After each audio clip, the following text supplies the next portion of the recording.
I will now call the Tuesday, March 26th RTD Board meeting to order. We are convened as of 5:31 p.m. Mountain Daylight Time.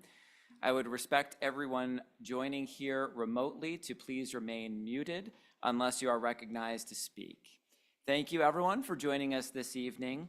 As our board has moved to in-person meetings for our monthly gatherings, please note that the committee meetings of the RTD Board of Directors have continued to be held remotely via Zoom and have been audio and video recorded, and the unofficial meetings are posted as soon as practicable on the board's website. Please visit rtd-denver.com, and a live stream of this meeting is also available via RTD's YouTube page. During tonight's meeting, we are also providing communication access real-time translation, also known as CART. Anyone who would like to access this service should send an email to the RTD Board Office at rtd.boardoffice@rtd-denver.com, and a link will be provided. Additionally, the CART transcript can be automatically translated into Spanish for anyone who would like to have access to a live transcript of this meeting in Spanish. At this time, I'll now move to the Pledge of Allegiance, and I will ask Second Vice Chair Geisinger to please lead us in the Pledge of Allegiance.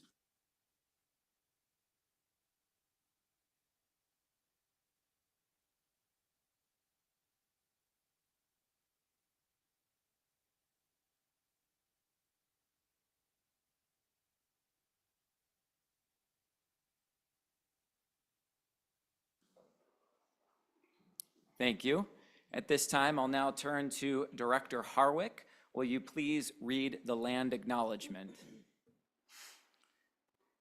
The RTD Board of Directors acknowledges that the land on which our buses and trains operate is the traditional territory of the Ute, Cheyenne, Arapaho, and other contemporary tribal nations that are historically tied to these lands. We honor our indigenous elders who have traveled, inhabited, and stewarded these mountains, hills, and plains throughout generations. May this acknowledgement demonstrate a commitment to working to dismantle the ongoing legacies of inequity of the Native and all historically oppressed peoples, and recognize their current and future contributions in the district as we move forward. Thank you, Director Harwick. I will now call the roll. Treasurer Bouquet. Present. Director Broom. Present. Director Busick. Here. First Vice Chair Catlin. Here. Director Deschel. Here. Second Vice Chair Geisinger. Here. Secretary Guzman. Here. Director Harwick. Here. Director Lewis. Present. Director Rosenthal. Director Rosenthal has informed me he's in transit. We'll note for the record when he is here. Director Ruscia. Director Sloan. Here. Director Tisdale. Present. Director Whitmore. Present. This is Chair Davidson. I am also present. That is 13 present, 2 absent. And we'll note for the record when we are joined, we do have a quorum. At this time, I'll now ask Director Deschel if you would please read aloud the Statement of Employee Appreciation. The Regional Transportation District Board of Directors recognizes that RTD's dedicated workforce is the lifeblood of the agency. Every day, RTD employees do extraordinary things to make lives better through connections. We honor their work of delivering transit excellence, service, and value to the community, especially demonstrated during difficult and stressful moments. May the actions taken by the Board of Directors demonstrate our profound gratitude, commitment, and support toward all RTD employees. Thank you, Director Deschel. We'll now move to the section of our agenda that is retiree awards. This is one of the many rewarding duties of serving on this board of directors, is to be here at a time when we recognize the departure and retiring of some of our great employees who have moved on from RTD. At this time, I'd like to read the names of some of our employees who have retired since January. We'll hold applause until the end and acknowledge those who are present. Philip Eberl, General Superintendent, Light Rail Vehicle Maintenance, 40 years. Robbie Hunter, Senior Equipment Engineer, 30 years. Neil Monshine, Supervisor, Network Engineer, 29 years.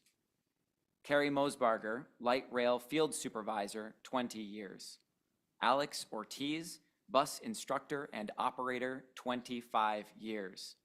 Alberto Toledo, Bus Operator, 23 years. Dan Williams, Bus Operator, 24 years.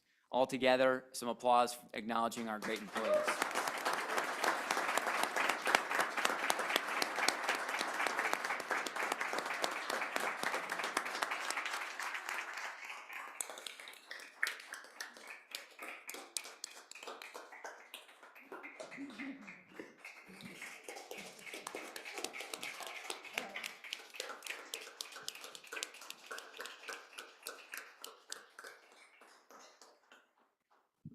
And I believe that we do have one retiree in attendance this evening. Mr. Jensen, would you please introduce Mr. Eberl, please? The floor is yours. Yes, I will. Thank you. Good evening. I'm Dave Jensen, the Assistant General Manager of Rail Operations, and it is my distinct honor and privilege tonight. It's a bittersweet moment for us.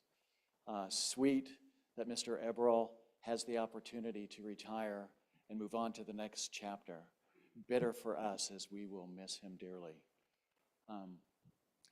Mr. Eberl is a man of integrity, a man of strength, a man of character. He has fulfilled his duties, and it's amazing and astounding that he has committed 40 years to public service and RTD. We are incredibly grateful for the service he provided. We may be able to replace the position with people that can do tasks and roles and take on responsibilities, but we won't be able to replace him. It is my honor to introduce to you Mr. Philip Eberl.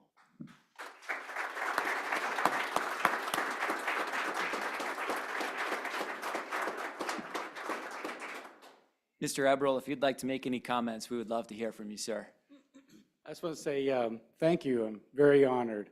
And this is a family. You know, this is so much who I am is what I do. It's kind of scary. I don't know if I paid attention to really knowing who I was because I was just in the role of working here. And I did want to make a comment. Someone asked me what my best achievement was, and that was deciding to apply for RTD. That was my best achievement. That was in '83. And so I applied for RTD, and then when I came, starting at the Alameda Division, and then when I went to East Metro and then Light Rail, during that entire time, I received nothing as an employee at the entry level and a supervisor, manager, everything position I've had, nothing but support from my leaders, my peers, and my employees. I just have received support. And so it went on right here to now. So the closing out of this, I had like Director Lewis came over, shook my hand, and the recognition, the standing ovation, and the folks in the audience that recognized who I was came over, and that's support. Down to, you pronounced my name right. Who does that? Nobody in my life pronounces my name correctly. And so thank you very much. It's been an honor, and it makes it hard to leave, but I must leave. It's time for me to go. I need to go, so thank you very much.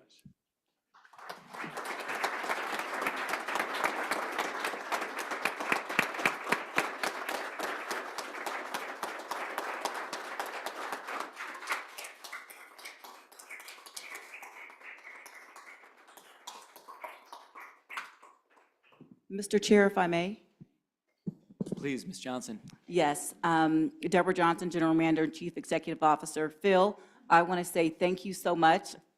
for all you've done for the agency. I can recall when I first started here and I would go over to Alati and we had conversations about those cloth-covered seats at the rail rodeo, how you enjoyed it so much, and the cowboy hat. All of those things are everlasting memories, and you have left an indelible mark on this organization. And I want to publicly acknowledge your 40 years of service here to the agency and wish you the best in the next 40 and then some. Thank you for your comments, Ms. Thank you Johnson. very much, Deborah.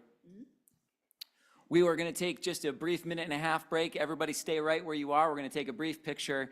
Ms. Johnson and Mr. Jensen, we have a plaque to present to Mr. Eberl here. So if everyone just remains seated, we'll be back in just a moment.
All right, thank you, everybody. Thanks again, Mr. Eberl, 40 years.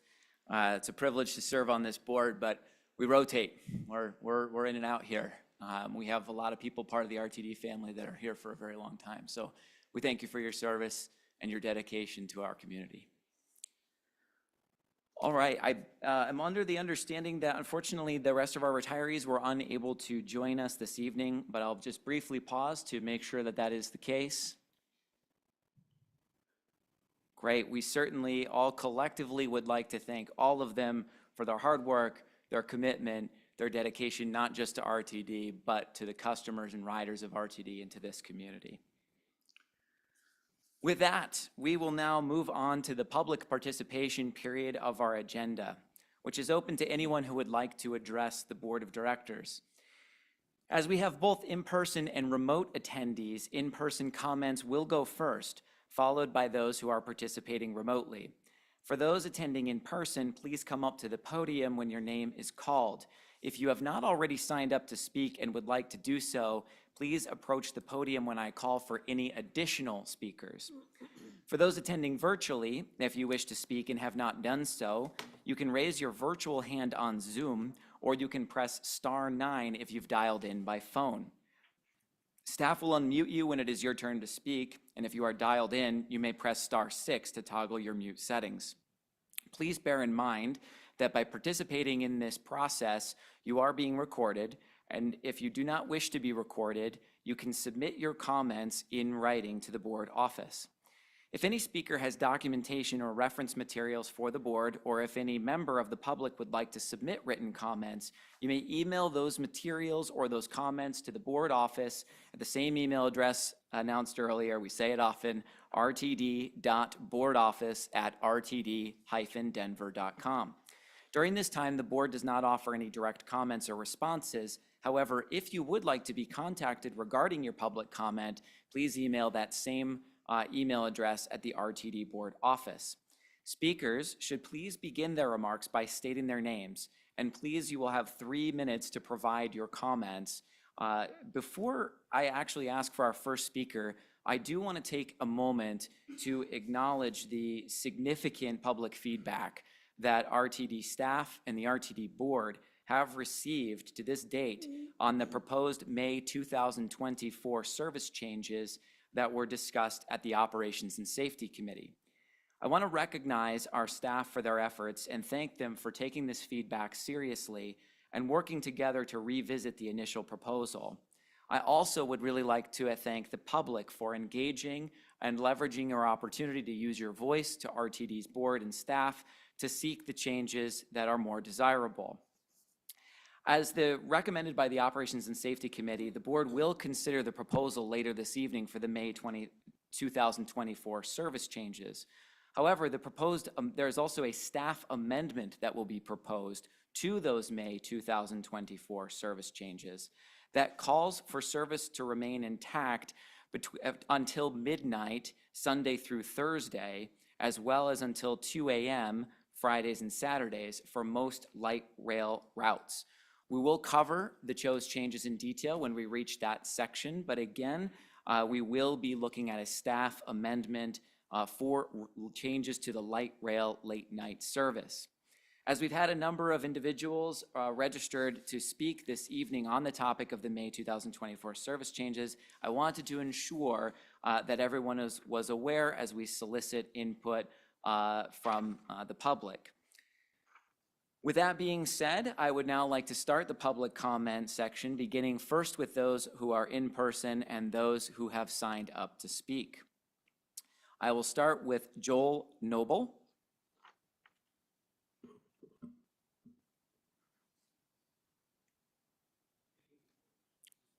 You can push there's a button that says push that, and go ahead.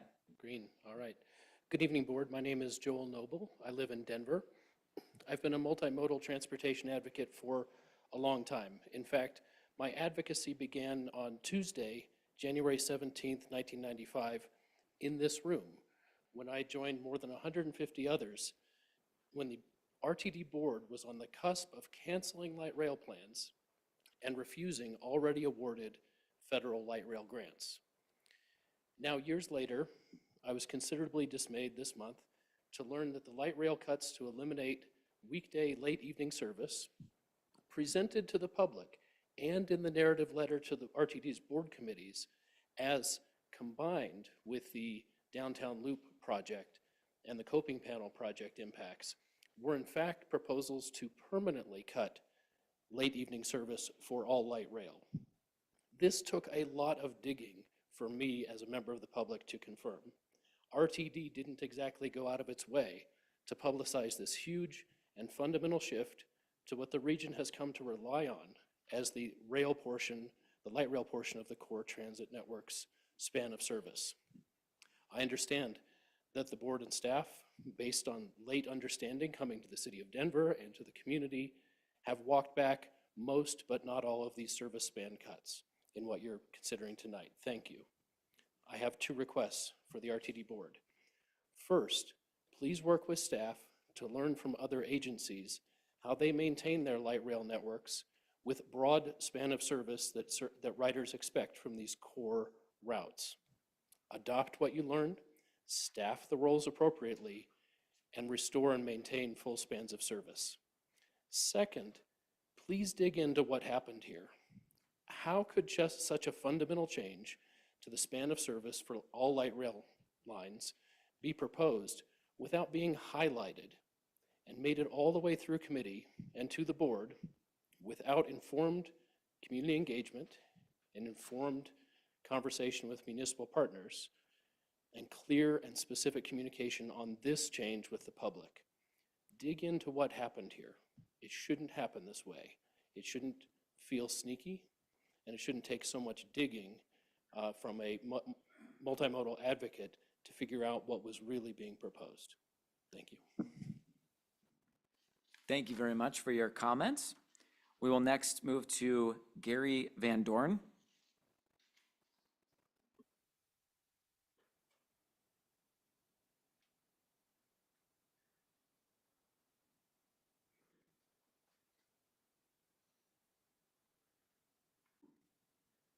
Good evening. My name is Gary Van Dorn. I reside in District A. The National Federation of the Blind of Colorado categorically opposes any reductions in service for any reason. It concerns us greatly because many of us blind people, the students at our Colorado Center for the Blind, who come here for orientation and mobility training and life skills training as blind people, depend upon RTD. In fact, RTD is a deep core of our training. Any reduction in service harms our community, harms our ability to travel about, even if you do offer access on demand. My fear, and I've addressed this with the general manager, is that the recent reduction in fares would cause a service reduction. And at this point, it appears to me as though I'm right. I'd like RTD to address that. I'd like to see your budgetary numbers concerning how you came about with these service reduction cuts, and also with access on demand on making your changes. So I'd like to see the figures on how this is done, or perhaps maybe we should ask the state to audit to take a look at the service reductions and how they've affected your ability to raise revenue appropriately to run this very vast and diverse system. So I appreciate any discussions with the general manager concerning this issue, and if necessary, we may have to raise fares. Thank you. Thank you for your comments. We'll now next move to our next speaker, Olivia Dorenz.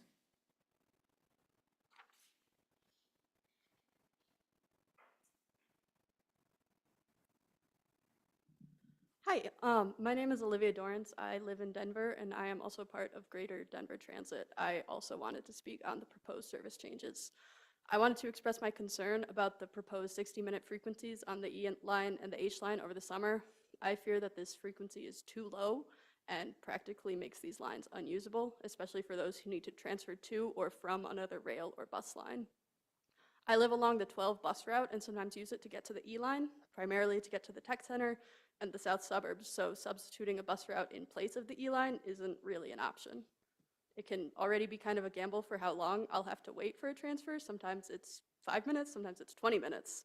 With these changes, I could be waiting an hour after already waiting for a bus that only runs every 30 minutes. Now this journey that would take 15 minutes in a car is taking over an hour and a half potentially. It becomes nearly impossible to use the light rail for anything that's time dependent or anything that you have to do consistently. I also worry that this has the potential to affect ridership not just this summer, but going into the future as well.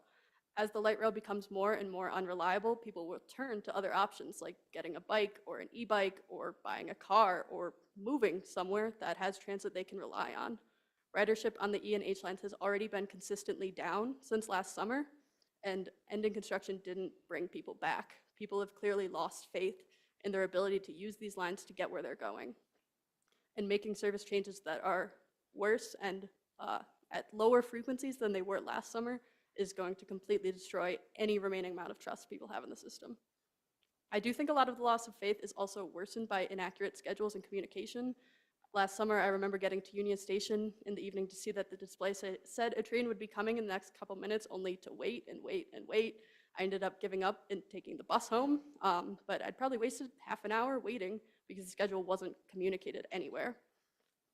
Especially where trains are going to be single-tracked, the time between those points needs to be measured accurately so that realistic schedules can be created, and delays need to be communicated when they happen, not later. People have already lost faith in the light rail, and I understand that this work needs to be done, but 60-minute frequencies and poor communication of delays is already hurting ridership and is just going to hurt it even worse going forward. There has to be a better alternative here. Thank you for your time. Thank you for your comments. I'd like to recognize for the sake of the record that we are also joined now by Director Rosenthal with 14 directors present. Thank you. We'll now move to our next speaker, Anthony DuPont.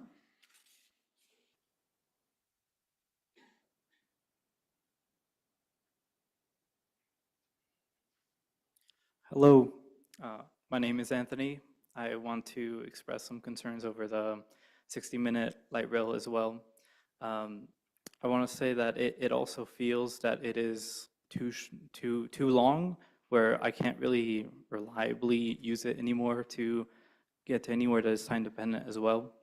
And more importantly, I feel like the past 4 years of riding RTD has been a pretty negative experience overall. I've been in Colorado for 18 years now, and I've ridden RTD for a very long time. I used to just go to the station, and I had a few lines that would overlap with each other, and I never really had to think about when the next train would come, because I knew there would be one within 15, 20-ish minutes. And that was fine for me back then. And I started using it daily to commute to school. And that was a fine experience as well. But the past 4 years have felt awful in terms of trains that never show up. I don't know if this is a unique experience to me. I doubt it. But too many times I've had trains that are on the schedule to show up. They are advertised at the station. They show up on the RTD app, and they simply don't. There are some that there's an alert that tells you, and the train does show up, and there's simply too many inconsistencies. So now with light rails that are every 60 minutes, I can't trust it. If I have to get to somewhere that is very important for me to be there at a specific time, I can't risk going to the station and having a train not show up. I'm going to drive. And if I understand that the 60 minutes is due to some maintenance and projects and constructions, and this has been addressed as the best solution. But even if it is the best solution, it feels bad. It feels like during these time, I don't really have, I don't have a reason to use RTD right now, because I will either wait upwards of 2 hours if a train doesn't show up and I have to wait another hour again. It's just, yeah, overall, the past 4 years have felt pretty bad. Thank you. Thank you for your comments. Now, next we move to our next speaker, Thomas Topero.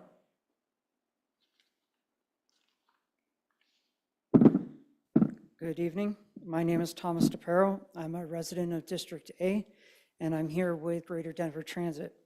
There are two conditions that the scheduling department has made life for light rail passengers especially more challenging despite the capability of MOW and operators. Overnight work on the alignment and drastic reduction in service due to the coping panel project. As a former light rail operator, it seems that the scheduling department has chosen to take an easy way out rather than creating a schedule that the operators are trained and up to the task of working with MOW to execute. A side issue is of insufficient qualified MOW personnel also needs to be addressed, and the upcoming CBA negotiations will be an important part of that. Now, granted, there are increased safety concerns and times when not having trains run on portions of the alignment are required for certain work to be done. In most cases, this can be scheduled and options executed to avoid disruptions to service, even if moving at restricted speed and/or running in reverse is required.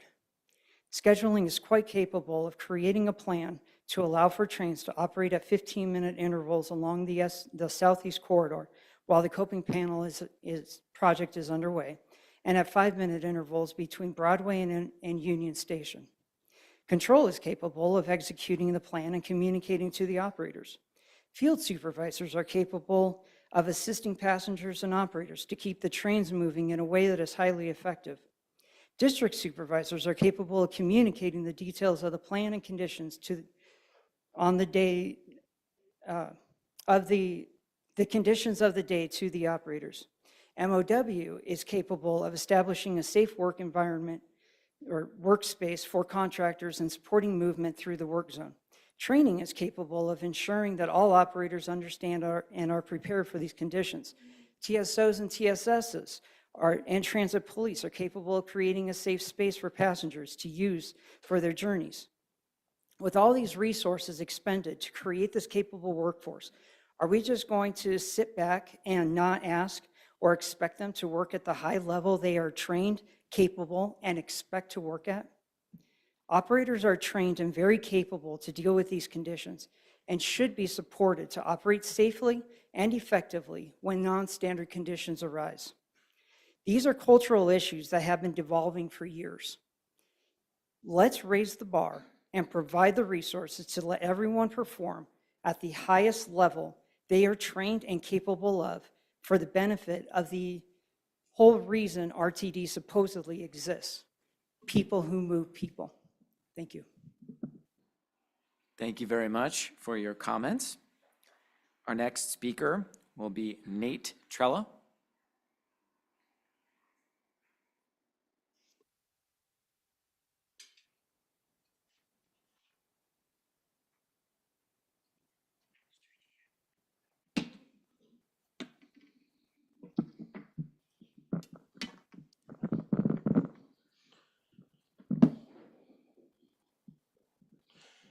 So I'm Nate Trilla. I am live in Englewood. I'm also here as I'm a board member of the Blind Parents Division of the National Federation of Blind of Colorado. I spoke at the last board meeting about concerns about the changes with the Access on Demand program, and wanted to speak here today to kind of follow up on some of those changes and talk a little bit more about what's happening. Like all Access on Demand users should have, I received the email about the peer review and the comment form and the paratransit committee, advisory committee, how those will be working on the issues, looking at how to improve our paratransit system, and definitely will be participating through those. The email said the peer review that's happening was disclosed as a matter of transparency. And I can appreciate that, but I also don't think that siloing the conversation in comment forums online and a advisory committee that is very hard to locate and participate in is the best way to have a transparent conversation. So I wanted to raise a few questions today that hopefully we can get some answers to in a follow-up here, since I know the board cannot address these right now. First off, I would like to know if there's been any analysis done about about the financial impact of allowing multiple stop trips and Access on Demand versus only allowing single stop trips. I know the plural of anecdotes is not data, but anecdotally, I have talked to quite a few people who sit there and we can look at our receipts and see how much more RTD is paying by separating these trips out instead of allowing multiple stop short trips. Secondly, there has been an emphasis placed on or made on equity being an issue for not allowing multiple stop trips. It's vaguely been cited to Title VI of the Civil Rights Act, but I have not heard a specific citation about that. And I'm certainly not a lawyer, but I don't see anywhere in the Civil Rights Act where disability comes into play. My understanding, the way I seem to read it, is it has to do with making sure you're allowing services equitably through different communities, that you can't just cut off one neighborhood. So if someone can please provide the specific citation of Title VI that is being used to justify this, as well as the interpretation that that would prevent multiple stop trips from being allowed, that would be very helpful as well. Yeah, I don't doubt that you were trying to provide the best sustainable system we can provide, that you can provide for paratransit through Access on Demand, through all the different variations of it. I just think the transparency to share the information and make clear to people what the decisions are based on will go a long way towards helping everybody work on finding improvements to the program that will be sustainable. One last thing too, I did say, chose my words carefully at the beginning there, everybody that participates in Access on Demand should have received the email about the peer review. I know plenty of people that didn't. I know plenty of people that did not receive the emails last year about the multiple stop trip issue. I also know that while people have been told that it should have been brought up during orientation and sign up, that there's quite a few people that cannot point to ever being informed of it. Maybe it was provided in an inaccessible manner. I'm hoping, given the increasing importance placed on accessibility of information by the state, that RTD will do a better job of communicating these things going forward. Thank you. Thank you for your comments. Much appreciated. Our next speaker and final one who is signed up at this time is Miller Hudson.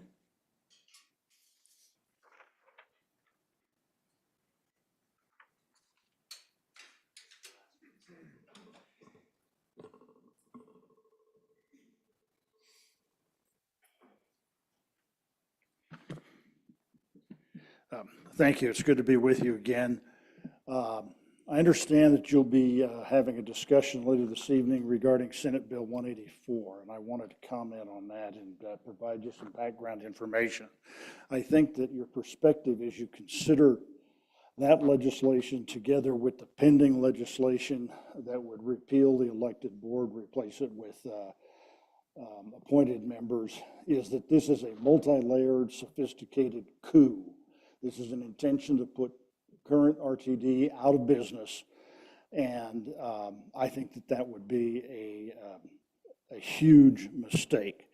I was first approached about this late last year, and then got the proponents tried to see if they could sell me to be a supporter on it. And I want to share some of what I was told.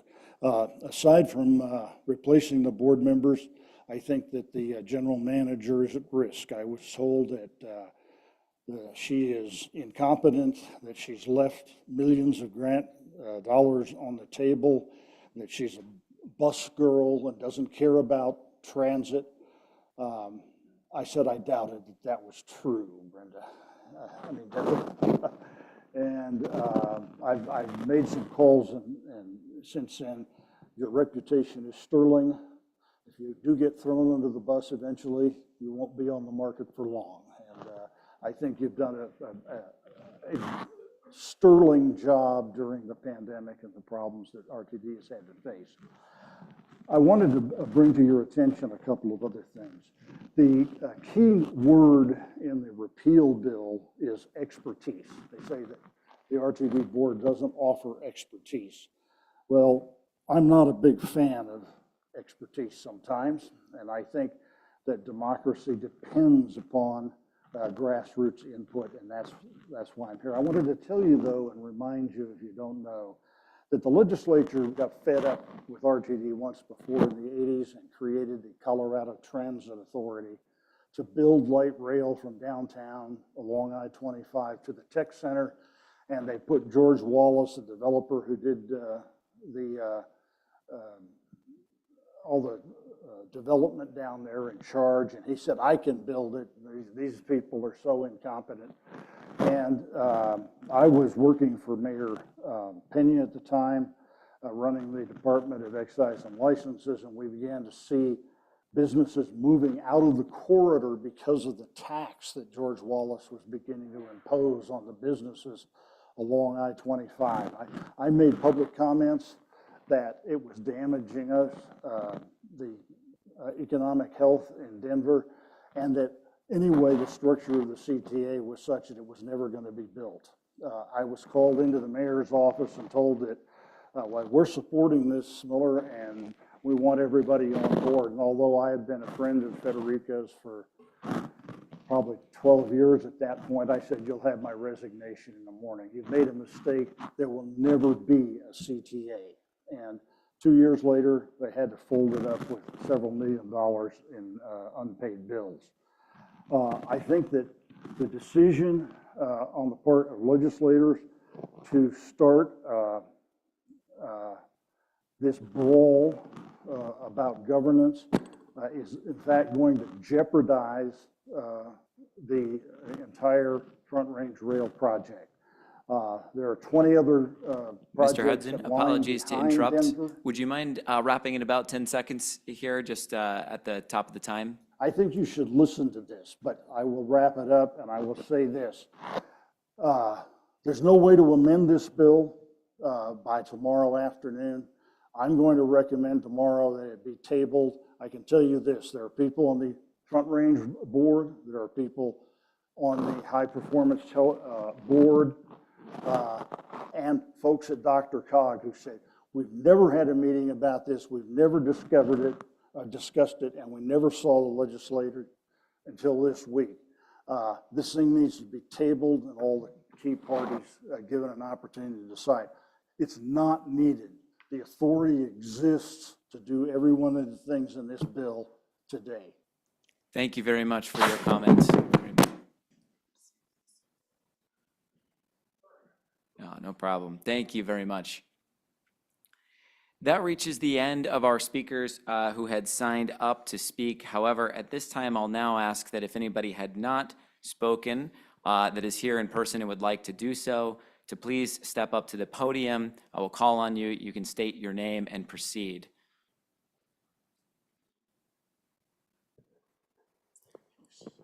Our next speaker, please go ahead.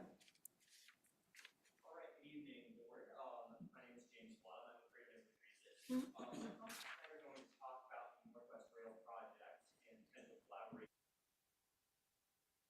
Microphone. Thank you, Director Tisdale. We're working on it.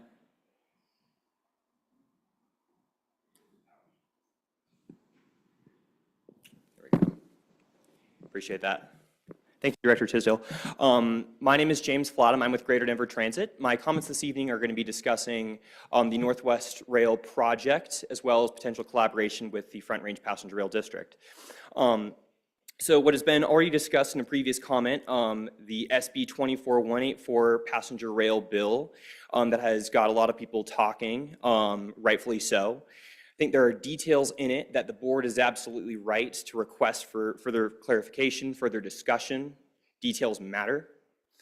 But one thing, if we step back for a moment about just the future and the vision for what this corridor will look like, given the resources, the constrained resources that RTD has, given what commitments we have from the Front Range Passenger Rail District, what funding could be available at the federal level, is that the future of this corridor is going to be a partnership. Right, it's unrealistic to expect that RTD in any reasonable time frame is going to be in a position to deliver the Northwest Rail project, and certainly be prioritizing it ahead of other absolutely essential projects that are also promised to voters. But there is no doubt that the Northwest Rail project was promised to voters. So when we take a step back, we look at what work streams are in place, right? There are two teams of consultants, one being directed by RTD, another being directed by CDOT, that are studying intercity, and the other is studying commuter rail operations. It's going to be vital that their efforts are consolidated and coordinated. And it appears to our group, Greater Denver Transit, that there is progress that can be made explicitly if those efforts are coordinated, and that there is still a ways to go to coordinate those efforts. Naturally, there are going to be costs that are going to be attributable to a commuter rail system. There's going to be costs that are only going to be attributable to an intercity rail system, and those are vital conversations to be had, but we need to make sure that the efforts to coordinate, to study these two work streams are going to be coordinated, especially on the backside of this. One of the exciting parts of this picture is that if done properly, if executed legally, and if all the stakeholders come together to collaborate on this project, RTD could benefit from a substantial reduction in its financial commitment to a future project on the Northwest Rail corridor in particular. So this comes to us from an advocacy standpoint. At Greater Denver Transit's perspective is that this corridor has been promised. This corridor must be delivered. There are commuter rail benefits, there are intercity rail benefits, and there are scopes that are unique to each, but we need to make sure that these parallel efforts are going to be coordinated. So that exhausts my comments for this evening. Thank you all very much. Thank you for your comments. I'll ask for if there's any other speakers in person to then please come up to the podium, state your name, and speak, please. Oh, and I'd like to note for the sake of the record, prior to our next speaker, that we are joined by Director Ruscia. Thank you for joining. That's all 15 directors present. Our next speaker, please go ahead and start by stating your name. Thank you. Okay, this is on. My name is Joy Nelson. I am a legally blind person. I am from Colorado. I'm a third generationer with blindness. I've been using RTD for years. My grandpa's in his 80s been using, used RTD, so has my grandma. So it's obviously been a huge necessity for our lives to be able to live our lives as much as we possibly can, to be as normal as we can with the systems that we have. So to mention some things about the changes, for me, it already has taken 2.5 hours to get from home to work and back. But with the changes, that would take even much longer. And during COVID, it's taken over 3 to 4 hours because of the changes in the timings. So that's my comment on that. I just hope that you guys look at that. But as far as Access a Ride on Demand, you're allowed to have 120 rides through Access a Ride, and then you have to know the day before. Well, I need to be able to have a schedule for work that is allowed to be able to make my schedule, and that's why Access a Ride on Demand is a must. Also, for having Access a Ride on Demand, we should be allowed to use multiple stops. There's no reason why I can't go to the post office, drop off a piece of mail, pick up mail from the post office, in and out, go to a drop box. There is no way I'm gonna go mail my ballot like I did the other day and stand there for another 10, 20, 30 minutes to wait for another ride when I should be able to just drop it off and be able to continue on my way. There's also no reason for RTD to have to pay additional taxes and fees that Uber assists or Lyft, and then also use one of our 60 rides that we're allowed for a month.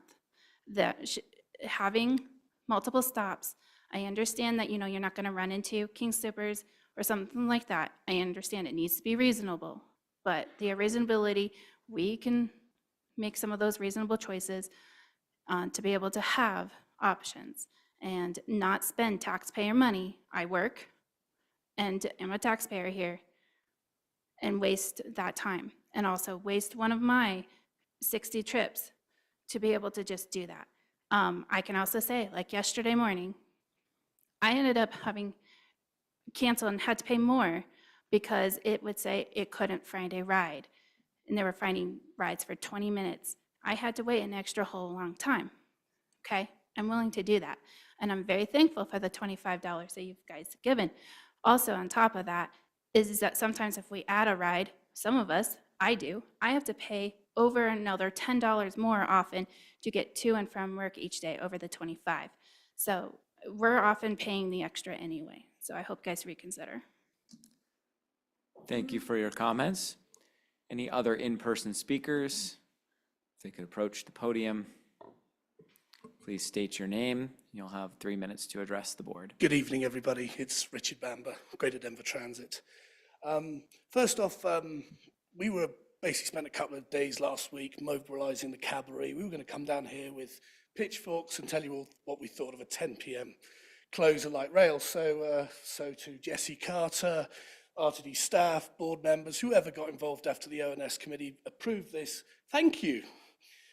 I want to talk a bit about my day job. I'm working on a project for Caltrain, and we have 62 civil engineering sites along the peninsula between San Francisco and San Jose. Our train service is 4:30 a.m. to 1 p.m. Plus, we are overnight testing a brand new train fleet. Balfour Beatty, which is the electrification contractor that did your commuter rail and light rail, is all over the project, okay? It's difficult to get things done, okay? I spent this afternoon before coming down here trying to get a 3-night job where we're gonna lay 1,000 foot of fiber optic, go under the track with conduits. I wanted it done 3 weekends from now. I got a rejection. I'm gonna have to, tomorrow I will try again. I'm a bit tired today, and it's because obviously, apart from writing GDT input, I put in 15 requests to isolate the power into Balfour Beatty. 3 came back with comments this morning.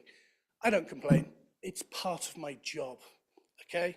So what we say is we have a rigorous maintenance planning, coordination, safe systems of work plans, roadway workers, we've got high rail trucks, we've got all these strategic things going on, okay? It's what we do. We are not the only people who run a light rail system with aging infrastructure that no doubt worries our senior management, okay? So what I would do is encourage you, seek as much peer help, advice, reach out to me, reach out to anybody who is a similar professional. I encourage you to do this because I think we can find the solutions to get that balance, to keep our system in a good state of repair, to do the work we need to do, but also keep a train service that the public can use. Thank you very much. Thank you for your comments. Any other speakers in person who would like to approach the podium? Not seeing any, I'm going to turn to our board office executive manager Kroll. If you would mind helping me, please call on those who have raised their hand online. And for those online, when Mr. Kroll calls upon your name, please feel free to speak once you are unmuted, and you will have 3 minutes to speak. Mr. Kroll, please go ahead. Thank you, Chair Davidson. This is Jack Kroll, Executive Manager of the Board Office. The first individual with their hand raised online is Molly McKinley. Ms. McKinley, you may proceed.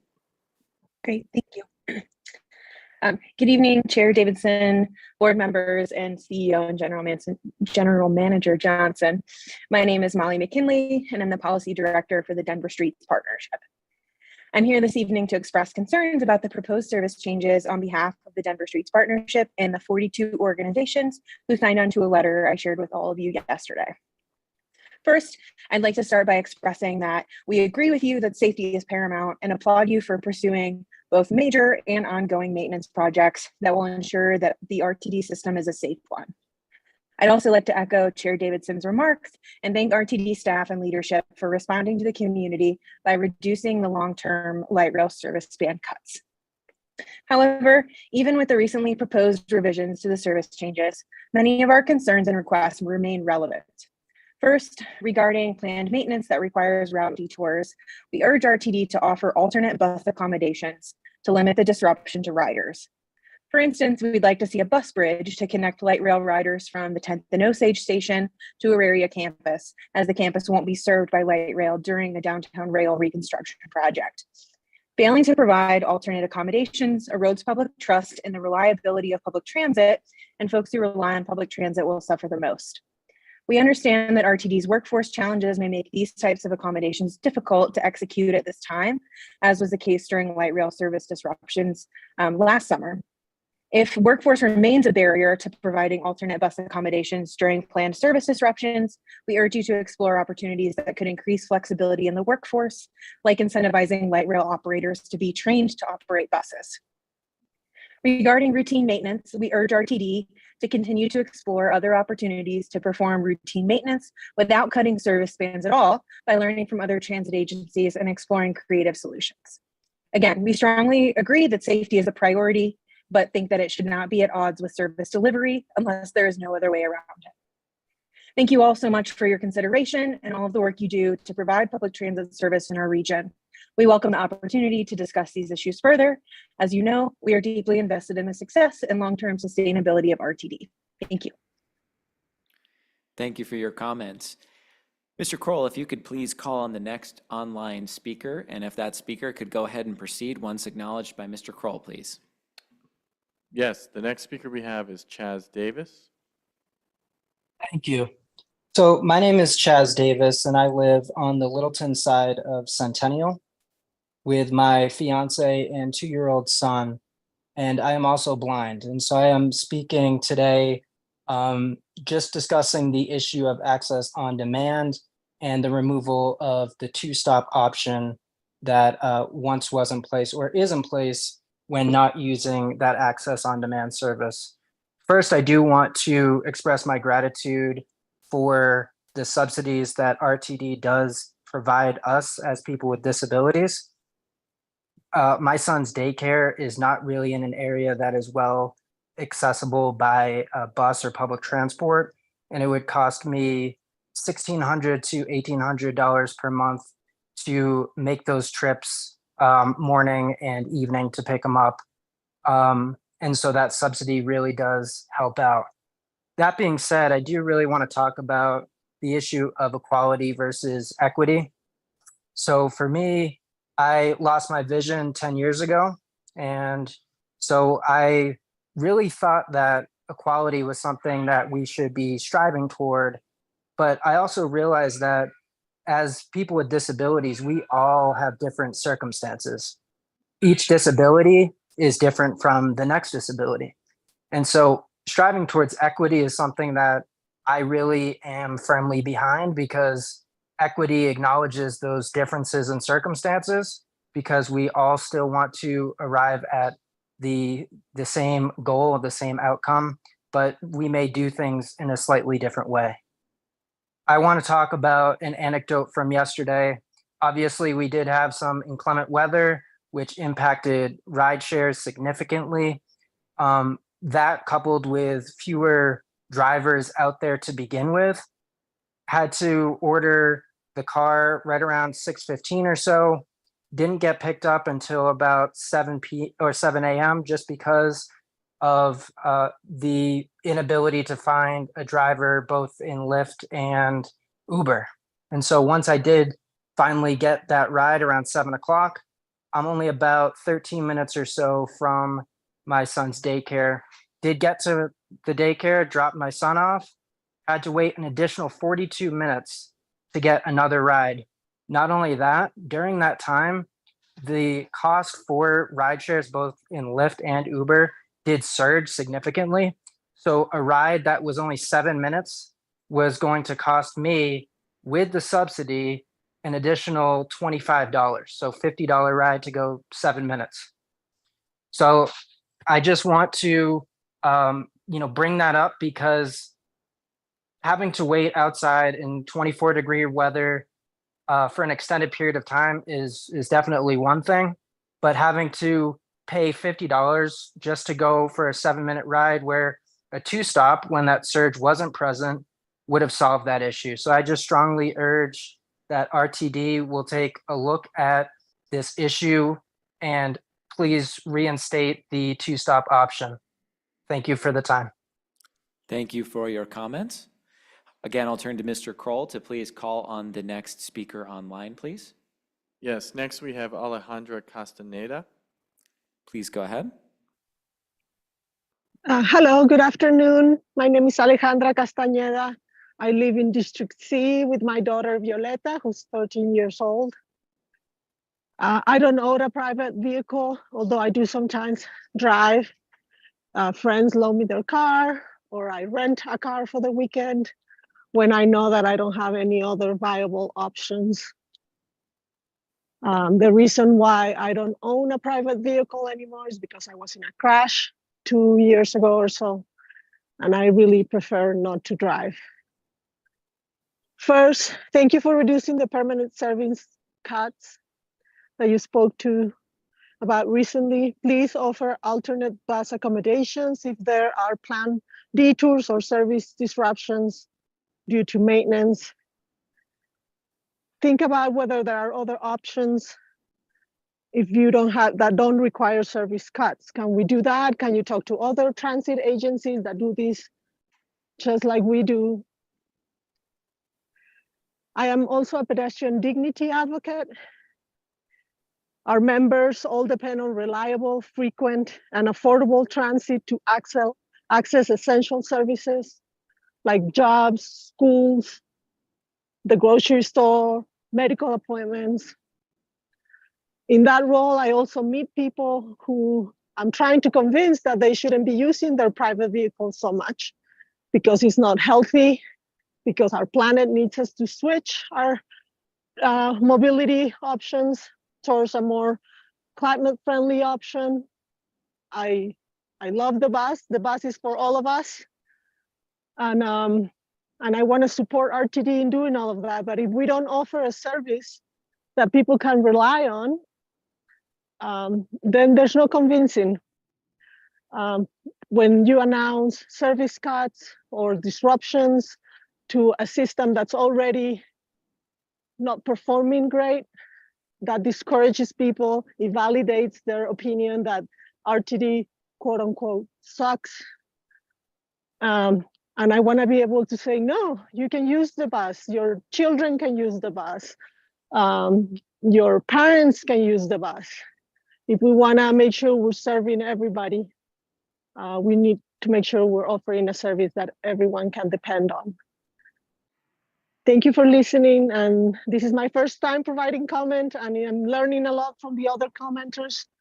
And I'm here to support you in providing the system that we all need to have. Thanks.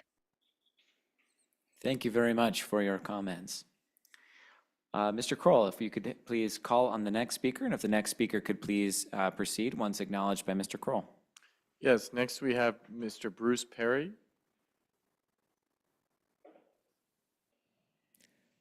Please go ahead. Yeah, please go ahead, Mr. Perry.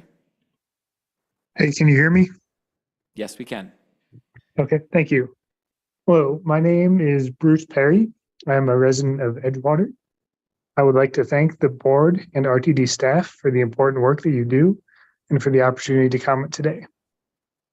I'm also here commenting about the proposed service changes. I will say I'm very encouraged that the proposed light rail service window reductions have been revised and mostly rolled back. I'll note that I take the late evening W line trains regularly to get back from the airport, to get home from events happening downtown. And if service ends at 10 p.m., I'd either have to skip making these trips if they're optional or drive instead. But more importantly, many people work non-traditional shifts and they have fewer transportation alternatives than I do.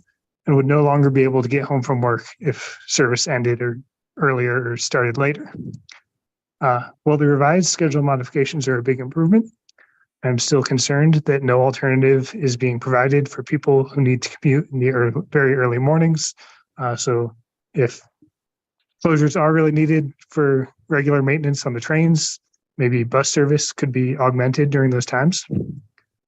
Separately from the content of the changes, I think it is important to bring up that the transparency of the initial public engagement process surrounding the changes was lacking, as the proposed permanent service window reduction was lumped in with temporary changes due to special maintenance projects. I spoke with many people and even saw news reports that did not understand or correctly describe the service change proposal as a result. In fact, I got into arguments with people who just interpreted what the service changes were listed as, saying that they weren't permanent changes when actually they were.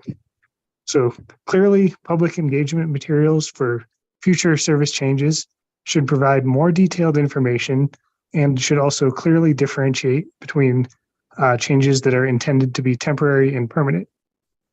To close, I would like to voice appreciation for a positive change that I've noticed lately, which is 4-car trains running on the A line on Sundays.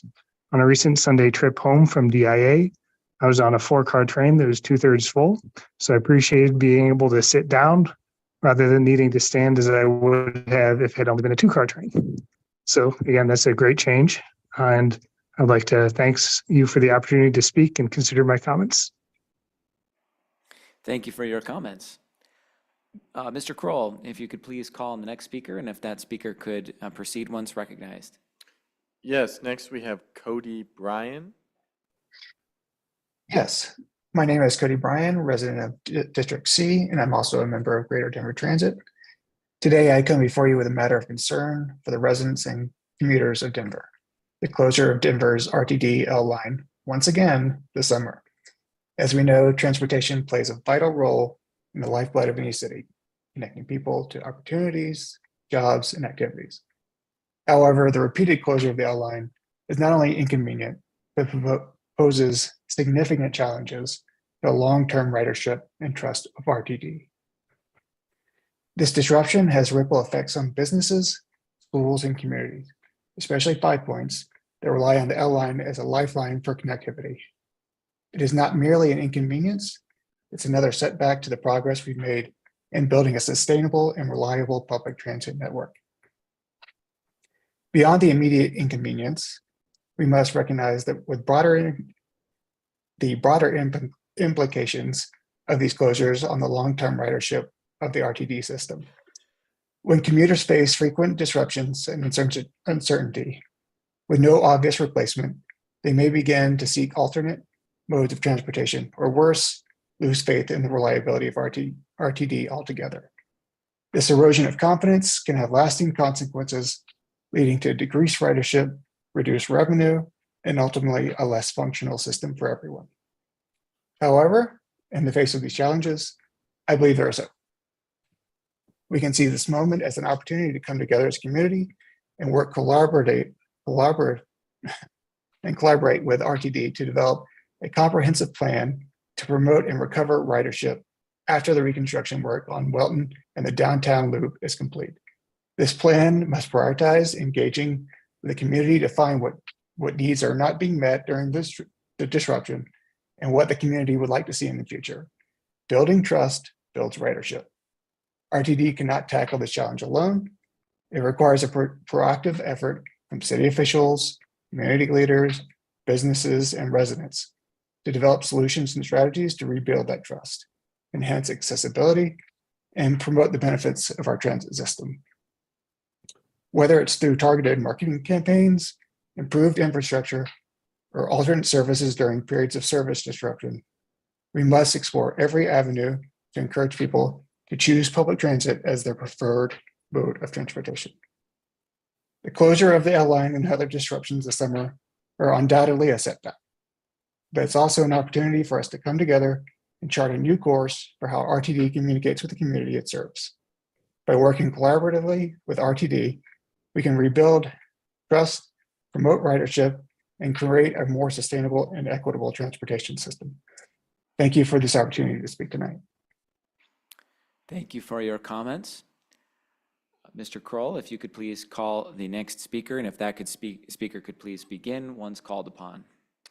Yes, next we have Brian Baldwin.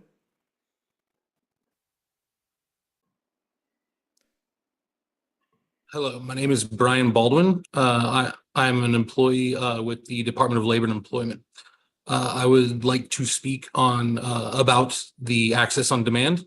I would first like to start with I am very grateful for the service that it provides, and it has been a real game changer for so many people.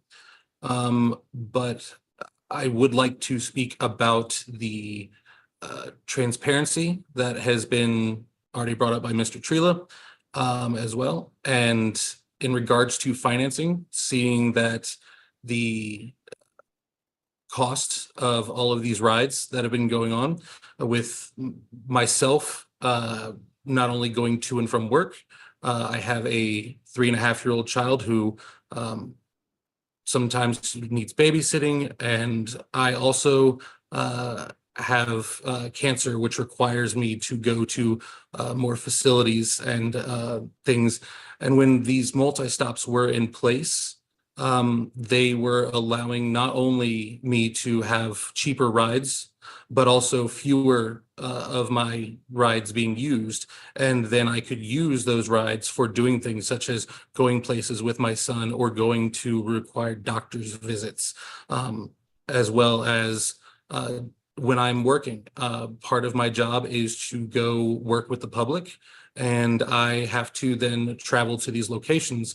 And the way that the accommodations work is that I am to spend the money first and then get reimbursed. And if that funding is not in my account, I try to use my RTD rides. I try not to use them when possible, but it's just another time that it takes away. And with more multi-stops, with multi-stop stop, no longer being available, I'm having to use more of those rides, taking away from a lot of things. Another end of this is that, as you all might know, that the disability community is not highly employed. There are a lot of people who are living in a level of poverty, are living in Section 8 housing, and don't have the money to deal with these extra costs that might come in with if they've used up their rides for the day or for the month due to the lack of multi-stops, as well as people who, such as myself, who did not get emails in regards to the multi-stops, and people who I know have not gotten the emails that were then given restriction for the following month. That then goes out of their income that, as we know, is not very high. So I just wanted to ask you to please reconsider that. And I thank you for my time, or for your time. Thank you for your comments. At this time, I'll again ask Mr. Kroll if you could please call on the next speaker, and if that speaker could please begin once called upon by Mr. Kroll, please. Yes, next we have Paolo Solorzano.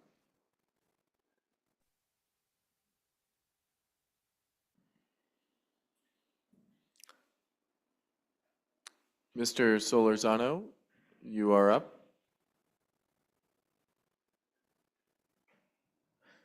Mr. Solorzano, I can see that you are unmuted on Zoom, but we are unable to hear you at this time.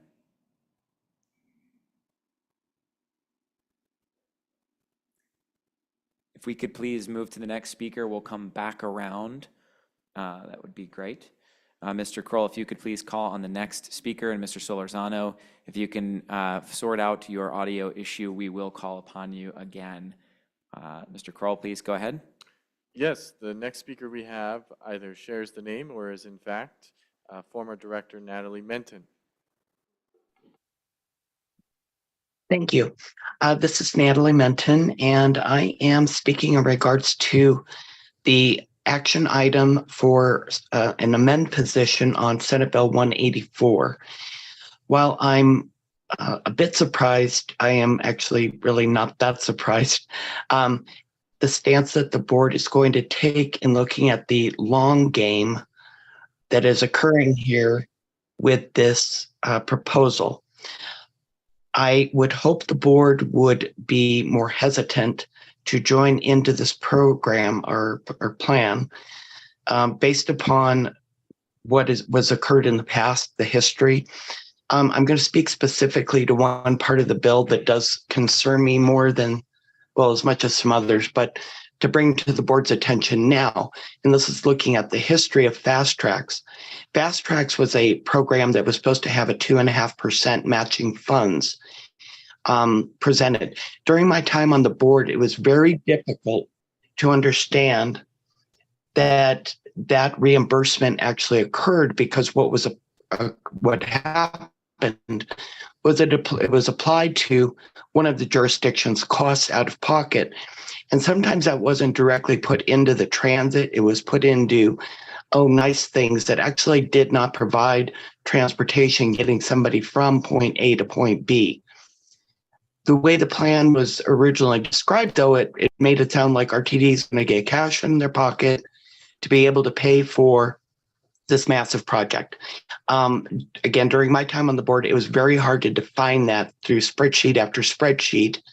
And when I see Senate Bill 184 say that the RTD district will be reimbursed for expenses, I am highly skeptical about that. And as this board goes to, or bill goes to a hearing tomorrow, I hope that concern will be brought forward. As I look at the bill, it does not really define what is going to occur there. So thank you for letting me take this opportunity to share my concerns. It appears the RTD board will take. Thank you. Thank you, former Director Menton. We appreciate the comments. Mr. Kroll, if you could please call on the next speaker, please. Yes, we'll go to James Triplett, and then I might recommend we circle back to Paolo to see if he's ready. Please, sounds good. James Triplett, you are recognized.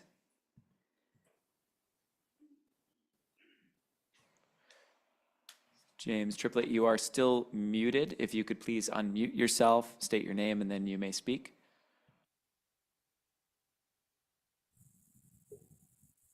Okay, can you hear me now? Yes, we can. Okay. I want to thank you for the opportunity to come up for the board and speak. I have done it in the past. I want to talk about the access on demand, but I want to take it to another level where I agree that for the multiple stops, I also am very concerned about the accessoride people like myself. I'm a computer user. I don't, I'm not good with the portals and stuff like that, but I understand there's 3,000 people, who are disabled, who's on accessoride, and where I like the multiple stops. I think we ought to take the savings that the accessoride gets from the multiple stops and put them into the accessoride, where people like myself and other people, and especially people in wheelchairs, they don't have the opportunity to get multiple stops to access on demand.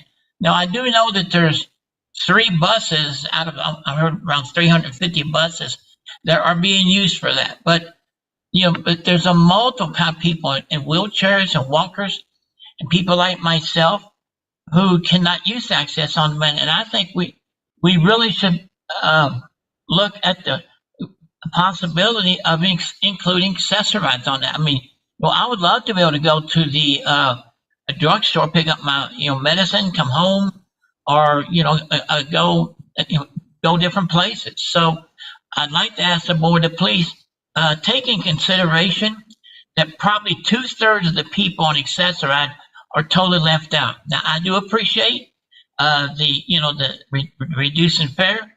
I thank the board and the RTD for that. But it just seems like that we're the accessoride people who need to use the buses like myself. I just feel like in some cases we're left out. So and for transparency, I really would like to see the board work with accessoride to include the multiple stops also. I think that would be fair. I think that and then I think people like myself and other people who are disabled, that would really benefit us also. Thank you for your time, and I appreciate the opportunity. I'm done. Thank you very much for your comments. I'm going to go ahead and loop back around to Mr. Solorzano, whose hand is still raised. If you could please unmute yourself and speak. Yeah, hi. You guys can hear me now? We can hear you. Thank you. Please proceed. Thank you. Yeah, this is Paulo Solorzano from the RTD Writers Alliance, founder, also a proud member of GDT. But I want to thank, RTD and especially Director Rushka for listening to us about reducing the service rollbacks. Thanks for being so communicative about that. But yeah, unfortunately, I mean, since 2018, since I've been paying attention to this and some other people have been as well, the communication and the signage has just not, it's been very inconsistent for what we need. I think a lot of people know at RTD staff and board about the huge stink, I guess, I make about messaging at RTD stations. So the 60-minute frequencies this year, it's like the latest gut punch, I think. And last year during the coping panel, 1 hour rides would turn into 2, 3, maybe even 4 hours to get back one way. This was highlighted in Westward articles, many other articles online, Reddit, Facebook, Twitter. People, yeah, it was a nightmare. I don't use that lightly. But a major thing was a lack of communication, and it's a lack of effort, I think.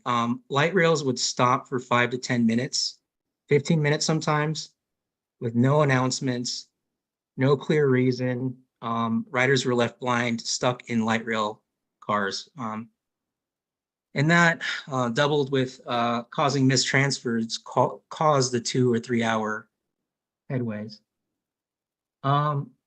So, I mean, how many hours did RTD riders lose during the coping panel project last year?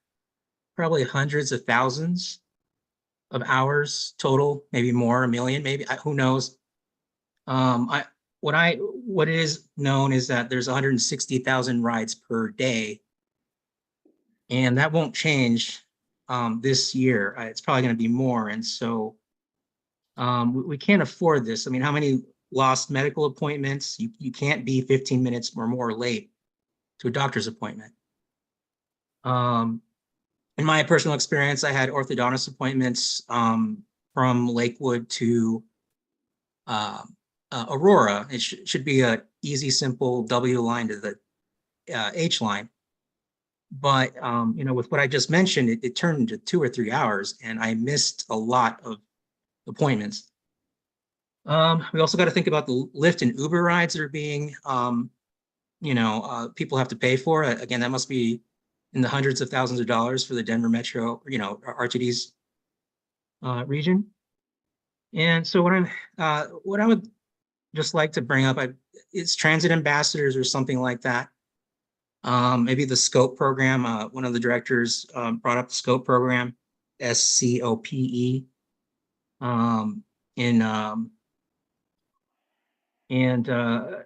Just in transit ambassador programs, other cities are piloting and doing, and they're like a triage system that they can be out there and they can update RTD about the Mr. messaging. Solorzano, I'm sorry to interrupt, but if you wouldn't mind just please wrapping up in about 10 seconds.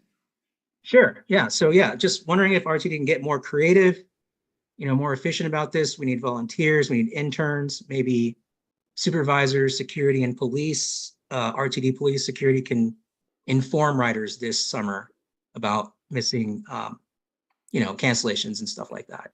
It would go a long ways. Thanks. Thank you for your comments. Appreciate it. Mr. Kroll, please. Yes, Mr. Chair, at this time we have 5 remaining public comments. Thank you. So the next is Chris Nicholson. Hi there. My name is Chris Nicholson. I am a member of the board. I'm a candidate for the board of RTD. I am speaking to you today because I live downtown on 17th Street, which right now is being served by the mall ride. Obviously that's the southern portion. The northern portion is going on 15th Street. And I'm speaking in opposition to the institution of the Metro ride, which would maybe be surprising for someone who would be living a block away from, you know, the new northbound section on the Metro ride. The problem is, in order to do that, you'd end up cutting service in half on the one line on the mall ride. So now, instead of having one street that has fast, regular northbound service that I can walk 2 blocks to get to, if I run out my door, I have to choose between going over to 15th and maybe getting a bus in 10 minutes, or going over to 18th and maybe getting a bus in 10 minutes. And I don't know when they're going to come. Like, I can look at my app, it might be accurate, it might not. But the mall ride isn't meant to be something that you have to look at a schedule for. It's meant to be go wait at the thing and, you know, and then the bus will come. So for me, at least, frequency easily, overwhelmingly beats geographic proximity. It is way better for me to have one place I can go where the buses are running regularly than it is to have 2 places I can go and not know which is the better place to go to catch the next bus. I understand the concerns about wanting to extend more service out to 18th and 19th. What I'll say is we've never gotten good ridership in that area.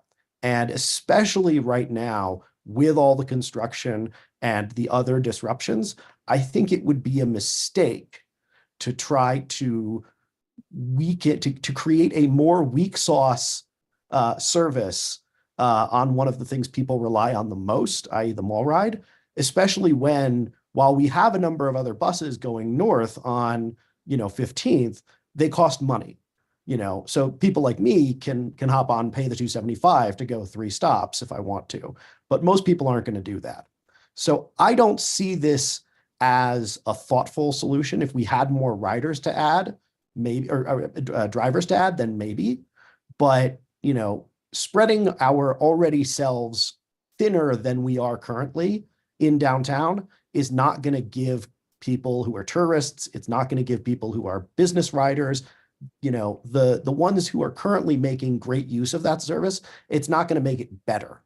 And you're just going to ask me to have to choose every time I walk out the door whether to run left or right to try to get up to Union Station. And that's going to suck. So that's my reason for please asking you to reconsider the Metro ride for now. Thank you for your comments. Mr. Kroll, if you could please acknowledge and call upon the next speaker, and if that speaker could please proceed once called upon. Yes, next we have Stavros Roditis. Hello, my name is Stavros Roditis. I'm a resident of District J, and I'm also a member of Greater Denver Transit.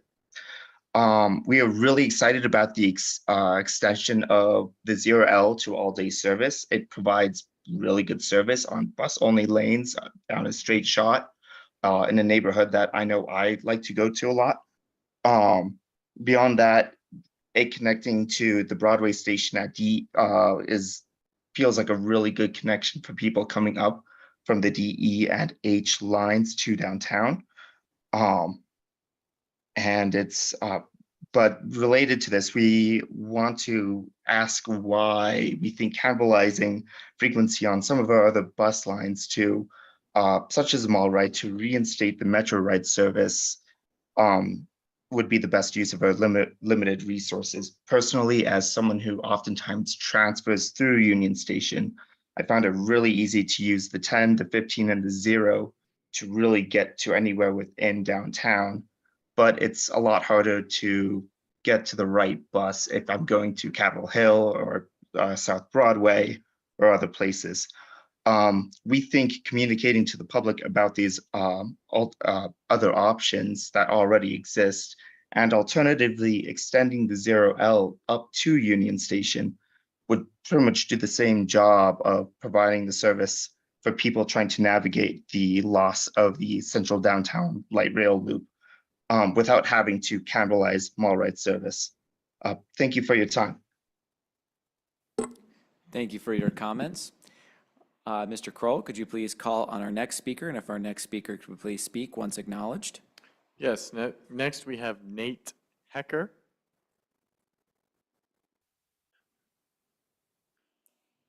Nate Hecker, you are still muted. If you could unmute yourself, you may proceed. Can you guys hear me? Yes, we can.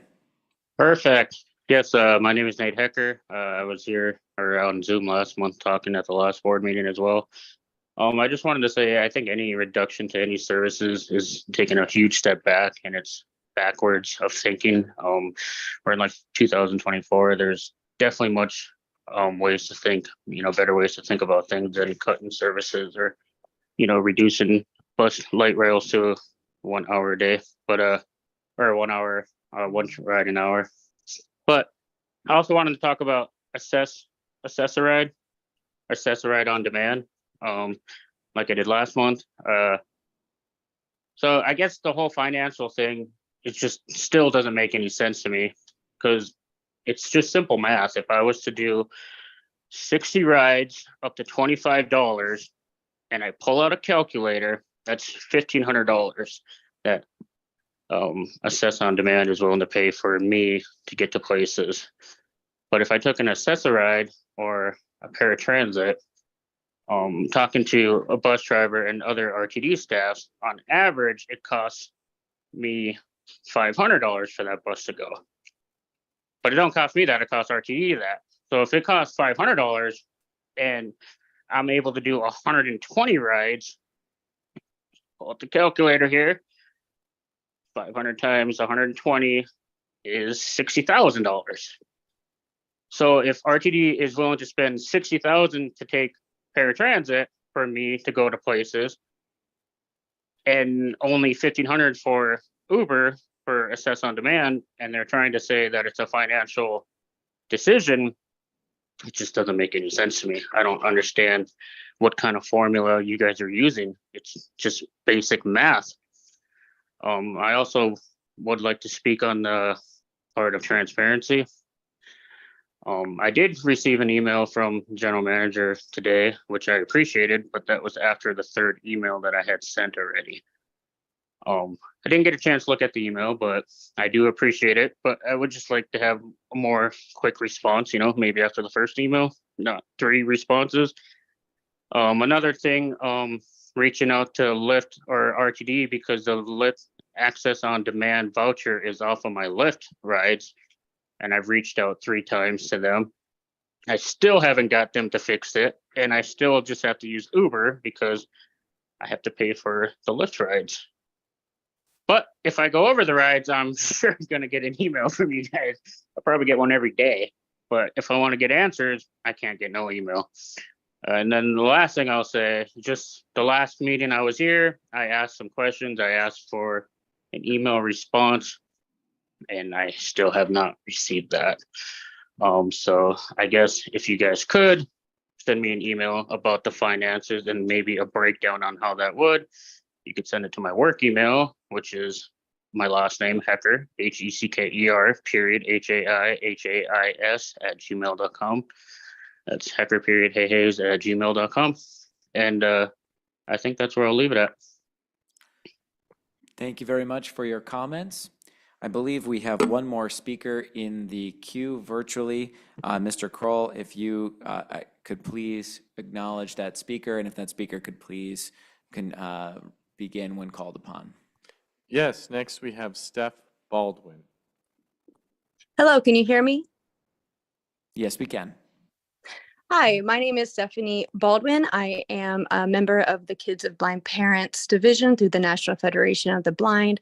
And in speaking on behalf of my membership in the National Federation of the Blind as a member, speaking directly to, or my comments are directly focused on the Access on Demand with Uber and Lyft.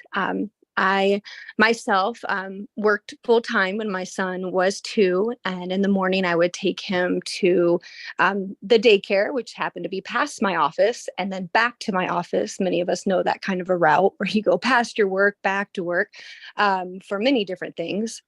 And I remember before I had the Access on Demand, I'll call them privileges because they really are. And I'll stop right now and say thank you. I've really appreciated them. They've been life-changing. And they were more life-changing before the multi-stop ended, because before I ever had them, I remember there was a morning, it was surging, it was winter, before I had access on demand, before it was even a pilot program. It was $47 to get 2.5 miles that morning. So, it doesn't take much, not even a calculator, to estimate how much less it cost me once I finally had Uber on demand and Lyft on demand.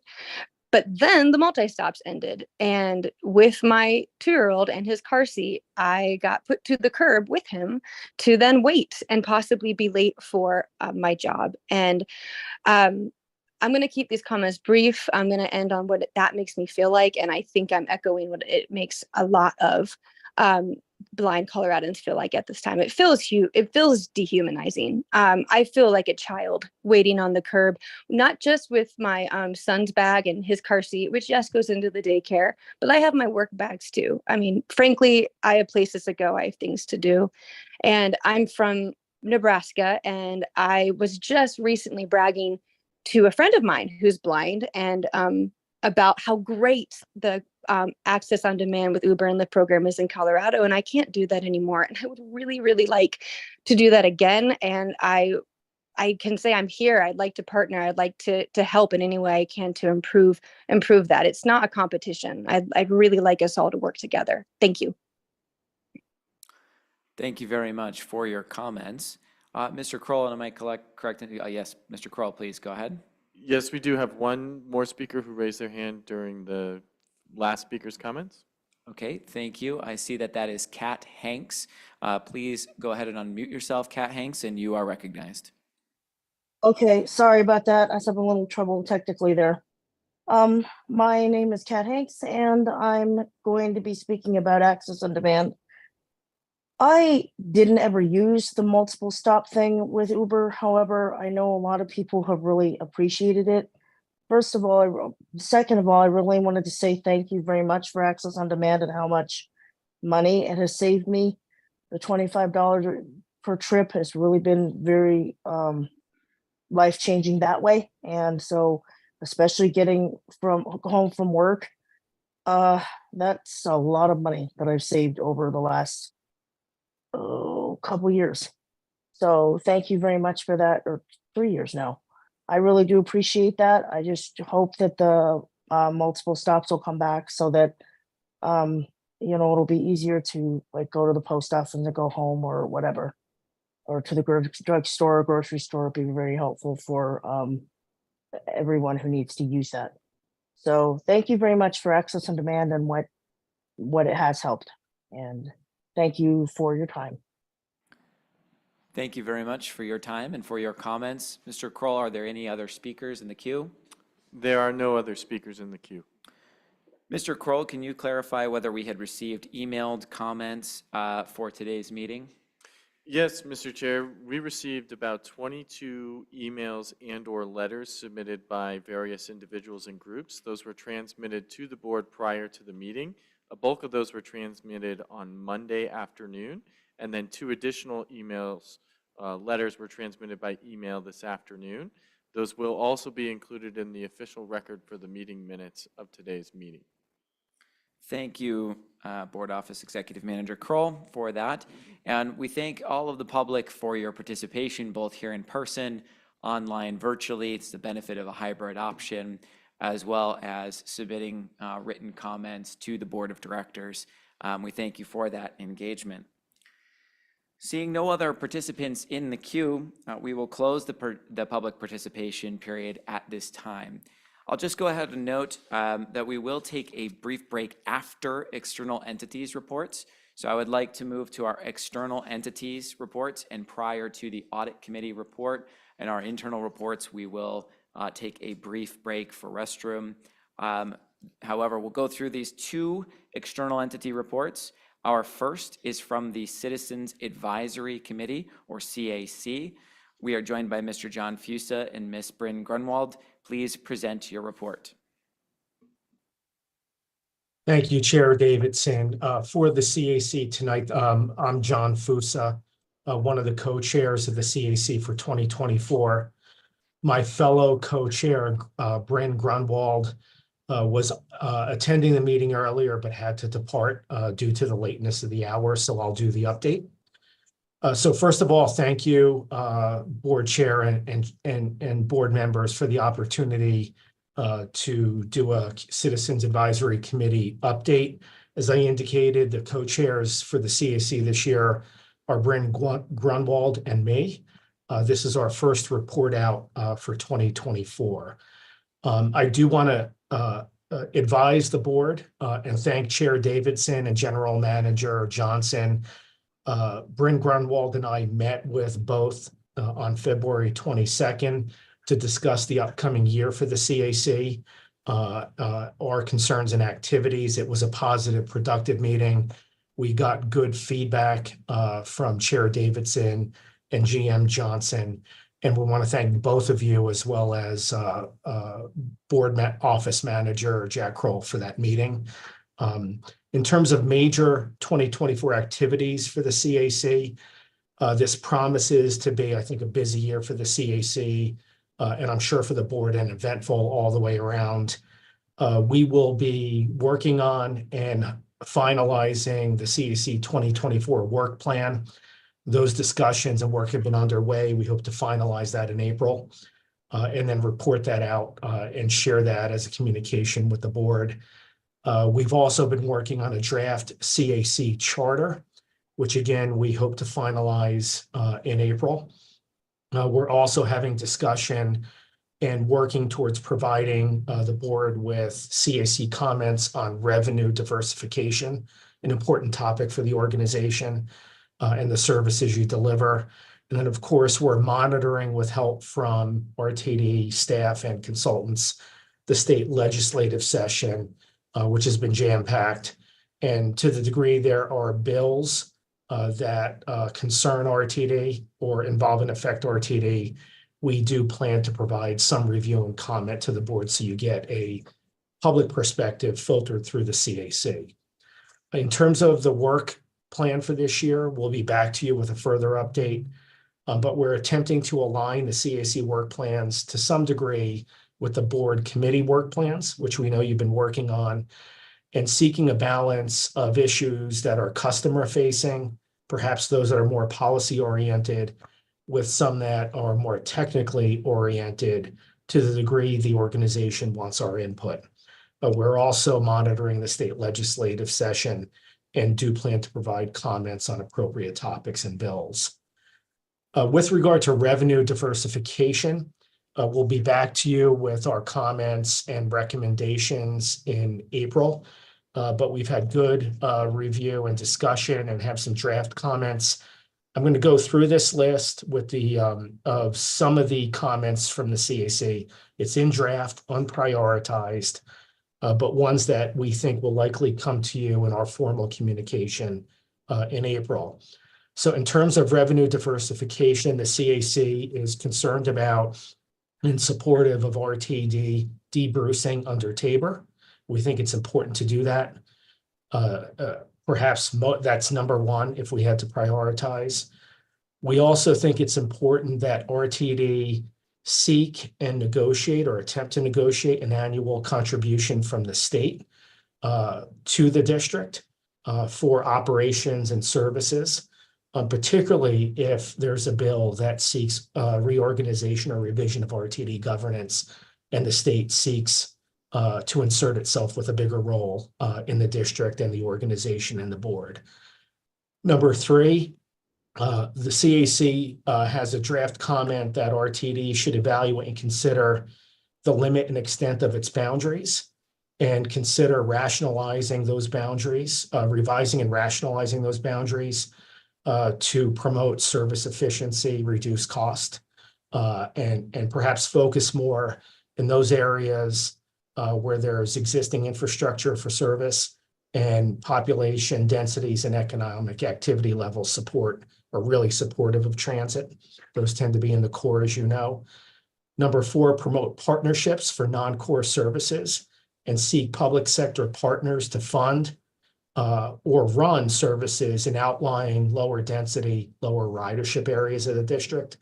The CAC believes, and we think the organization and the board believe, that the wave of the future is partnership. There's already quite a few partnerships, but particularly in outlying areas of the district that maybe are not so supportive of transit in terms of density and economic activity. We tend to think that the future lies in partnerships.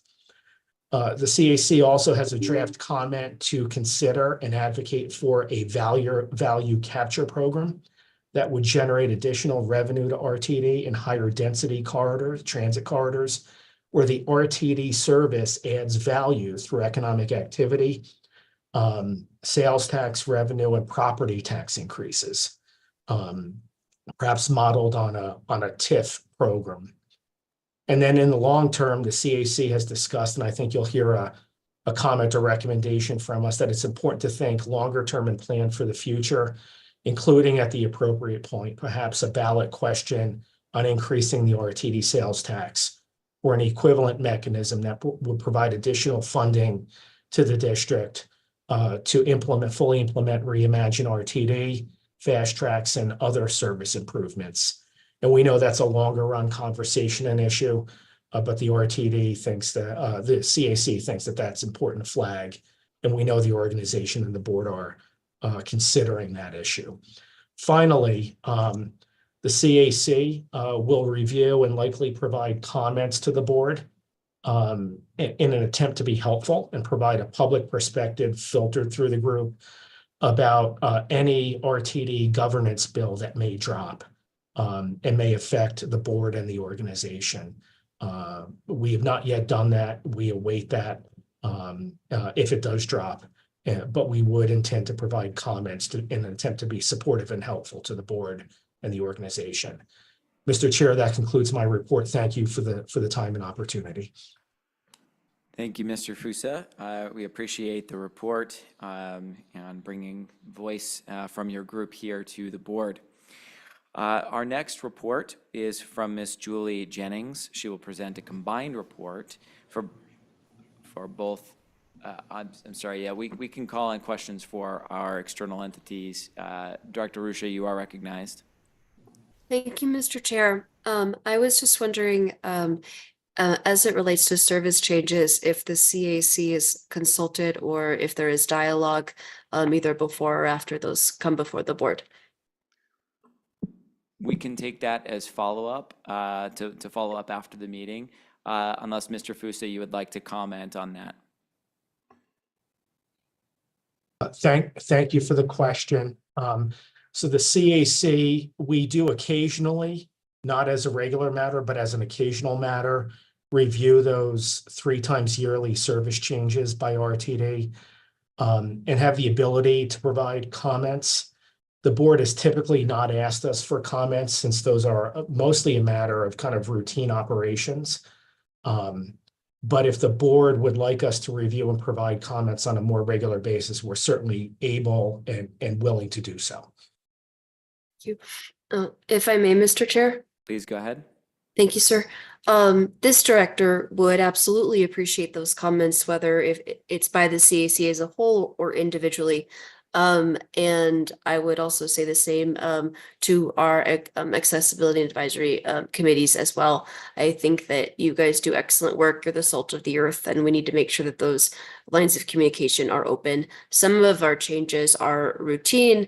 Some can also be very disruptive. And I think one of the reasons, well, I know one of the reasons why we have advisory committees is for reasons like this. And that's why I posed that question. So thank you, Mr. Chair, for allowing me to dialogue. And thank you, sir, for your kind response. Thank you, Director Ruscia, for the question and for the comment on that suggestion. Mr. Fusa, thank you for jumping back in to comment on that as well.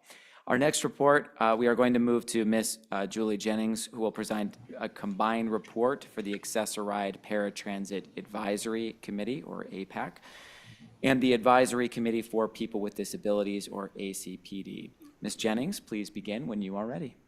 Hello. I'm not a member of the ACPD, and I do not have a summary of their meeting for this past Ms. for Jennings, this. my apologies that I didn't have that correct in the notes here. Please go ahead and just comment on your committee at this time. All Thank right, you. I do have a very brief summary of the March 26th APAC meeting. Paul Hamilton, Senior Manager of Paratransit Services, relayed information regarding an opportunity on the RTD website for customers to comment on multi-stop trips through the Access on Demand service. Mr. Hamilton also shared with the group about an upcoming peer review for both Access-a-Ride and Access on Demand. Gretchen Whittaker updated APAC regarding the LIVE program expansion to Access-a-Ride, which began on the 1st of March. Larry Buter, Manager of Paratransit Services, offered clarification regarding the differences between Access-a-Ride versus Access on Demand. Mr. Buter also provided information regarding a possible real-time feedback mechanism for customers. Additional information will be made available to APAC pending further exploration. That concludes my summary. Thank you. Ms. Jennings, thank you very much for the report. And again, my apologies for having the notes wrong there. Thank you, as always, for coming and bringing the voice of APAC here to this board. Very much appreciate the report. With that, we have approached the section where we will go through committee reports, the chair's report and the general manager's report, which are internal. I thank everybody in the public for the patience in remaining here and our external entities for the patience in delivering their reports. We are going to take a brief 5-minute break unless there is objection. We will reconvene at, well, let's call it, I'll give it a 6-minute buffer here, 5.5, call it 7:23. I will call the meeting back to order at 7:23. Thank you.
Did you grab the clicker?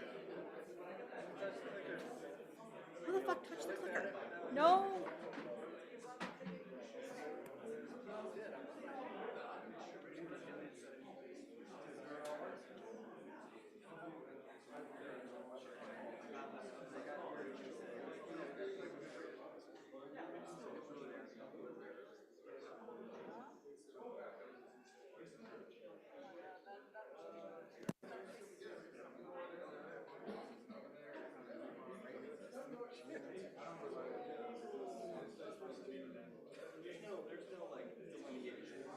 get a photo together.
We're going to get started in a minute here. If everyone could take their seat.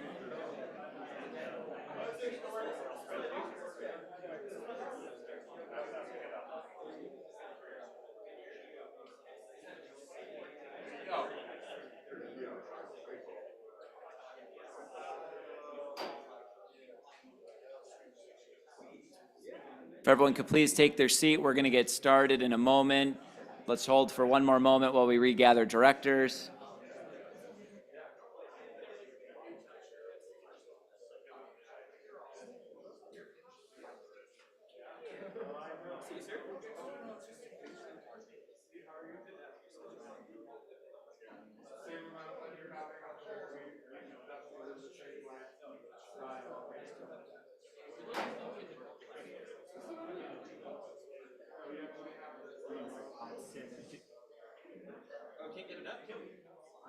If we could get our directors seated again, please.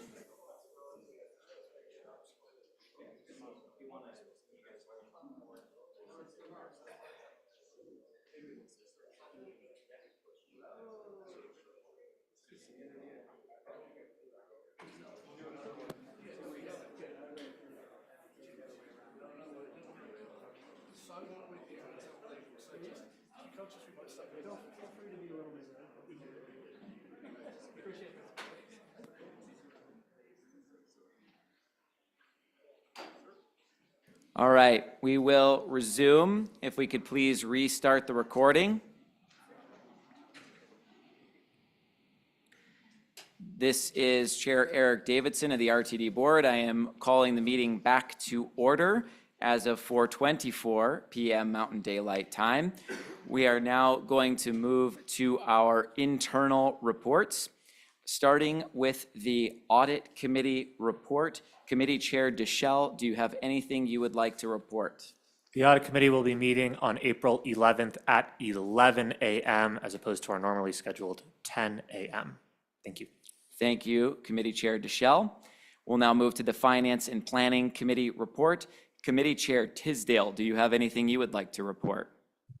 Yes, Mr. Chairman, the minutes of the March 12 meeting of the Finance and Planning Committee are found in the packet tonight at pages 13 and 14. There are no actions presented to the board tonight from that committee meeting.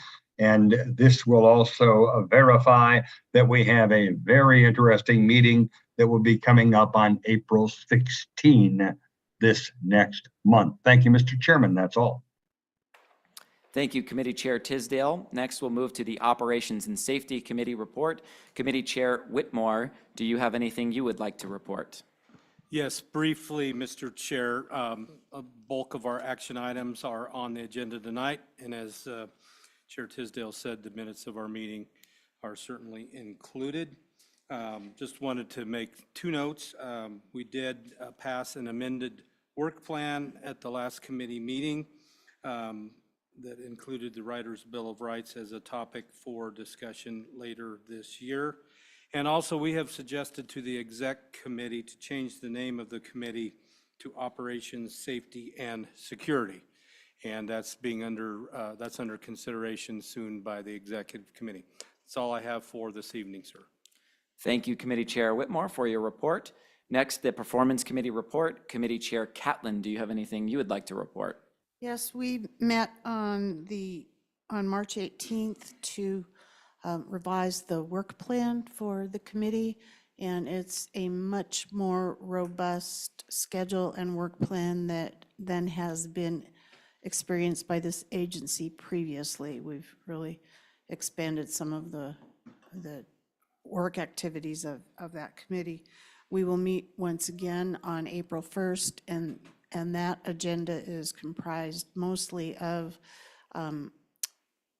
fleshing out and not redefining, but pulling together the materials from our board retreat and putting together a set of metrics by which we can evaluate the agency and the board. Thank you. Thank you, Committee Chair Catlin. Next, we will move to the approval of the board meeting minutes and the committee reports. The board and committee minutes were included in the board packet. Are there any corrections from directors for the minutes to be approved this evening?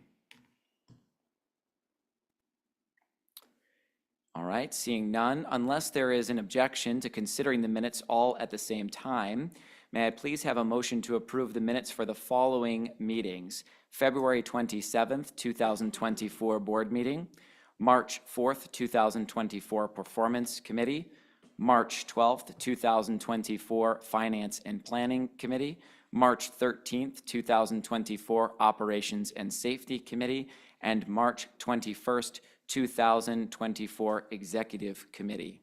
So moved, Michael Guzman. Second, Deschel. I heard the movement as Secretary Guzman and the second as Director Deschel. Is there any discussion on this motion? Mr. Chair, Yes, please, Director Rusha. apologize if I didn't hit the button in time. I have I guess it's a question maybe for a parliamentarian or a point of order.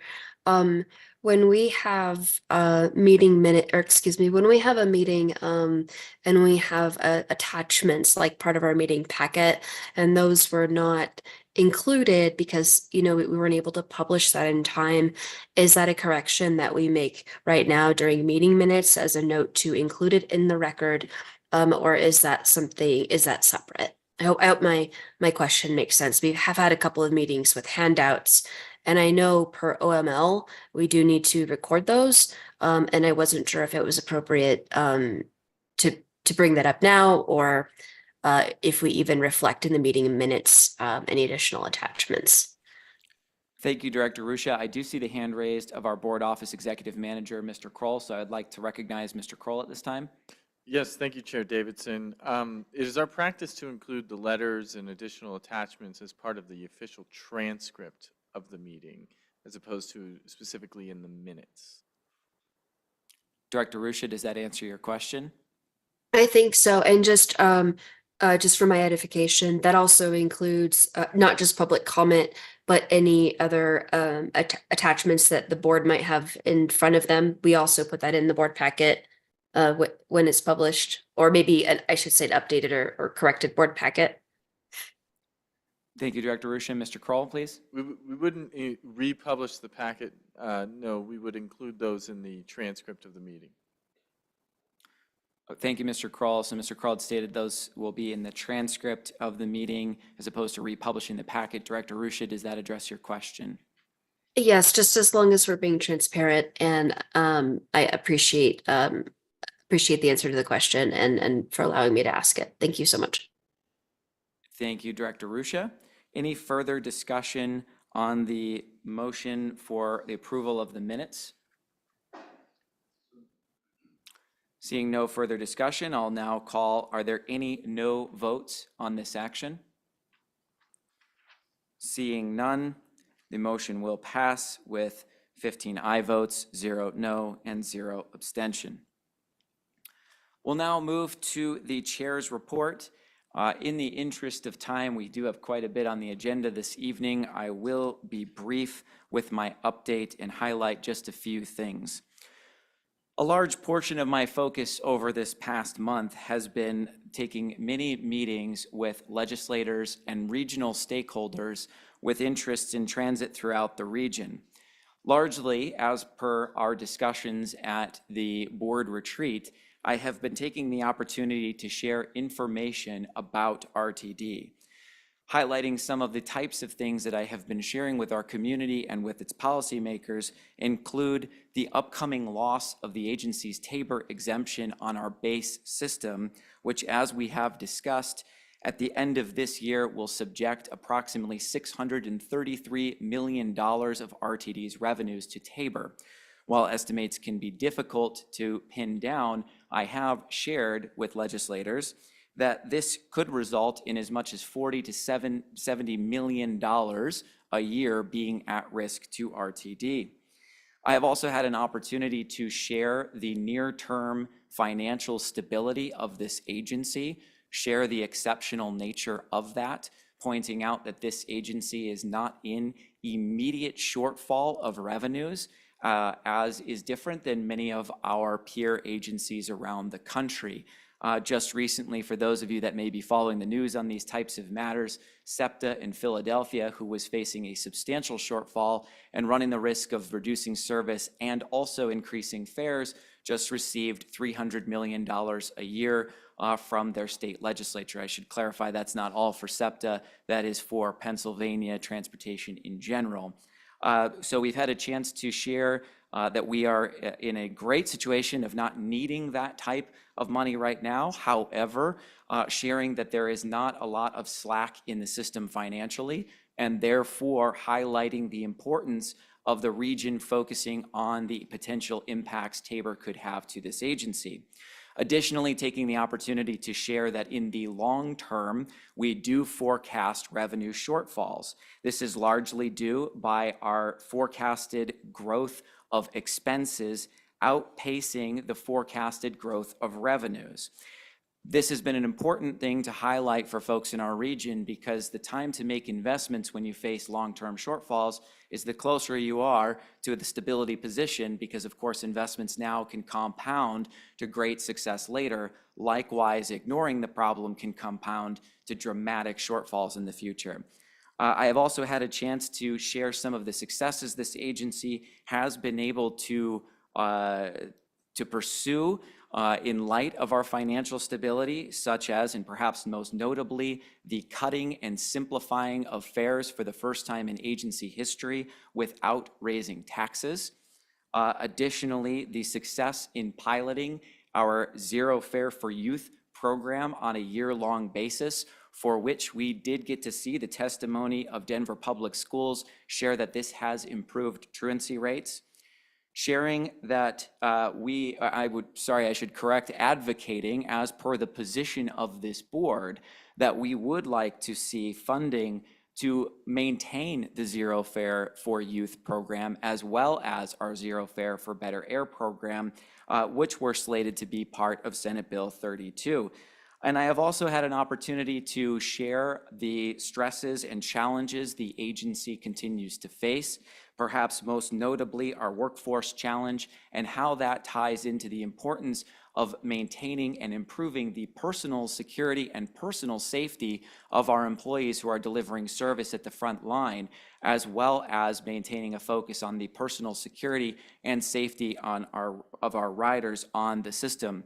I've engaged in a number of these discussions with legislators, decision makers, and stakeholders throughout the region. I will continue to do so, invite my board colleagues to do so pursuant to our discussions at our board retreat.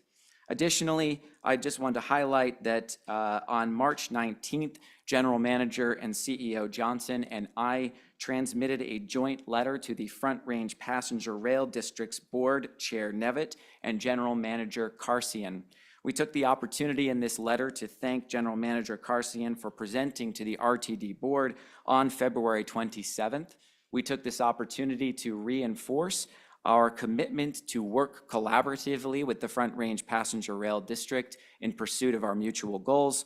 And we also took this opportunity to clearly articulate that the Fast Track's Internal Savings Account, or FISA as it is often referred, is under the purview of the RTD Board of Directors and is intended for the best interests of the taxpayers from whom the funding is derived. We also took the opportunity to share with Mr. Karsian and Chair Nevitt that the RTD is nearing the completion of the Northwest Rail Peak Service Feasibility Study, which we will hear an update on this evening, and that it is our intent to share this openly and collaboratively with the Front Range Passenger Rail District. And finally, to convey our interest in reviewing the Front Range Passenger Rails District's service development plan when that is complete and when that is made available to this board, so that we can investigate whether there are intersections between the interests of RTD's Fast Tracks program and the Front Range Passenger Rail District's Intercity Rail program. With that, I will conclude my chair's report, and I will yield the floor to our General Manager, Johnson, to please share with us her report. Thank you very much, Mr. Chair, and good evening to all of you, board members and all who are assembled both virtually and here in the boardroom. As introduced, I'm Deborah Johnson, the General Manager and CEO. This evening, I will share with you a few highlights of activities and strategic endeavors which I have engaged since the most recent board meeting of February 27th. This report and the activities that I will cite herein are centered around the agency's strategic priorities, as well as the 2023-2024 strategic initiatives of Back to Basics, People Power, and Welcoming Transit Environment.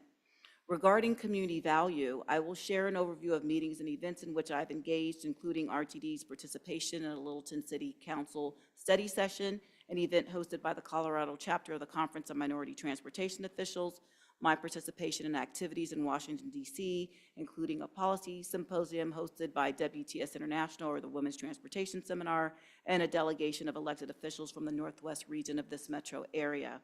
Additionally, I participated in a women's development panel hosted by the Metropolitan Atlanta Rapid Transit Authority, or MARTA as it's commonly referred, convened a meeting amongst RTD staff and representatives from the city of Lakewood, and participated in the most recent Front Range Passenger Rail District Board workshop. Regarding customer excellence, I will discuss additional functionality now available via the Next Ride web app and the elevator pilot program that launched on March 17th. And lastly, but certainly not least, speaking to employee ownership, I will share information regarding the National Transit Employee Appreciation Day. So briefly, related to community value, on Thursday, February 28th, I, along with Directors Tisdale, Deschelle, and Catlin, Deputy Chiefs Glenn Horn and Steve Martingano, and Government Relations Officer Michael Davies, as well as RTD's local government relations contractor, participated in a study session of the Littleton City Council to present agency updates and respond to inquiries regarding the agency's long-term planning related to transit service delivery to the city.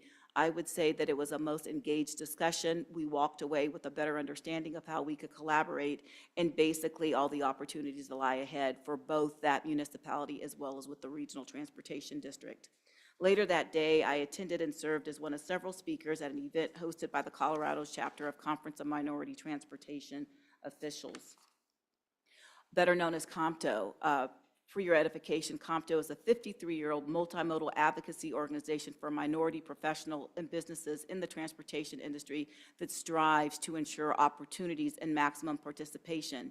This event serves as the 20th celebration of the chapter's anniversary and an aspirational look for 2024 and beyond.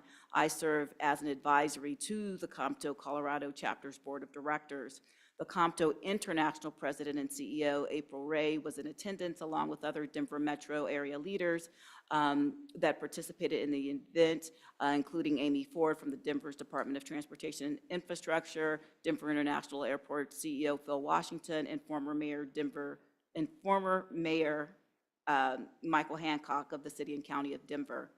From Tuesday, May 5th through Friday, March 8th, I attended the WTS International Policy Symposium held in Washington, D.C.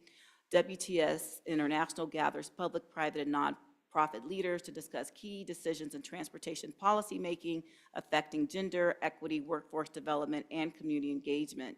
The policy symposium this year highlighted policymaking at all levels of the industry, including modal-specific updates at the federal and state level, specifically focused on bipartisan infrastructure law funding.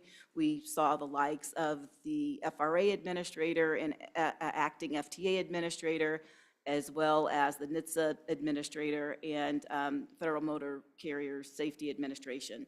We discussed labor and workforce development amongst a myriad of other topics. During the course of the symposium, I moderated a panel entitled Policy Making and Implementation at the City Level, during which participants discussed topics including balancing between city and state needs and priorities, new technology on city streets, active mobility and equitable mobility, partnership between city governments and private sector, and community engagement, as well as data-informed policy making. And more specifically, we had dialogue about what we have gotten wrong and what we have gotten right in local transportation infrastructure projects in the past 10 years. Panelists included Sharon Kirschbaum, Director of Washington, D.C.'s Department of Transportation, commonly referred to as DDOT, Catherine Summerlin, who is a senior staff analyst from the city of Houston, and Kim Lucas, who is the Director, Department of Mobility and Infrastructure for the city of Pittsburgh, and Harriet Tregoning, Director of the New Urban Mobility Alliance. The following week, from Wednesday, March 13th through Friday, March 15th, I, along with Second Vice Chair Lynn Geisinger and Government Relations Officer Michael Davies, returned to Washington, D.C., along with elected officials representing the Northwest region of the metro area, including the jurisdictions of the city of Boulder, Boulder County, Longmont, Erie, Lafayette, Superior, Louisville, the city and county of Broomfield, and Westminster. The coalition met with members of Colorado's congressional delegation and congressional staff to engage in dialogue and encourage support for numerous projects and initiatives impacting the region, including several infrastructure and transportation projects, safety improvements, and efforts to reduce greenhouse gases. Last Monday, March 18th, in recognition of Women's History Month, I participated in a virtual panel discussion hosted by MARTA. The panel's theme was Career Success Levers for Women, and participants fielded questions designed to inspire and empower women early in their careers in the transportation industry. The panel was moderated by Sherry Johnson, MARTA's Director of Learning and Development, and other panelists included women in leadership positions in the greater Atlanta metro area, as well as Karita Decree, who is the Vice President of Workforce Development and Educational Services from the American Public Transportation Association. On Thursday, March 21st, I, along with Jyotsna Vishwakarma, acting AGM of Capital Programs, and Michael Davies, Government Relations Officer, met virtually with Lakewood City Manager Kathy Hodson and members of her staff, specifically the new Public Works Director and the City Planning Director and the CFO, to discuss RTD strategies and initiatives for 2024. And Director Sloan is smiling over there because she's very excited about that. Related to customer excellence, on Thursday, March 7th, the agency launched a simpler way to purchase fares. Customers using the Trip Planner feature on the NextRide online application are now able to see the fare price for the trip associated with their plan journey before purchasing anything. I think that's a big step relative to managing customer expectations. So customers can click the Buy a Ticket link and complete their fare purchase in their MyRide app. And customers who use the Trip Planner feature on the NextRide application but do not yet have the MyRide app installed on their mobile device are now prompted to visit either the Apple or Android App Store to download it. And then I want to round out and talk about the Elevator Pilot Program. As I previously shared with this board via memorandum, on Sunday, March 17th, the agency commenced a pilot program wherein the doors of the elevators in 3 locations, specifically the 9 Mile, Colorado, and Southmore stations, were reprogrammed to rest in the open position. This pilot is in alignment with the strategic initiative related to a welcoming transit environment. And the locations that were selected for the pilot basically were based upon specific data, recognizing that a large number of customer complaints, security-related incidents, and operational disruptions have come forward due to unwanted activities. Staff will be monitoring social media, comments, online messages, and call center data to determine the effectiveness of the pilot and to assess whether it should be expanded to other locations. Related to the strategic priority of employee ownership, On Monday, March 18th, RTD celebrated National Transit Employee Appreciation Day. Observation of this annual event is in alignment with the agency's 2023 and 2024 Strategic Initiative of People Power in recognition of past employee survey responses related to how employees indicated they wanted to be recognized. Rather than providing uniform items for all employees, the agency managers and supervisors were given creative license to provide their employees with small tokens of recognition, such as breakfast foods, RTD branded mementos, and other similar items. And last, but certainly not least, I would be remiss not to acknowledge that tonight's represents the last official board meeting of our Chief Operations Officer, Michael Ford's 6-year tenure with RTD. Having served in numerous roles in transit agencies spanning from California to Michigan, Michael announced earlier this month that he would be retiring. My personal thanks, commendations, and congratulations go to Michael for his dedication to RTD and his more than 40 years in the transportation industry. I believe I speak for everyone here in wishing him all the best in his future endeavors, and please join me in a round of applause in recognition of Michael Ford.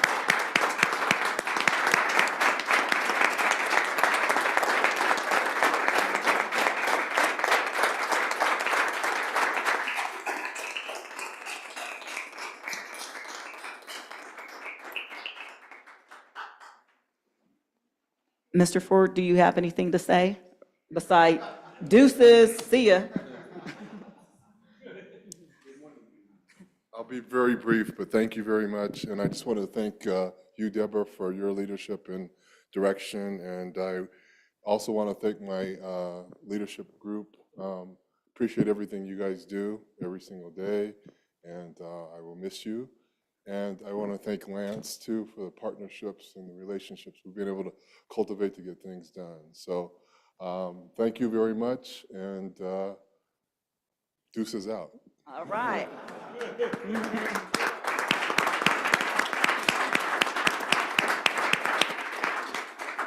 And with those comments, Mr. Chair, that completes my report. Thank you, General Manager, CEO Johnson, and thank you, Mr. Ford, for your service to the agency, and we congratulate you on the retirement and wish you the very best in your endeavors ahead. Thank you. All right, thanks everybody, appreciate it. We will be moving to the unanimous consent section of our agenda. There is one unanimous consent item on the agenda. I'm sorry. My apologies. Thank you very much. Jumping ahead a little bit here. Thank you. Appreciate it. I misspoke. We will now move to our discussion items. There are 2 items on tonight's agenda. The first section will have 2 items presented by the general manager and staff. First is the Access on Demand update. General Manager and CEO Deborah Johnson, would you please introduce this item to the board? Yes, thank you very much, Mr. Chair. Deborah Johnson, once again, General Manager and CEO. I am joined by Fred Worthen, who serves as our Assistant General Manager of Bus Operations. If I could have the next slide, please. So this evening, Mr. Worthen and I will be discussing, first and foremost, an overview of both Access-a-Ride, RTD's ADA Complementary Paratransit Program, and the Supplemental Access on Demand Program. The functionality enabled with the app utilized by one of the Access on Demand contractors that allows multi-stop trip requests. We will also talk about staff's effort to communicate the agency's response to address this inadvertent multi-stop functionality. And lastly, the peer review that will be convened to assess RTD's paratransit service program holistically. I'm now going to turn the presentation over to Fred Worthen, AGM of Bus Operations.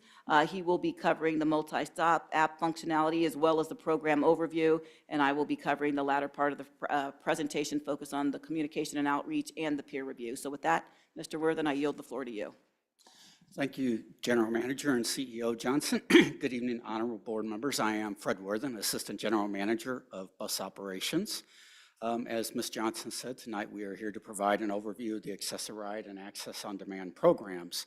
So I'll start with a little bit of background. The Americans with Disabilities Act of 1990 requires public transit agencies that have fixed route services to provide complimentary paratransit service to people who cannot use fixed route or bus rail service because of a disability. The ADA regulations specifically define a population of customers who are entitled to the service as a civil right and establishes the criteria to use these services. RTD Complimentary Paratransit Service is branded as Access-a-Ride. All RTD Access-a-Ride vehicles are 100% accessible. Eligible customers may reserve trips on Access-a-Ride 1 to 7 days in advance for any trip purpose. The ADA regulations also define minimum service characteristics that must be met for the service to be considered equivalent to fixed route service it is intended to complement. ADA complimentary service must be provided on the same days and during the same hours as the fixed route service for the comparable trip. Paratransit service, complimentary service must be provided within 3/4 mile of either each side of a fixed route and within 3/4 mile radius of a rail station. The transit agency must schedule and provide paratransit service to any ADA complimentary paratransit eligible person at any requested time in response to a request made for service the previous day. The transit agency must accept reservations during normal business hours on all days preceding a service day. The one-way paratransit fare may also not be more than twice the fare of a full fixed route service for a similar trip, exclusive of discounts, and a customer's personal care attendant may not be charged a fare. There also may be no restrictions or priorities based on trip purpose. Service must be provided regardless of the nature of the trip, and public entities must plan, budget, and implement their paratransit systems to meet all of the anticipated demand for service. As previously mentioned, ADA complimentary paratransit service must be provided within 3/4 mile on either side of each fixed route, as well as within 3/4 mile radius of all rail stations. I should mention that commuter rail and regional bus services are not included within paratransit service requirements. When the initial ADA regulations were drafted, these services were excluded because they were operated primarily as express services with limited stops during peak periods of daily service. Most of these services usually traveled from one way from outlying areas to high-density activity centers, such as major downtown or employment centers in the morning, then returning customers to home on a reverse commute in the evening from the major activity centers to the AM service origin. Access on Demand is an agency-subsidized supplemental paratransit service. It is a curb-to-curb taxi and rideshare service that is available for current eligible Access-a-Ride customers. Eligible customers may take up to 60 total trips per month on Uber, Lyft, Z-Trip, or Metro Taxi. RTD pays the first $25 a trip cost, with the remaining portion of the fare paid by customers. Eligible Access-a-Ride customers can register online through a relatively simple process. The enrollment form requests the rider's name, Access-a-Ride ID, email, and mobile phone number. Once the requested information is provided, the individual requesting Access on Demand service can choose one or more service providers that are provided by Lyft, Metro Taxi, Uber, and Z-Trip. Once service providers are selected, individuals check boxes to acknowledge how information related to services may be shared with RTD, acknowledges that they are voluntarily enrolling in the program, and the requester is responsible to pay for fees above and beyond the $25 subsidy for the trips, and that they understand and agree that Access on Demand is limited to 60 one-way trips per month.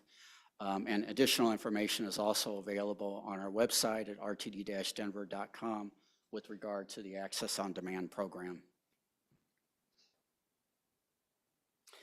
As a bit of historical background, in October 2020, the Access-a-Cab program in place at the time was expanded to use transportation network companies. This expansion included a small limited area pilot that was later expanded to the entire district in January of 2022. In November of 2022, the RTD Board of Directors authorized the General Manager and CEO to enter into contracts with transportation network providers. And late in 2023, RTD became aware of Uber's multi-stop app functionality through the review of subsidies of the Access on Demand program. The average single trip subsidy for Access on Demand is $18.55, where the average multi-trip subsidy is $24.13 for multi-stop trips. Once staff became aware of the multi-stop app Multi-stop app functionality, communications, and outreach commenced to remind customers multi-stops are not allowed under AOD terms, as well as penalties associated with the usage of multi-stops. And I'm not supposed to use acronyms. AOD means access on demand. My apologies for that. With regard to multi-stop functionality, the Uber app allows up to 5 additional stops per trip. However, multiple stop fees may be incurred and there may be wait times between requested trip stops. Uber is currently the only access-on-demand provider that has multi-stop feature within the service scheduling application. Uber cannot turn the multi-stop function off. As a result, paratransit staff must monitor trips on Uber services to ensure compliance with the access-on-demand program, which prohibits the usage of multi-stops. Multi-stops are not a function provided by other AOD partners or available to RTD customers as a whole. As previously mentioned, in December 2023, paratransit staff became aware of customers using the app to schedule trips with multi-stops. And also, I'd like to reinforce that multi-stops are not an option available to all RTD customers. So to avoid disparate treatment, access on demand must be equitable to all customers.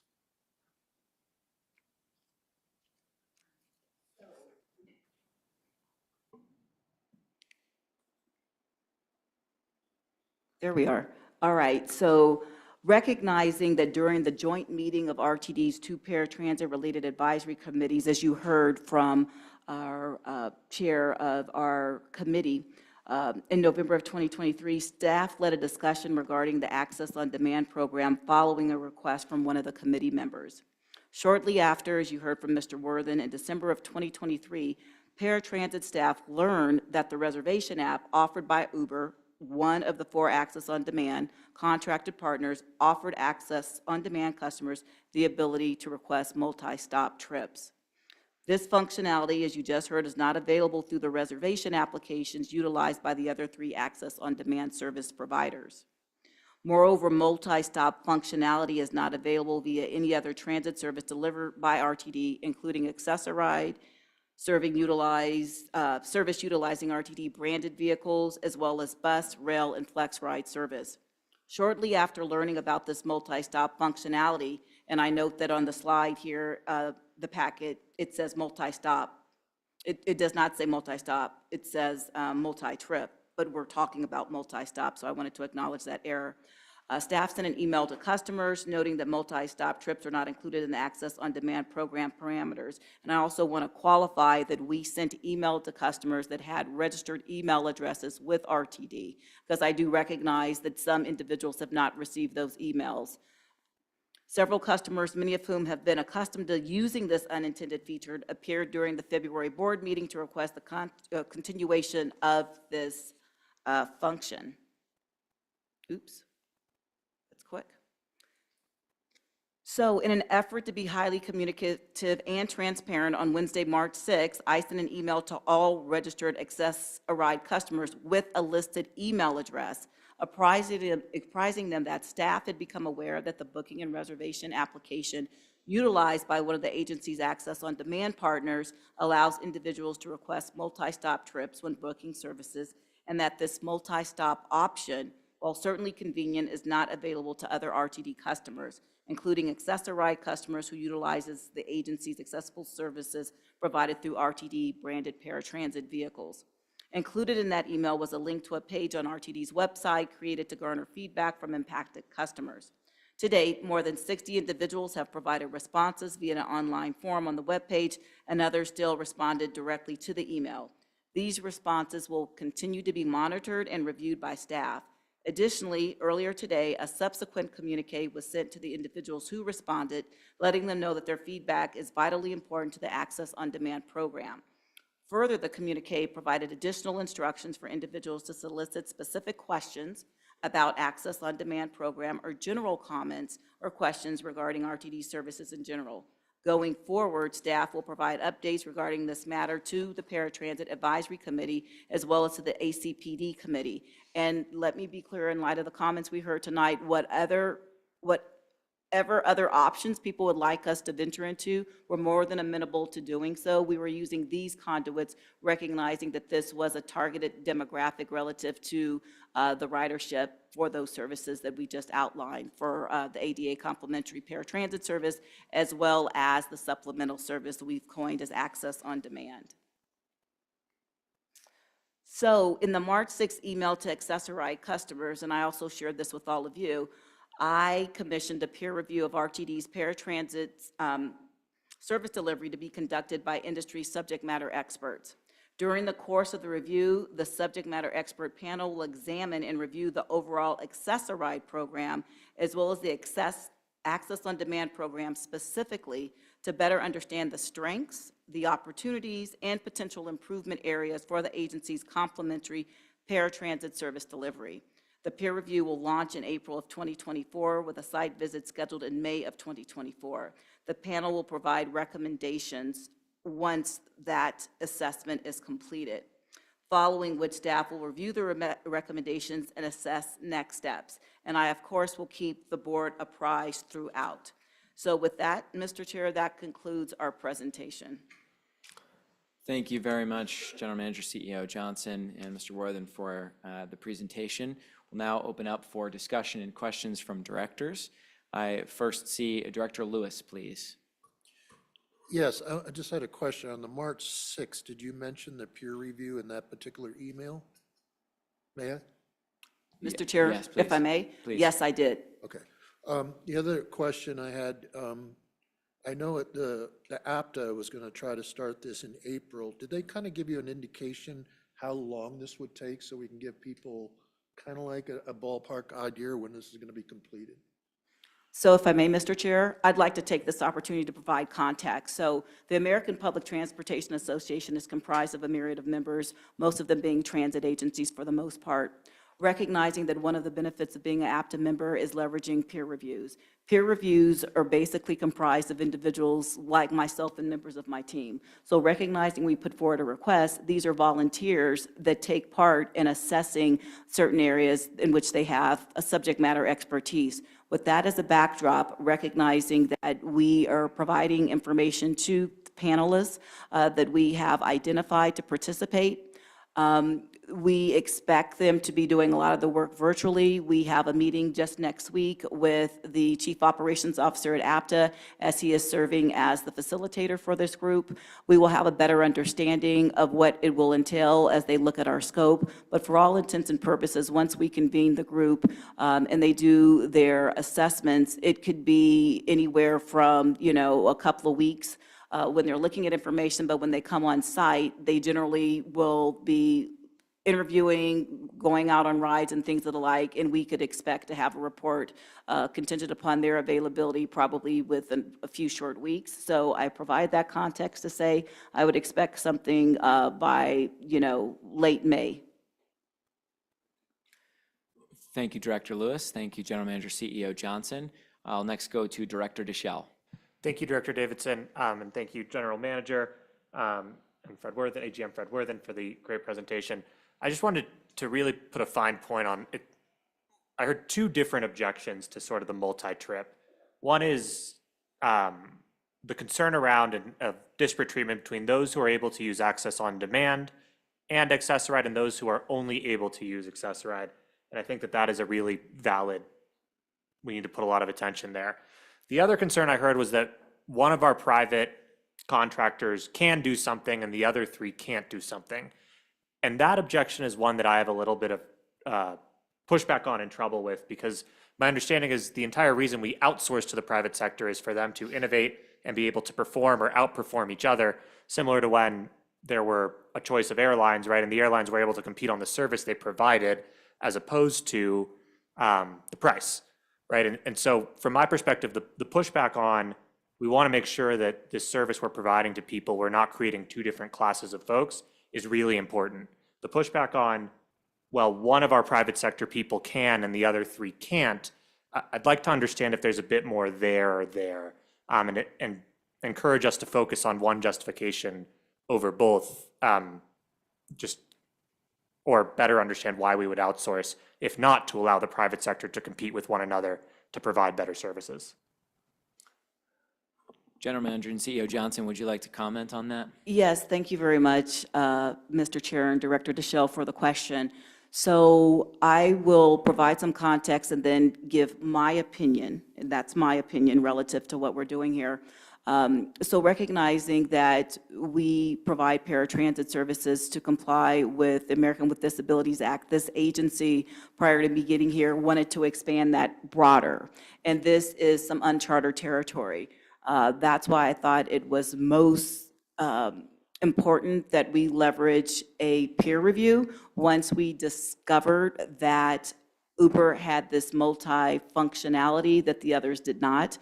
Because as you heard this evening with some of the comments, or individuals that have to use a Wave, a wheelchair accessible vehicle, may not have the opportunity to leverage the Uber services. And so with that, recognizing that this is new in the transit industry, and upon speaking with individuals that have leveraged some access on demand programs, Mr. Worthen and I have learned that some of them had reeled them back because of these unknown variables that have come to play that may give the perception of disparate treatment. And so with that as a backdrop, another important factor is this. For all intents and purposes, as we look at our accessoride costs, relative to the fixed van usage, that's not correct in reference to what I said. With the cutaways that we use for those services, on average, that cost may be, what is it, like $65, $68 per trip? That's roughly in the ballpark. Right. And so when you think about the multifaceted trips, when we cover up to $25 and people are using that more and more, we're paying for that in each instance, which basically caused a surge in the cost. Hence, that's how this came to our attention, because we have to monitor it manually, because this is not within the auspices of our registration program, unlike the other accessoride programs. So holistically, when you talk about we should be encouraging fair competition in the private sector, I don't disagree with that. But then when we're trying to provide a public service, and the operative word is public, there has been instances where it may appear as if we're not being equitable in the distributions of said service. Does that answer your question? And if it doesn't, you can tell me. No, you know I will. I know. No, that makes sense. And what I'm hearing is that the answer is not no. The answer is this is new. We got to take a pause. We got to figure it out and reevaluate it. And the answer might be we need to do multi-stop across the board. It might be some people can, some people can. It might be, we need to bid it back out and say, look, please bid in multi-stop or don't. But note that in your bid, right? That's sort of what I'm hearing. Hence, we don't know what we don't know. And so when this came to our attention and heard all those comments and what we're getting, and even tonight when we heard from an individual who said, I'm not able to use access on demand, we're hearing both sides. And I think it's incumbent upon us to do our due diligence. And while the intent was good as we went forward with this is why you do pilot programs, to learn about what may be best and what may need more refinement. And that's our intent here. Perfect. And just for my own edification, are there any access on demand vehicles that are not, that's probably not the right way to ask that. Can you reliably book an access on demand vehicle that is wheelchair accessible? We do utilize our current paratransit service providers to supplement the access on demand. It is referred to as WAVE by most individuals. There are trips available to individuals through the WAVE program. WAVE being wheelchair accessible vehicle, WAV. Thank you for clarifying that. Director Deschel, does that address your question? No. So of the four, Uber, Lyft, Z-Trip, Metro Taxi, do any of the four of them offer reliably offer the ability to book WAVE? No, Okay. we supplement that through our paratransit services. Thank you, Director Deschel. Thank you for the answers from Ms. Johnson, Mr. Worthen. Director Ruscia, please. Thank you, sir. Can you all hear me okay? Just want to make sure. Yes, we can. Thank you. Okay, thank you. I have a new device. Just wanted to check. So the agency has previously stated, and I think it was just restated, that on demand is not paratransit. And we have also stated that it is not required to be compliant with the ADA. you might remember last year, there was a conversation, a board meeting about that. I disagree. I think we are required to be compliant with the ADA. And I do think it is a form of paratransit service. And as it has been noted, not all of our on-demand platforms have the same amenities or benefits. We also stated to the customer in the pilot, which we are way beyond pilot, we're on 3 or 4 years now, that you are entering into the open marketplace. And you can choose what benefits you, and you can also choose more than one service. You can enroll all of them if you'd like to. On demand provides freedom and access for many. For those who do need wheelchair accessible vehicles, yes, that is an option, but it is not in any way comparable. And those wait times need to be addressed. I would also note that prior to on demand, the Accessicab service that we had did allow multiple stops, which means that technically when we moved away from that program, we also took away an amenity in that transition. So I understand and I completely respect this is a very complex issue, and I welcome the peer review. I'm frustrated. We're about 3 years in, but I just want to also acknowledge for folks who have taken the time to show up and write and come to meetings and reach out to directors that even if we had the best intentions, we caused harm. We caused harm in some of the decisions we made relative to the rollout, but we also caused harm in taking away a benefit that many people have noted that has, changed their lives, and in some ways might even be saving the agency money in certain circumstances. So it would have been my preference that we allowed this amenity to continue as we do a review and gave customers a heads up versus, and I do recognize we did send out an email, versus just taking something away. Now I can't, that's not my determination to make. It's not the board's determination to make, but I really strongly encourage staff, moving forward, like just to Director Deschelle's point, that we're intellectually consistent in our arguments, but we also really truly consider the harm that we might be doing in the corrections that we're making and do everything we can to mitigate that. And I do believe that GMCO is trying to do that right now. But this is an issue that I have heard about for weeks now from many of my colleagues who are blind, and I felt like I had to speak up and say something, particularly as it relates to Accessicab. Multiple stops was something that people were able to do in the past. And so it's not like this was new. I could completely understand how customers would have missed that wasn't permissible. Thank you so much for allowing me to speak. And I also, again, just want to recognize staff for their work on this issue. It's tough. We don't want to create more harm by fixing something. And again, I appreciate the peer review that's coming. And I look forward to hearing updates soon. Thank you very much for your comments, Director Arusha. Appreciated, as always. We'll turn to Director Harwick. Thank you. I just kind of want to piggyback on what everybody else has said. I really am hearing what Director Deschelle said about, we do want to be equitable. And I also completely agree. Let's, if one is doing a better job, let's not, kneecap it in favor of the other 3 that aren't providing that same service. But I also, as we move forward, I think there's an opportunity to innovate. And while it may cost a little more money, and I understand that adds up over time, but we have the opportunity to truly help those that are most in need in our community, whether that, whatever that person's disability is, we can serve them, we can help them, and we can choose to either do the bare minimum and do exactly what the ADA has said we should do, or we can look at how we can provide better service, and we can be leaders in our community, truly helping those individuals, whatever their disability is. So I think that while the peer review may come back and say, this is meeting the letter of the law, is that how we want to set ourselves up for the future and help our community, no matter where they live and how they are able to move through our community? Thank you. Thank you for the comments, Director Harwick. Always appreciated. Are there further questions or comments from directors at this time? Secretary Guzman, please. I might also add that our history as an agency is to not just do the bare minimum. So I am looking forward to the peer review. And I do hope that we take those considerations into account as we make our policy decisions and we make our decisions on how we operate.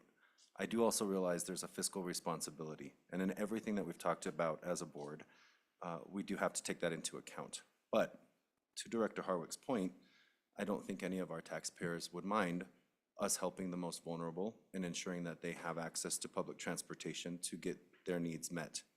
How it's used and how we structure that, that's in play right now. But I think that we're doing the right work, so thank you for reaching out for that peer review and commissioning it, and I look forward to hearing it. Thank you. Thank you, Secretary Guzman. Other questions or comments? I just would like to thank our General Manager and CEO Johnson, Mr. Worthen, for the presentation, for the work on this, echo the sentiments and comments of my colleagues that we appreciate what is a complex issue with disparate platforms available from our different private sector partners in this. Very much look forward to seeing the results of the peer review and having a policy discussion on how far it is that we do go as an agency to serve our most vulnerable neighbors. So thank you very much to staff for the work on that. Thank you to directors for the questions. Appreciate it. We'll now move on to our next discussion item. This is with regards to the Northwest Rail Peak Service Feasibility Study and is an update. At this time, I again will ask General Manager and CEO Deborah Johnson to please introduce the item to the board for presentation.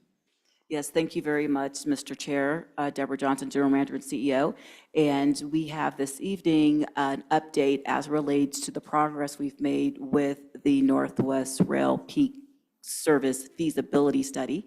We have Patrick Stanley here who will give the presentation. He serves as the project manager for this endeavor, and he is joined by Joycina Vishwakarma, who serves as Assistant General Manager of Capital Programs. So with that introduction, I will the floor to Mr. Stanley to commence with this update on where we are with this much anticipated study. Thank you. Can everybody hear me okay? I'm not too loud, am I? All right. Yes, thank you. Yes. Thank you, General Manager, CEO Johnson. Mr. Chair, directors, good evening. As Ms. Johnson said, my name is Patrick Stanley. I am the Manager of Engineering Programs with RTD, and I also serve as the Peak Service Feasibility Study Project Manager for the Northwest Rail. So today, sorry, got to aim the clicker. I apologize to Director Sloan and Deschelle. I'm going to be aiming at you all night here as I try to change the slides. So quick overview, what we're going to talk about today is that we'll give you a general update on the project status. We'll talk a little bit in more depth than what we previously talked about on the required infrastructure. Some of those, a little bit more information on some of that. We'll also go over the common set of facts that we've been developing as part of this study, which is the ultimate goal on the study is to understand what those facts are. We'll talk briefly about some of the opportunities on the project, and really in particular, that's the Front Range Passenger Rail District. And then we also want to go over the community and stakeholder engagement efforts that we've been going through since the last board update.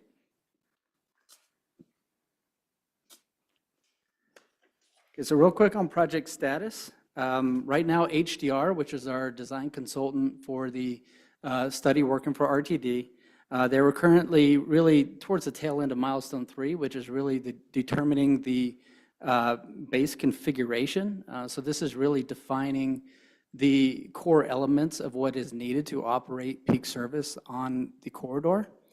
And they have initiated milestone 4, which is the options, service options and partnerships, and also starting in on the option strategies and next steps. Right now, currently, we have contracted with the BNSF Railway to do 30% design plans, cost estimates for capital costs and for operational costs.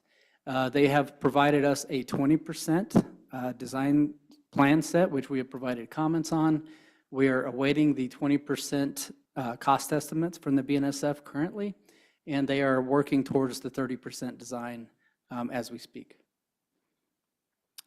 Also of note is the Front Range Passenger Rail District, which is actually being led by the consultant HNTB for CDOT.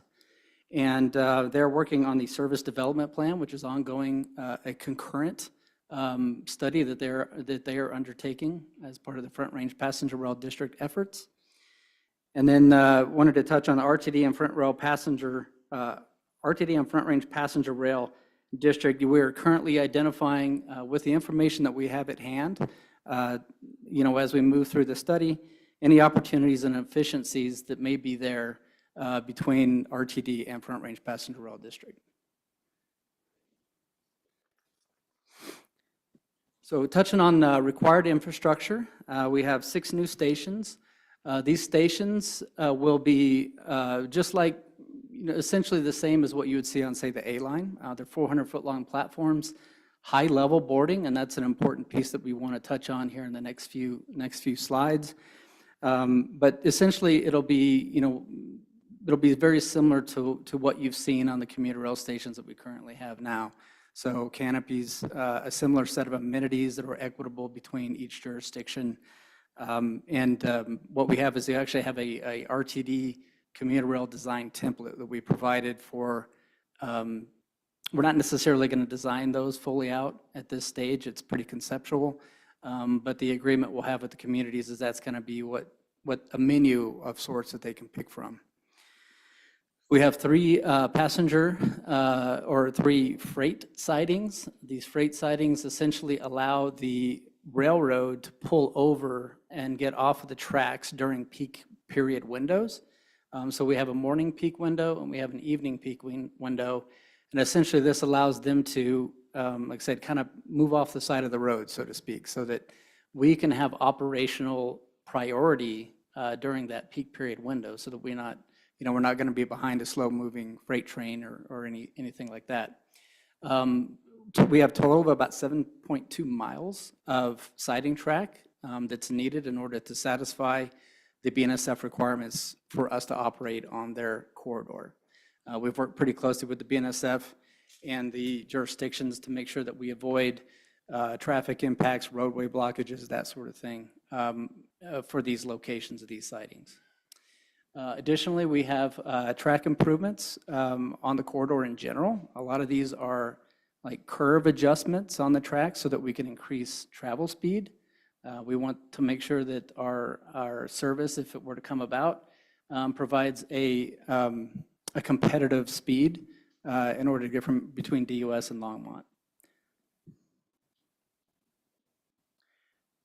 So continued on required infrastructure, there will be numerous drainage upgrades along the corridor. A lot of these, BNSF has been here for a very long time. A lot of the drainage infrastructure that they have on the track is substandard at this point. And we are going to be modifying the trackway in many places. So there are going to be upgrades to the drainage ways. And this will all be supported by a drainage report that's being done by the BNSF. Right now, there are 41 at-grade crossings on the extended corridor, and that's basically the section between the existing Westminster Station and Longmont. 22 of which have already been established as a quiet zone by the local communities, 8 of which are currently being established. And then anywhere that we modify a grade crossing, we will also have to look at what kind of safety improvements might need to happen at those particular crossings. This might be a combination of gates, perhaps medians, pedestrian facilities, channelization, fence, gates at crossings, kind of like what you see on the A line and the G line corridors. We're looking at a rail maintenance facility to maintain the fleet in Longmont. And we've also identified a midday layover facility location at Westminster. So we have to do something with our trains during the day. Since we have 3 in the morning, 3 in the evening, we've got a pretty long time gap where we have to store trains. So I wanted to touch on the accessibility compliance piece. So we are looking at high-level boarding platforms. That's what we're recommending for the Northwest Peak Service Study. This is the most equitable and really operationally efficient arrangement that we can have on the corridor. And not just equitable from folks that have mobility concerns, but also equitable between the various stations and the communities that they serve. The requirements, we're looking at level boarding. This provides equal service to all Northwest Corridor stations and existing high platform B-line stations. So it's important to note that we actually have 4 existing stations on the Northwest Rail, which are designed right now as high platforms, those being DUS, 41st and Fox, Pecos Station, and the existing Westminster Station.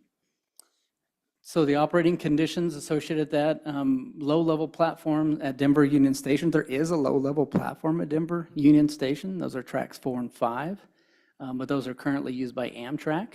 So if we were to try to utilize those tracks as well, that could conflict with Amtrak operations, and it could also conflict potentially with Front Range Passenger Rail if they were to come about in the future as well.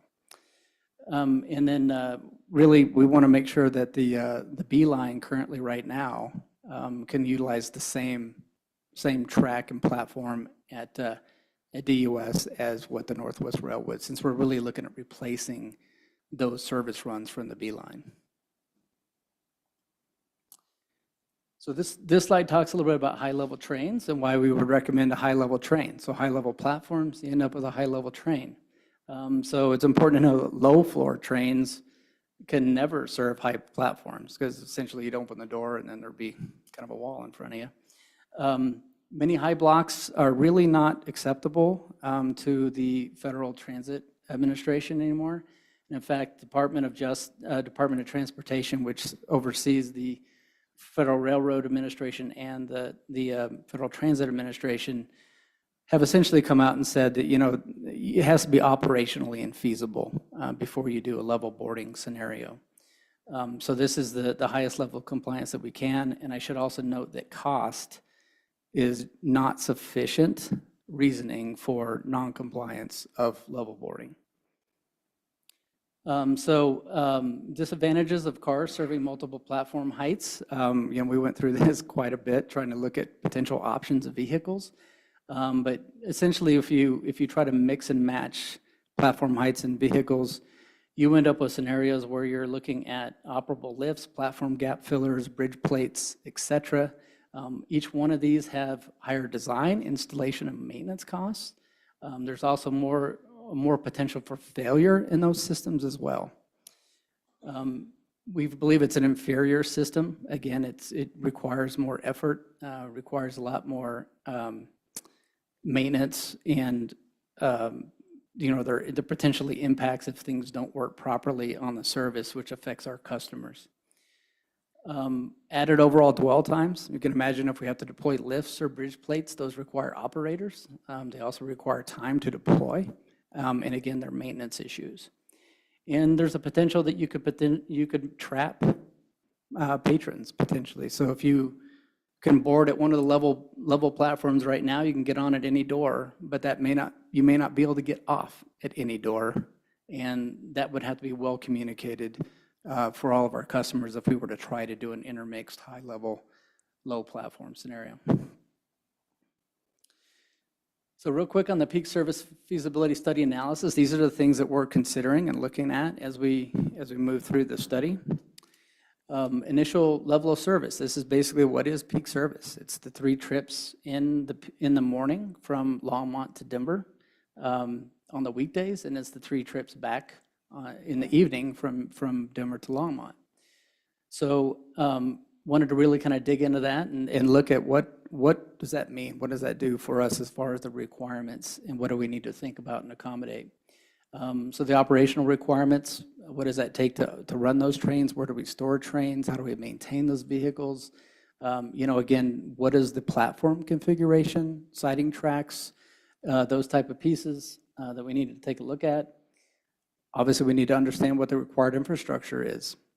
What do we need to build out? What is the BNSF going to require for us in order to operate on their tracks? And how much does it cost? How much does it cost to build those infrastructure pieces? how much does it cost to operate the system as a whole. We wanted to take a look at travel time. What do we think our projected time is for running between Longmont and DUS and vice versa, as well as the projected ridership. How many people do we think we can project to ride it based on the current DRCOG models? And then what are the benefits and impacts? And I want to mention just one quick, I know there's a lot of conversation about front range passenger rail and RTD right now. But so I do want to kind of reiterate here that our peak service feasibility study really is focused on RTD.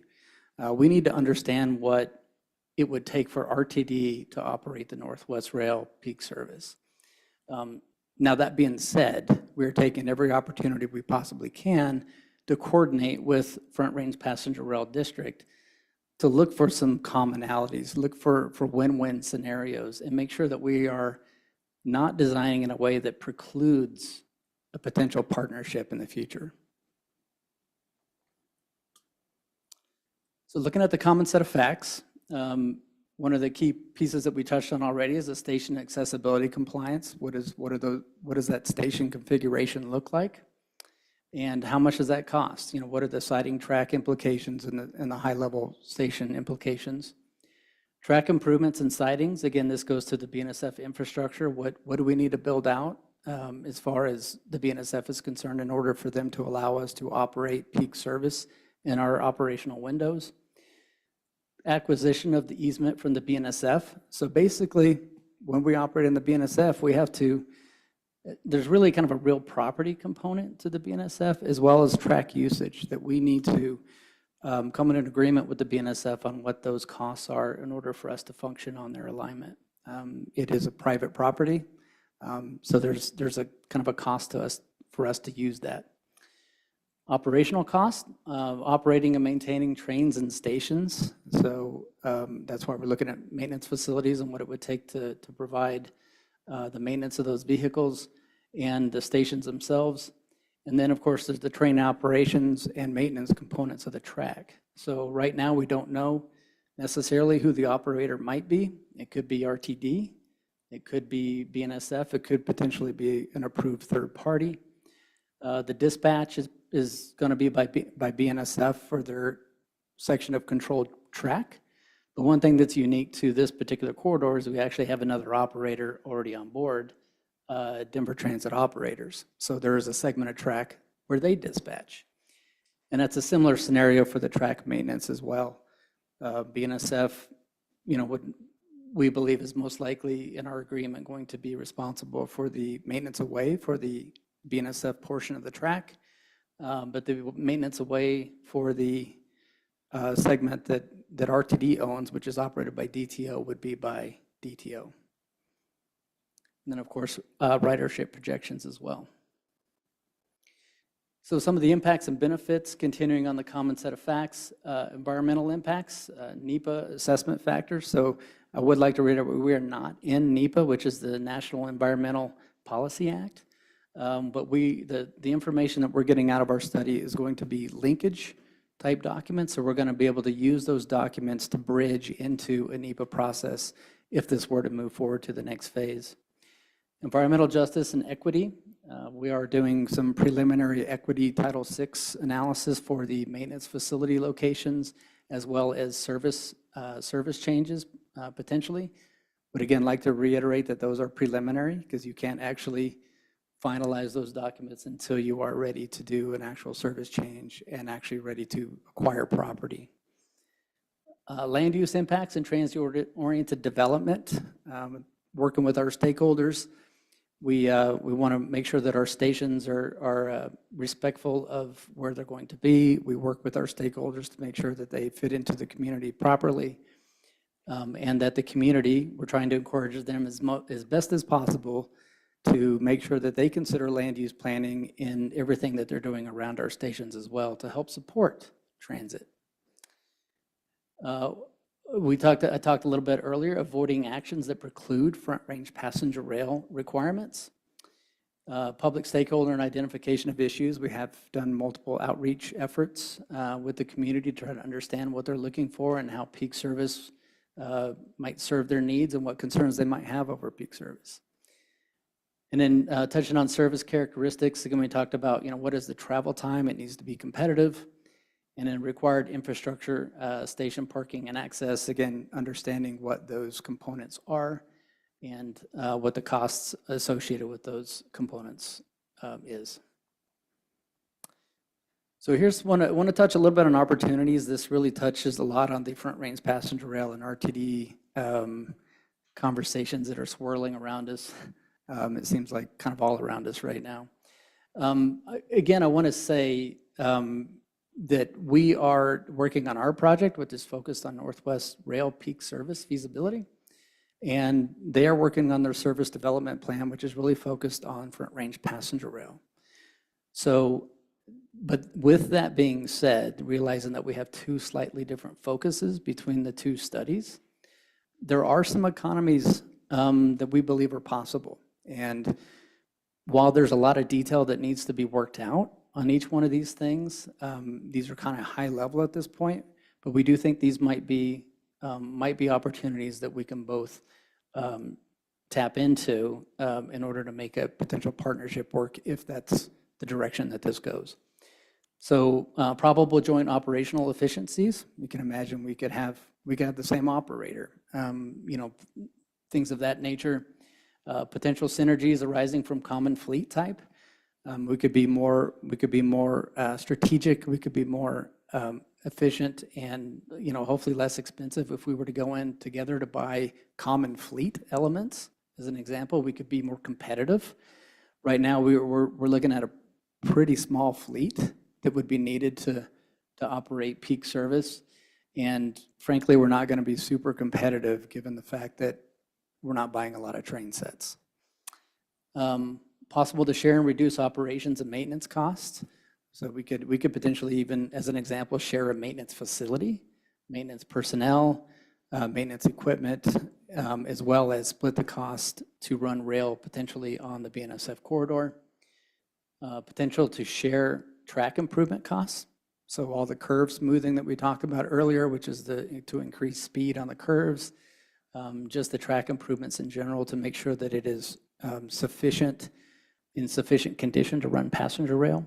If we have to do it and Front Range Passenger Rail would have to do it, those are costs that we think we could potentially come up with some cost sharing solutions.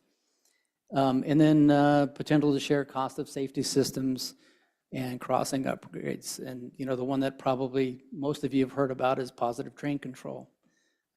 Positive train control is a safety system that we have currently on the A, B, and G lines as well. If we run passenger rail on the BNSF tracks, it's going to be required that we have PTC. So if you run one train, you got to have it. If you run 6 trains, you got to have it. You run 66 trains, you got to have it. So that's a good opportunity as an example. So I wanted to touch real quickly on the community stakeholder engagement that we've been doing.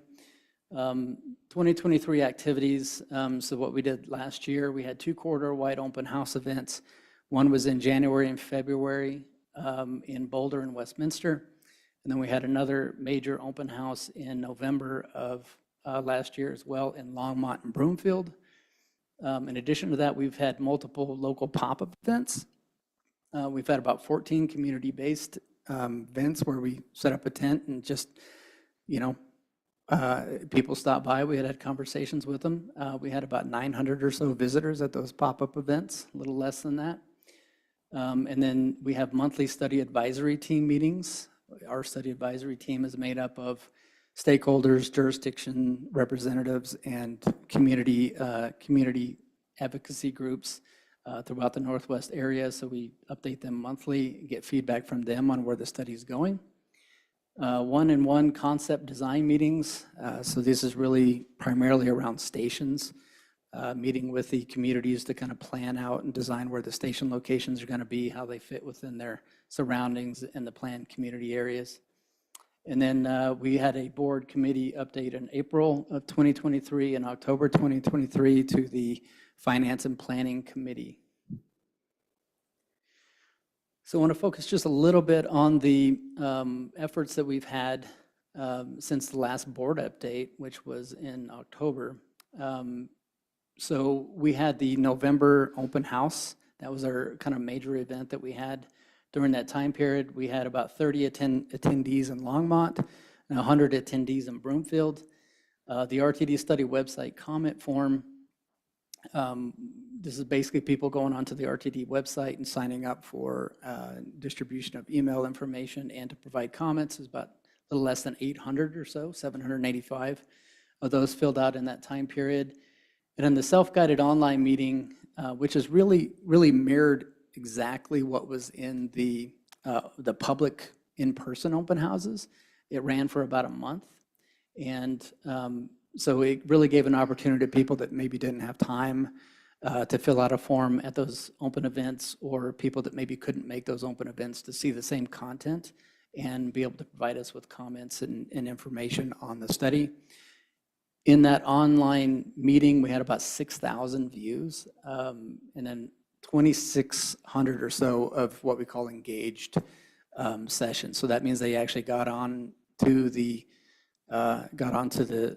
online meeting. They actually clicked, searched through, did surveys, provided feedback, etc. So they actually took some action on the web page. And then we received about 390 or so total survey responses during that time period. So real quick, I'll just kind of run through kind of what we heard. I would say that a lot of what we heard is pretty similar to what we heard in the January, February feedback earlier in the year. This particular question was, what do you see the benefits of the Peak Rail service? They could pick 3 potential options. By far, the kind of largest one here is to reduce my carbon footprint, embrace a more environmental friendly lifestyle. The next biggest one, getting to the destination without worrying about snow, traffic delays, etc. Kind of a reliability response. And then kind of from there, the added time to train to give, added time on the train gives them time to work, rest, do alternate things. And then kind of rounding out the next few kind of in the all about the same level are the cost saving on gas, insurance, safety, and relying on transit to run errands and access other opportunities. So the next question we asked is, what do you believe your greatest barrier to accessing the station? So really the biggest one was missing sidewalks and bike lanes. So we've heard a lot from the community up in the area that it's kind of this first and last mile connectivity is a pretty major concern. Next was the missing and infrequent bus service. And then kind of beyond that was the unsafe walking and biking conditions, followed finally at the end by the lack of secure parking. So it really is more about connectivity and movement than it is about parking as one of the general things that we've been hearing quite a bit about. How can peak service be enhanced to better meet your needs and expectations? So this is, again, very similar to what we found in January and February. The biggest one is the add weekend service. The next one that we heard for a lot of people is the reverse direction. So a lot of these comments really kind of came down to the sort of the definition really of what peak service is. We know it's limited. It's limited in its direction. It's limited in its time frame and its frequency. Just touch on those two. What concerns you most about peak rail service? And again, service only in one direction. So this is kind of getting to that reverse commute response. The limited hours of operation, again, limited service, limited runs, and the lack of weekend or evening service. Those were by far the 3 biggest ones that we heard from the community as we reached out to them. And then again, the next one that kind of follows up there is the connection, the first and last mile, the connection to other transit service and destinations. The next question is, what is the most important element to include at or adjacent to future stations? I'll be honest with you, we kind of asked this question for just as much guidance, I think, with our stakeholders as it is for us. So when they're looking at land use planning and what would fill in around a station and how they might plan their communities, this is important information. Commercial and retail spaces to shop, eat, Grab, et cetera. So it's really a commercial piece, followed in with housing within walking or biking distance. And then pretty level behind all that is a safe and secure places for commuters to park, secure places for commuters to store their bikes, and enhance bicycle and pedestrian connections to the station. So next steps as we move forward, we're going to continue to work on the identification of the required infrastructure. We're compiling inventory costs for track and sighting improvements, systems, crossings, stations, and fleet. This all goes into the common set of facts. And then we're ensuring project reflects RTD's commitments and obligations to accessible transit. So this is really the piece where we get into the high-level boarding, high-level trains, and how we can provide the highest level accessibility and access to the rail system. We're looking to complete the common set of facts. The biggest piece of that that's outstanding right now is the BNSF component. What are their costs for the corridor? But we want to make sure that we fully understand the feasibility of the peak service concept and what would be required to implement this particular service. We want to keep making sure that we continue to explore options and opportunities. We will continue, as Director Davidson talked about earlier, our commitment letter to the Front Range Passenger Rail District that he and Ms. Johnson signed are, I think, evidence of our commitment to continue to work forward and look for some opportunities. And then we will continue community and stakeholder engagement, identify periodic and stakeholder touch points.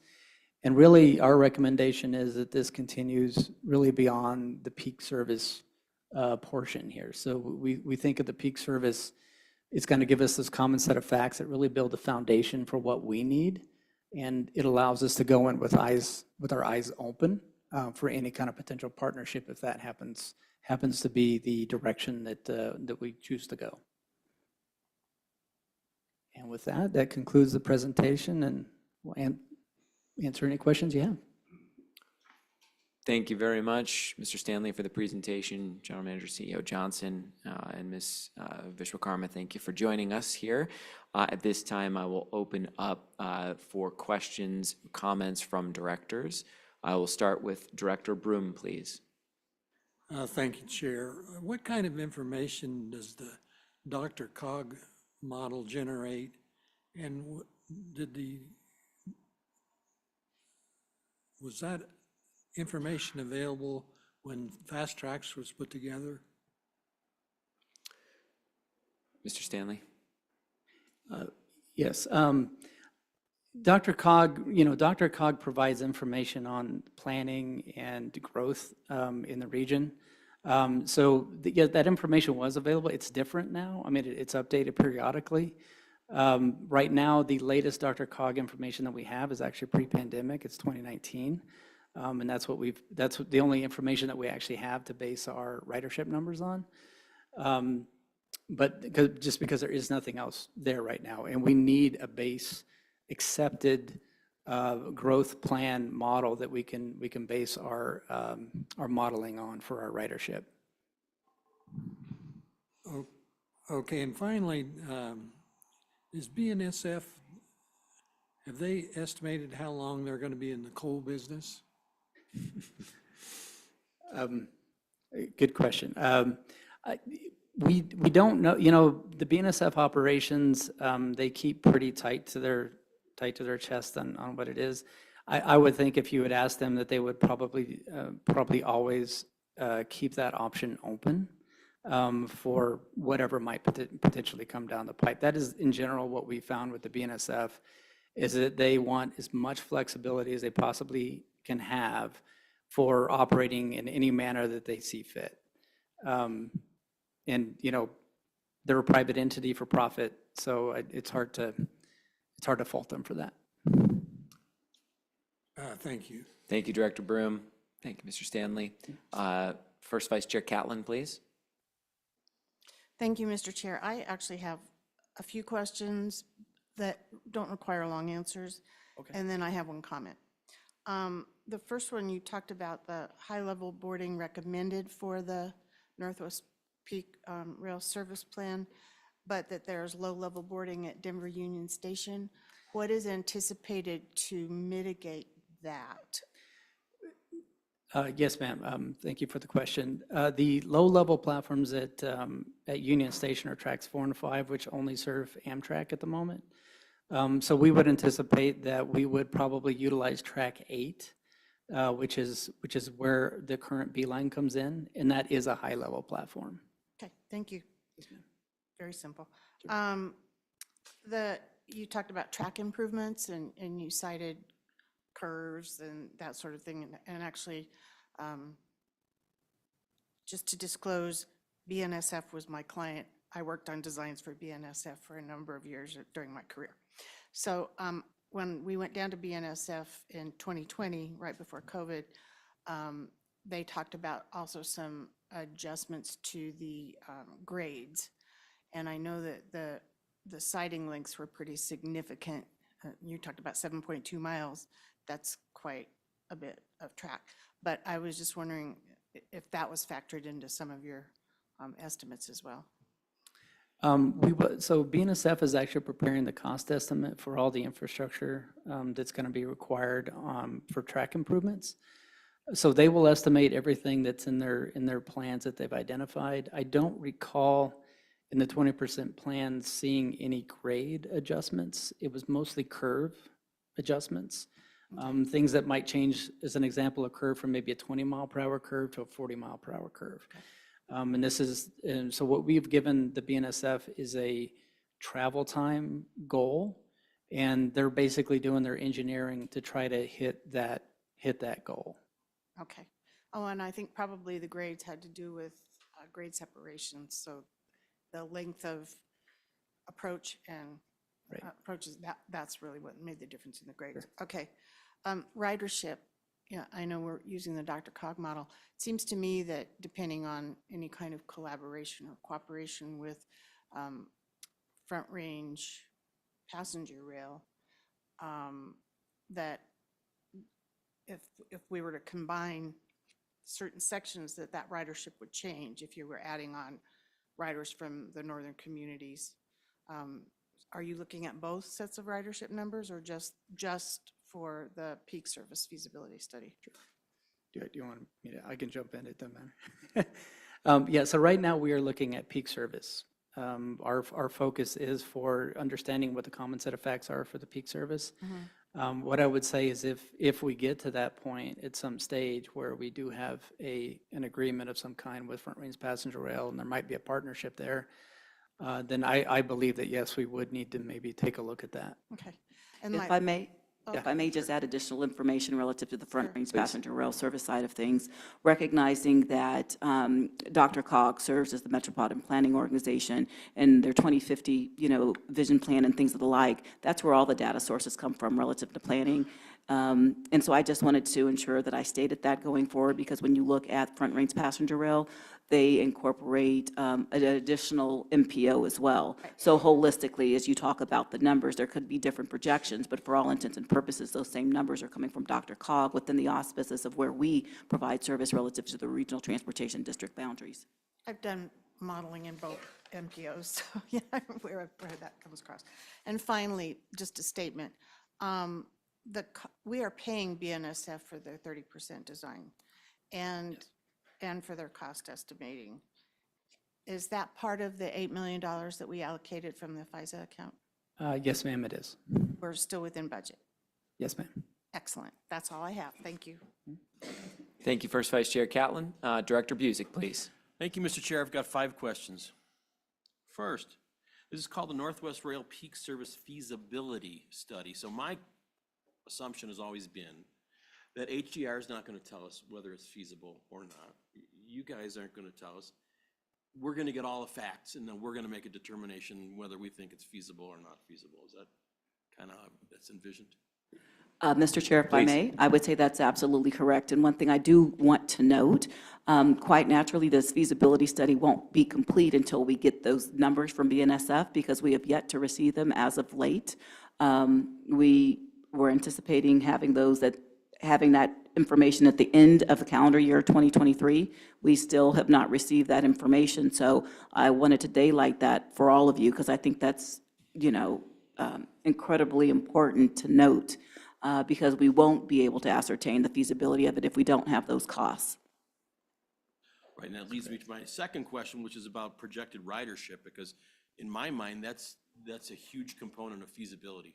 Because if the projected ridership numbers come out as, you're gonna get 1,000 people a day riding this thing, and it's costing us $1.5 billion, doesn't make sense, meaning not feasible. So am I correct in assuming that's a pretty important component of feasibility? Mr. Chair? Please. Yes, Director Busick, that's critically important. Thank you. And really, we're looking at what someone says is apples and fish, right? So we've got Northwest Rail from Denver Union Station to Longmont that has 10 stops.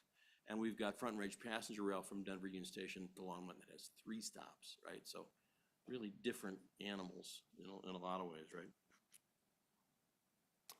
Yes, that's correct. The services and the concept for each one are different for sure. And I think there's places where we converge, so to speak, on what we're looking for, and I think there's places where we diverge. In particular, I think the one that kind of comes to mind is really station stops.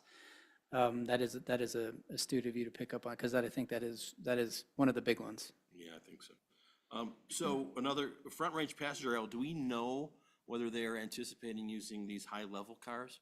Because it wasn't that Amtrak car that you all went on a little choo-choo ride with, a low-level car? Sorry, I don't. Mr. Chair, if I may? Please, go ahead. I did not participate on that ride. I was actually with the FRA administrator in Washington, Not there, D.C. you missed it. Yes. But to the question in which you posed, recognizing we're talking about intercity passenger rail, talking about commuter rail, there could be efficiencies. However, there's yet to be a service development plan relative to FRPR. RTD is further ahead in our assessment.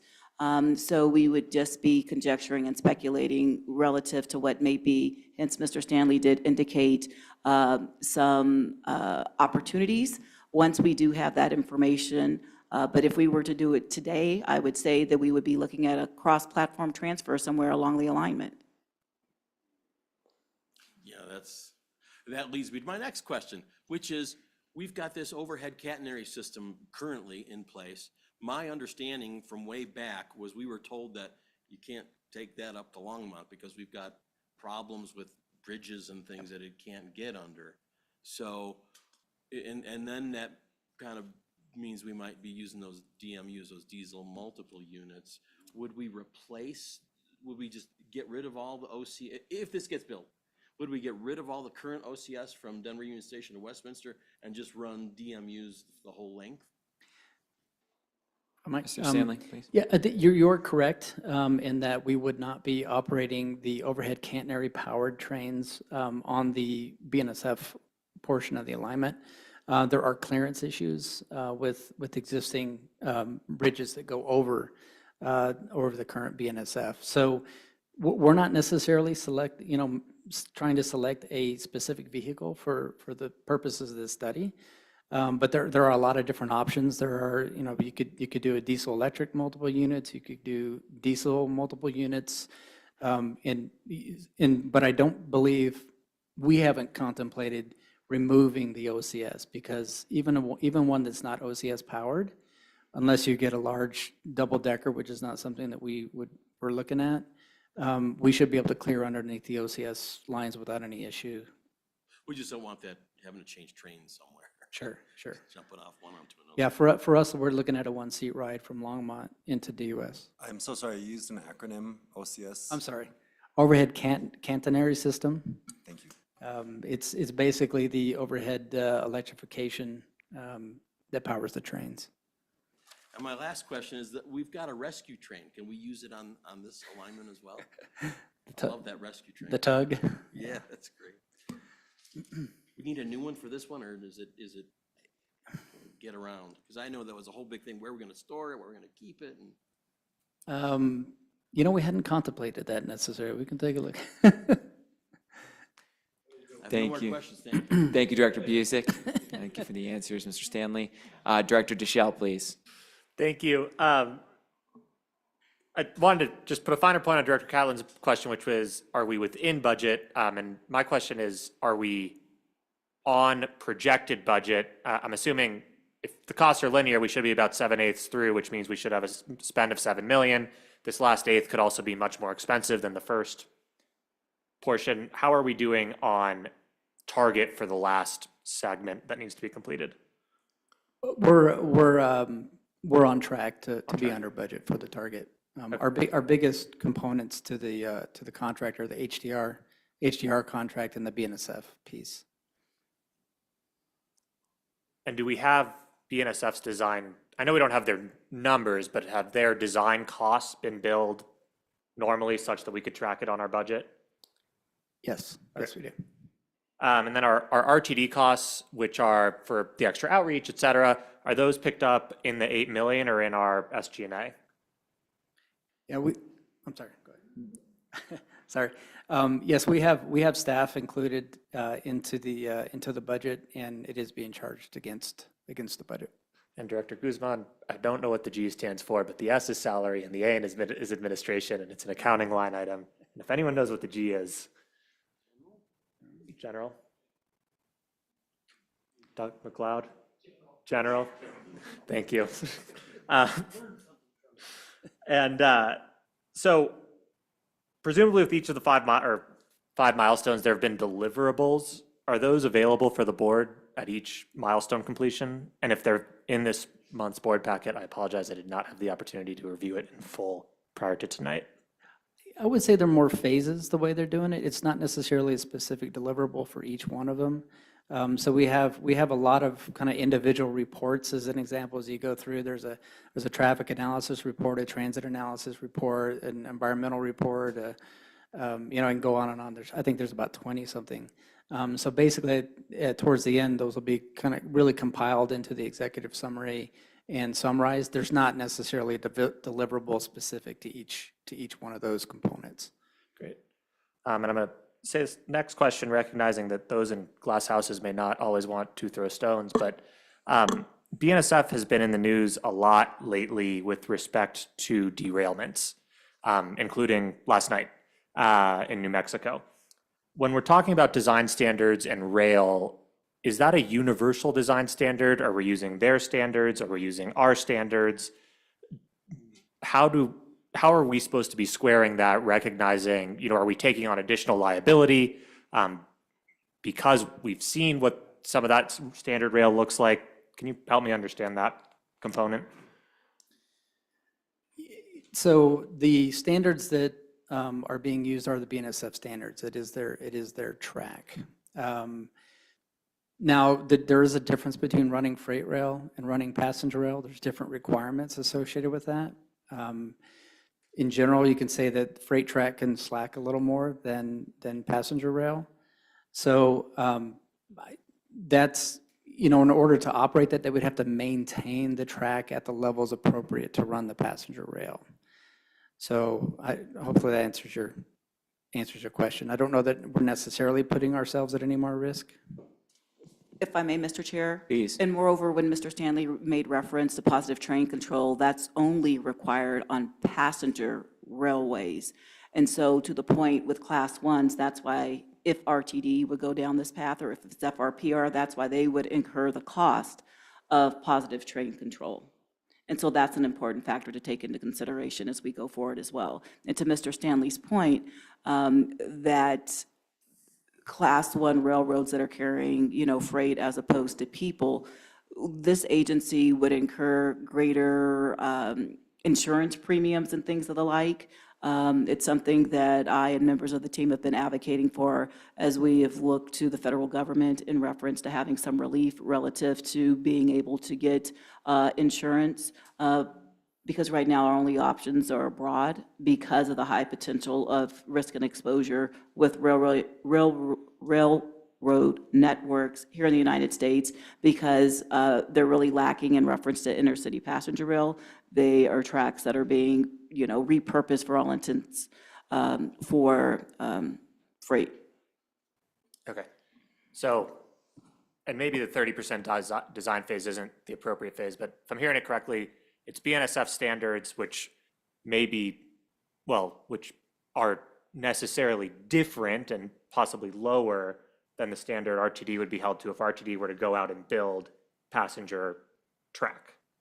Or is the track the same and it's just the PTC that's different?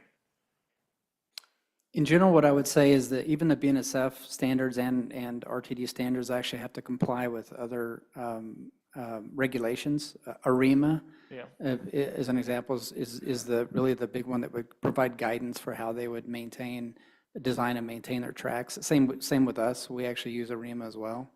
So I think hopefully that answers the question. That there is a larger guiding criteria beyond just the BNSF kind of picking their own criteria. Yeah, got it. Because I know they benefit from deregulation as of late. And then are we being impacted from a timing perspective by the furloughs at BNSF? Is that hitting the staff that we're working with? We have not heard anything from them on that. In fact, I would say that the people that we're involved with have been pretty consistent, and I don't see any drop off at the moment. Awesome. Thank you. Thank you, Director Deschel. Second Vice Chair Geisinger. Thank you, Mr. Chair, and thank you, Patrick. That was very helpful, as some of your other public engagement has been. You mentioned that the modeling we have from DRCOG is pre-pandemic from 2019, and that we need a growth plan model for ridership.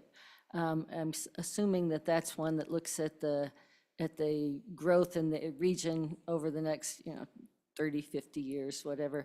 Do we have that? Is that coming? Is that not in the DRCOG 2050 plan? Or DRCOG is working on an update, is my understanding. I don't remember exactly. We made a presentation to DRCOG probably about 6 months ago, and they said they were working on it. I don't remember exactly when they said they would have it, but it's not going to be within the duration of the peak service study. So will we get ridership numbers?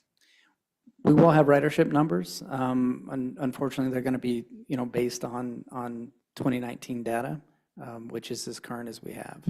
Okay. And when do you expect we'll be having those? Honestly, it's one of those things. I think until I would say it's towards the end of the study. We want to make sure that we have one of the things we're very concerned about is we don't want to release information premature and have to walk it back and erode public trust.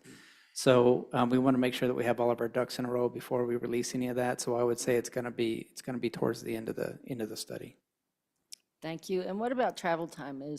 Do we have those numbers yet, or are those coming later too? That one I think we can tell you. So we had a consultant do some modeling for us. Hatch is the consultant, and they looked at basically the track configuration. I thought it was reasonable for us to hit about mid-60s, 65 minutes or so, plus or minus a little bit. So that's the number that we've provided to BNSF, is 65 minutes plus or minus 2 minutes. So that when they're doing their design, that's the kind of the basis for when they're looking at curve smoothing and curve adjustments and that sort of that nature. That's Longmont to Union Station? Yes, ma'am. And do you have that split out? I'm not asking you to remember all of them tonight, but We do have a document that we could split out for you if you're interested. We could provide that after. and right now we're modeling 10 stations along that route? Yeah, yes, it models all the existing stations and the new stations. Okay, thank you. Yeah, and I would say on that number though, that is, again, that's a model. That's a study. So until we really dig into it, there could be some adjustments a little bit. On the stations, is that what you mean? No, on the time. Okay, So, all right, thanks. sure. Thank you, Second Vice Chair Geisinger. Director Harwick, please. Sorry, I got a boatload of questions too. So in no particular order, do we have a timeline on when we know when BNSF will tell us how much they're going to charge us to do this? Yes, and Ms. Johnson touched on that earlier. Per our agreement, they're supposed to have that really to us at the end of May, early June. Okay. For the final. But as Ms. Johnson mentioned, we are Right now, we have not received the 20% ROM that they were supposed to, they're still working on that. So I guess stay tuned a little bit on that. We're still pushing them pretty hard to make sure that we get that number in that time frame. Okay, sorry, I missed that when you said that.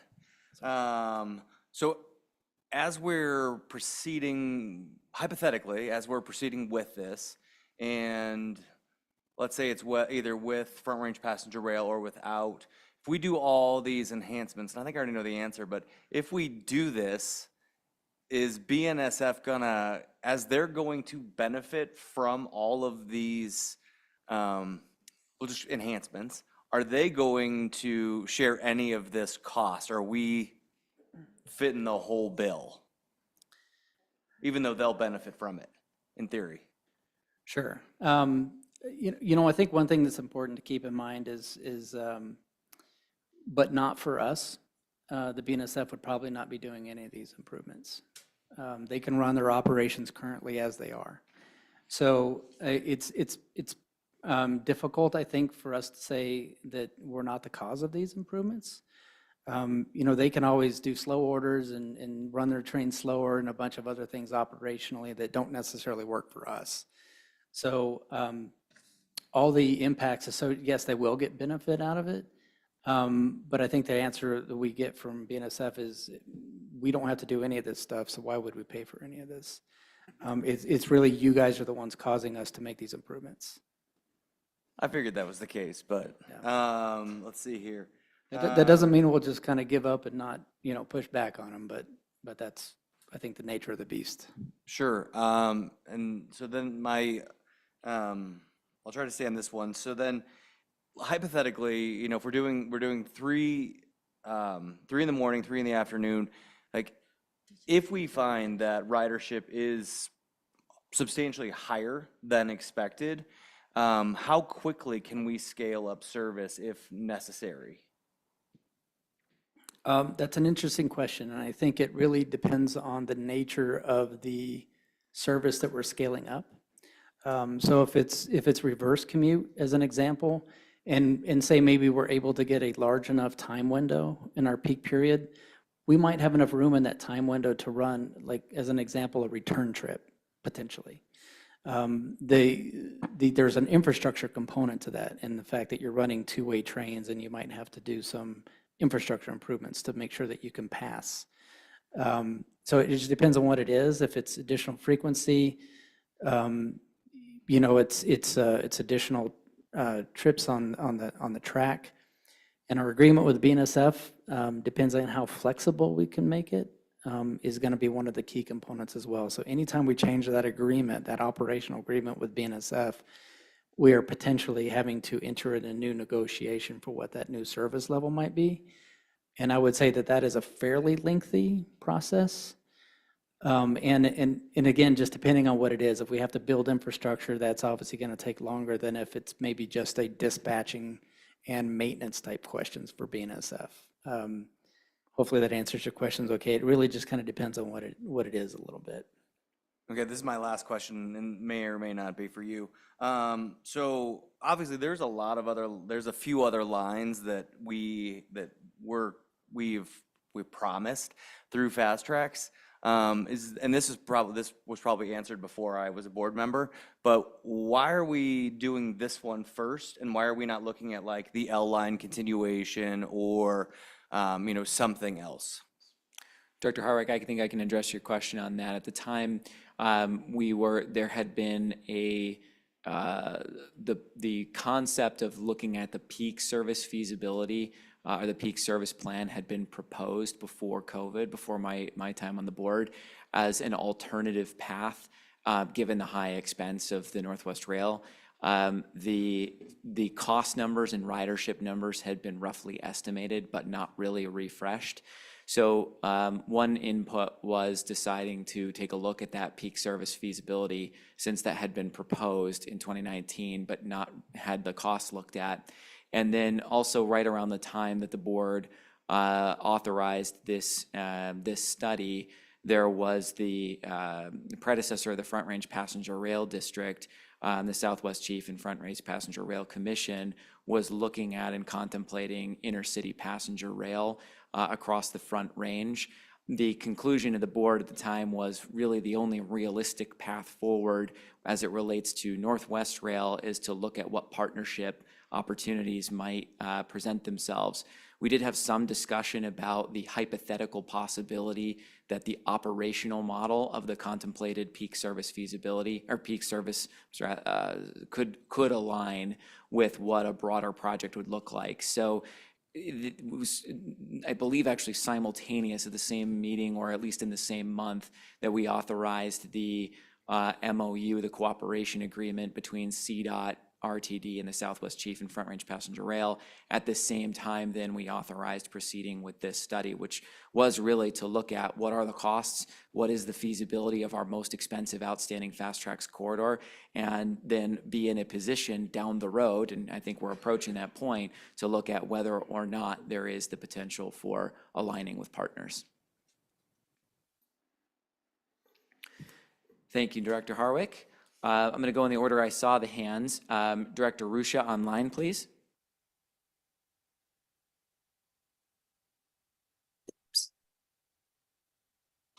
Thank you, sir. So I have a piggyback on Director Harwick's question, and then I have a few other questions. So does this mean that, you know, the other unfinished Fast Tracks projects like Southwest or the L line, I mean, has the board essentially just taken up, like, do we have a policy that says, you know, we've put those aside until we have figured out the Northwest Rail question? And it's not meant to be a gotcha. I've just noticed that, you know, it almost feels like those projects have just dropped off our radar, even though, I mean, theoretically in our FISA account, we, you know, we could pay, you know, for at least one of them without going into further debt. So just if you could explain a little bit more, you know, have we kind of said, as it relates to these other projects, they're on pause until we have solved this question one way or another? Thank you, Director Ruscia. No, that's not my understanding. We did have a policy, and I will need to look back at when this was passed, that was a commitment to the unfinished corridors. I believe it was around the time of the unfinished corridors report with Dr. Cog. The board certainly has not taken a policy to move away from those other unfinished corridors. I think practically speaking, for the reasons that we discussed, with this being one of the most expensive outstanding projects, with the proposal to look at the peak service plan in 2019, and then ultimately doing so when the Front Range Passenger Rail Commission was looking at the possibility of a broader plan. I think that did take up a lot of the resources and emphasis, but certainly no policy has prioritized or pulled away the commitment to the unfinished corridors. Thank you, Mr. Chair. If I make a comment before my next question, I do think we've given the impression that that is our policy, because that is, I think, because that is our practice right now. And I hope that, you know, we can do some course correction on that framing. But I do have questions about this, about the study, if I may. So when FRPR talked about positive train control costs, they said something between 200 and 350 million. And I am assuming that was like, that also is because, you know, they're talking about going up all the way up to Fort Collins. Is that true? Or is that our estimate as well? Is there someone who can address what we think the PTC, you know, range would be if we were to move forward on commuter rail for the Northwest segment? I see Mr. Stanley unmuted. Yeah, I can address that to some extent here. I don't know exactly the basis of the number that Andy put out there, so I can't necessarily speak to that. And what I could say on our costs is that's still part of what we're still investigating. So we don't really have a set number on that just yet. That's actually part of the BNSF scope of work. They actually use a system, it's similar to CTC, is what their system is, but the train control that would be on the corridor for our segment would be part of the BNSF scope of work to define what that cost is. And we don't have that number yet. Okay, so and I don't want to play gotcha, and if we don't have the number, we don't have the number, but like when someone says, you know, 200 million to 300 million, and that was on a white paper that our name was on, that's a really wide range. And so like, I mean, even if we had, you know, a range, it would be good to know. Maybe that's a follow-up question. Because that number, just when I read it in that joint white paper, really jumped out at me. And then as far as an agreement with BNSF, how, this is my ignorance showing here, how long do those agreements last and how are they renegotiated? Like, does that make sense? Like, I would just think that BNSF would increase the cost, you know, over time, or how does that work? Like, how would we be able to build in that cost control in an agreement like that, or budget long term? Yeah, I can answer that, I think. So, you know, we obviously the way we negotiate the deal would dictate that to some extent. I would say that some of the other examples that we've looked at, I think North Star in Minneapolis as an example, these are very long-term agreements typically, unless you modify it at some stage to add different service. And in fact, I think, you know, on some of them, I don't think there's really an end date. It's almost like an in perpetuity kind of contract. So that's what we would, obviously, I think if we were to move forward, that's what we would aim for is a long-term agreement. And that is not atypical. That's a typical scenario for the BNSF agreements. Thank you. Okay, thank you. That is good to know. And I know that we're not done yet. And I understand if you can't give me an answer. But like, do we even have a preliminary, even if it's a range, ballpark, based on what we know right now and where you are in your study of what this would cost us? Or is this something that we are not even going to say out loud until we have more final numbers?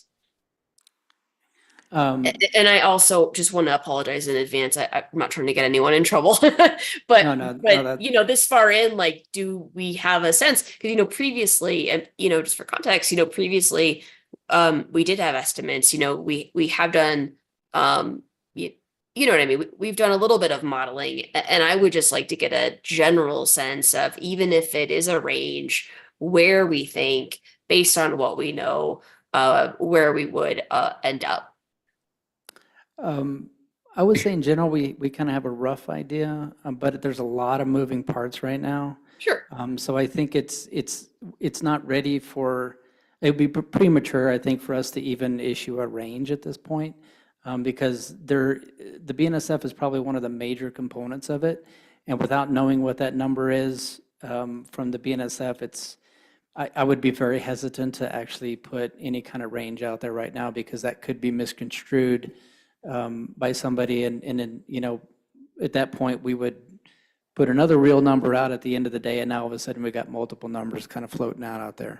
If I may, Mr. Chair? Yes, please, go ahead. Yes, thank you so much, Mr. Stanley, for that. And I just want to reflect on the comment that Mr. Davison, or Chair Davison, excuse me, referenced, how we came to be with this project. I can remember specifically when I took this job and I was getting questions about this project, I asked the board, or recommended to the board, that we actually establish a common set of facts. So with that as a backdrop, we would be remiss to sit in this room and say what the costs are, because that was what was happening previously. And then in recognizing that nobody knows the cost or the conditions of the track, that is totally BNSF's operation, recognizing they are a for-profit entity, as Mr. Stanley referenced.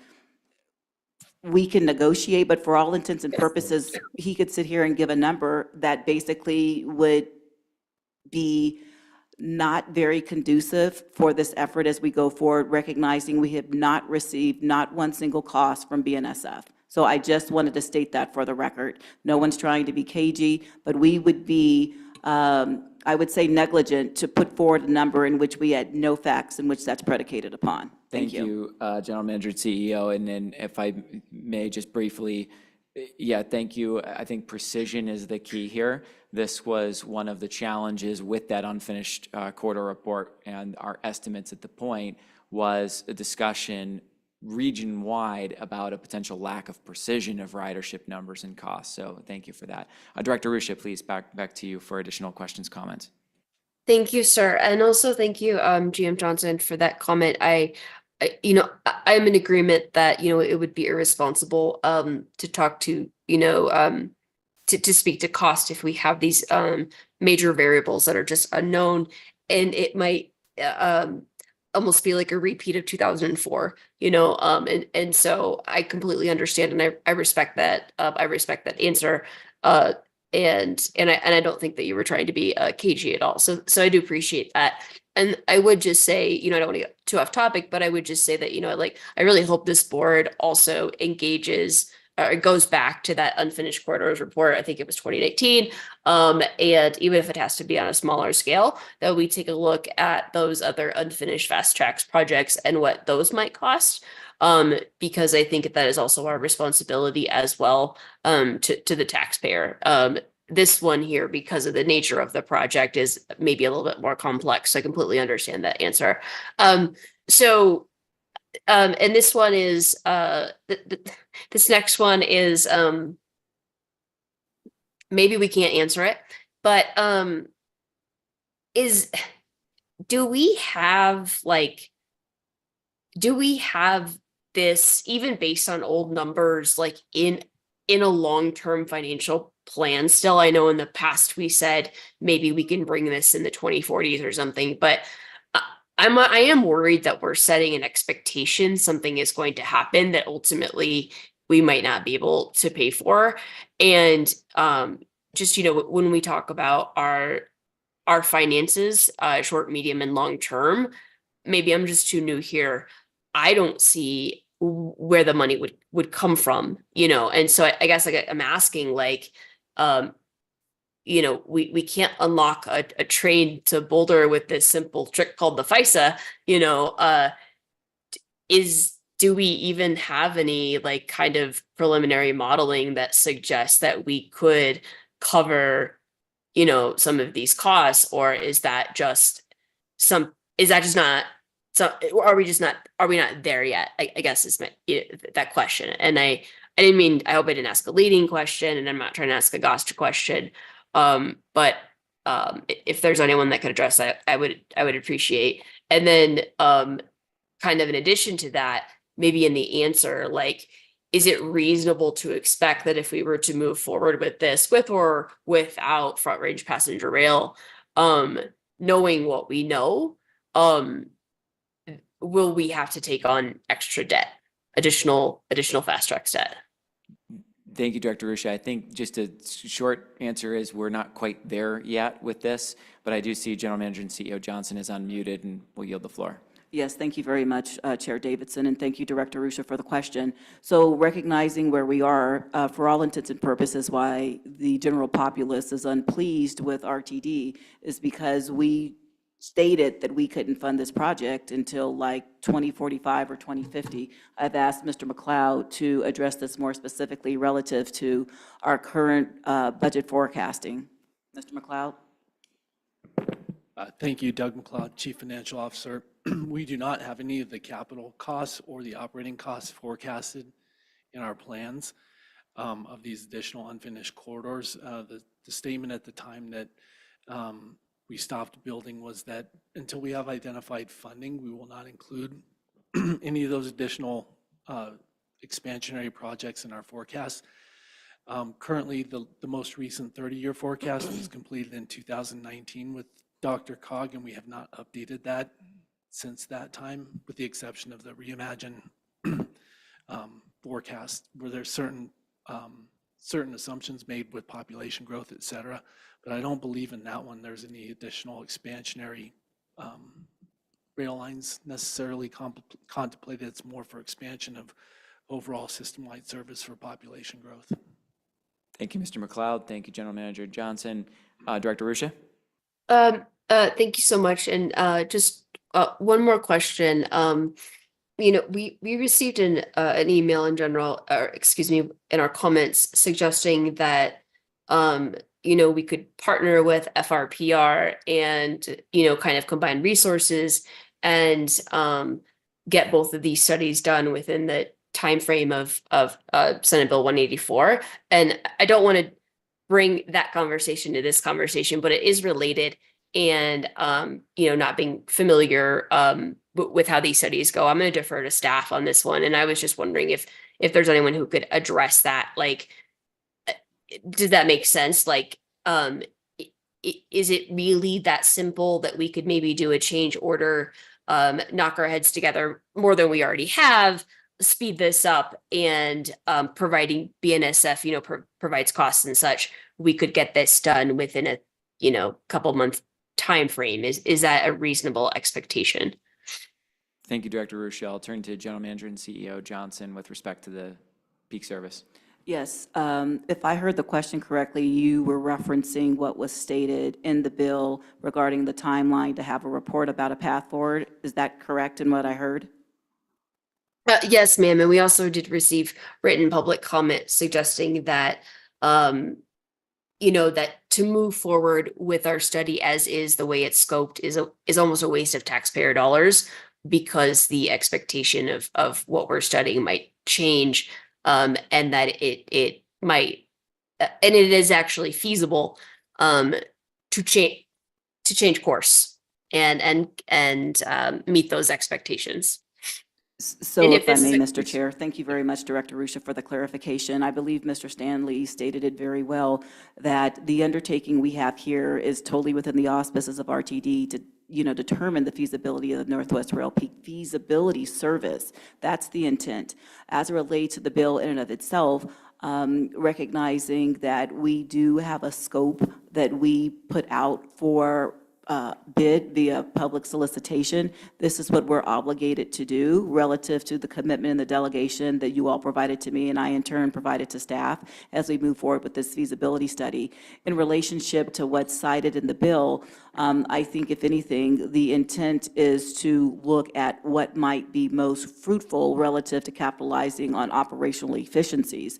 Now, traditionally, sure, one could put out a solicitation calling for what needs to happen and have subject matter experts do that, and contingent upon the scope or the statement of work that's provided, that could be done in a 90-day time frame.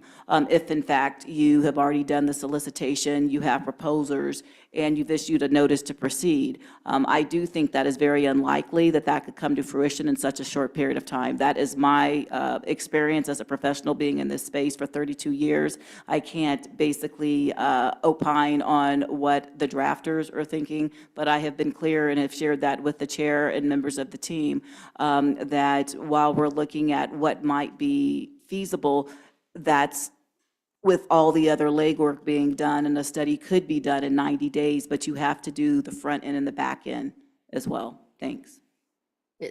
And just as final comment, Mr. Chair, thank you, Ms. Johnson, for that. I asked the question because I did want to defer to staff, and when we do get comments like that, they're pretty serious, especially if there's an accusation that we're wasting taxpayer dollars, by moving forward as is. But I hear you, and I trust you, and I trust our team. And I also just want to say thank you for this presentation, and also, thank you, Patrick, for being so patient with all of our questions, some of which, we might have asked before. And I look forward to the next update. Thank you. Thank you, Director Ruscia. Thank you for the thumbs up, Mr. Stanley. Director Rosenthal, please. Thank you, Mr. Chair. Speaking of timelines, I do see that it is 9:35, so I'll just make a couple comments, which are questions, and then you don't have to answer. Just keep them in mind as we go forward, and perhaps others will, because I know we have other things on the agenda. So one thing is, and maybe this does fit or does not fit, the presentation does talk about operational requirements. And so will we be able to attract and retain operators and maintenance facility staff and other staffing levels in order to operate this project, the peak service? Another observation / question is there was a statement about upgrading drainage. And so I guess that calls to mind the 16th Street Mall project. Is when you start to dig down, what else are you going to find? And is that going to add cost and time to this project? A long time ago, I used to work for Level 3 Communications, which laid fiber optic cable conduits along that route, which, as I notice on the map, now Level 3 doesn't exist anymore, but it's acquired by Lumen. And so now I'm just saying, like, that's along that BNSF route.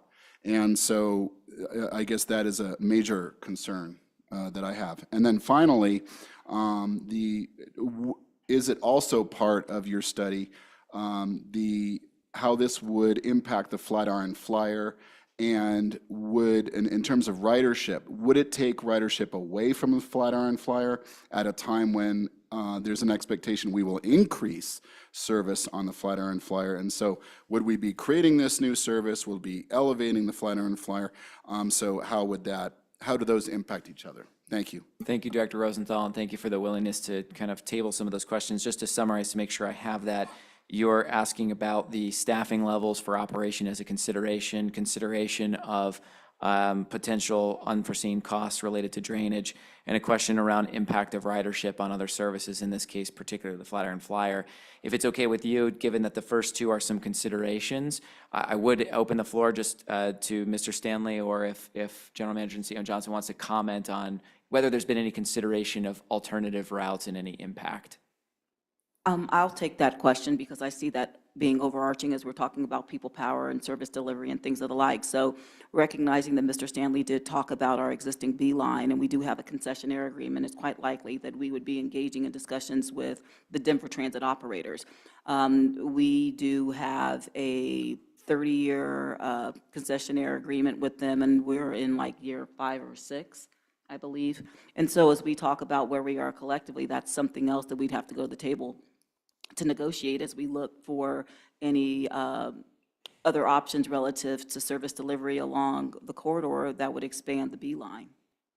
Thank you, General Manager and CEO. Director Rosenthal, does that cover? Great, thank you. Director Lewis.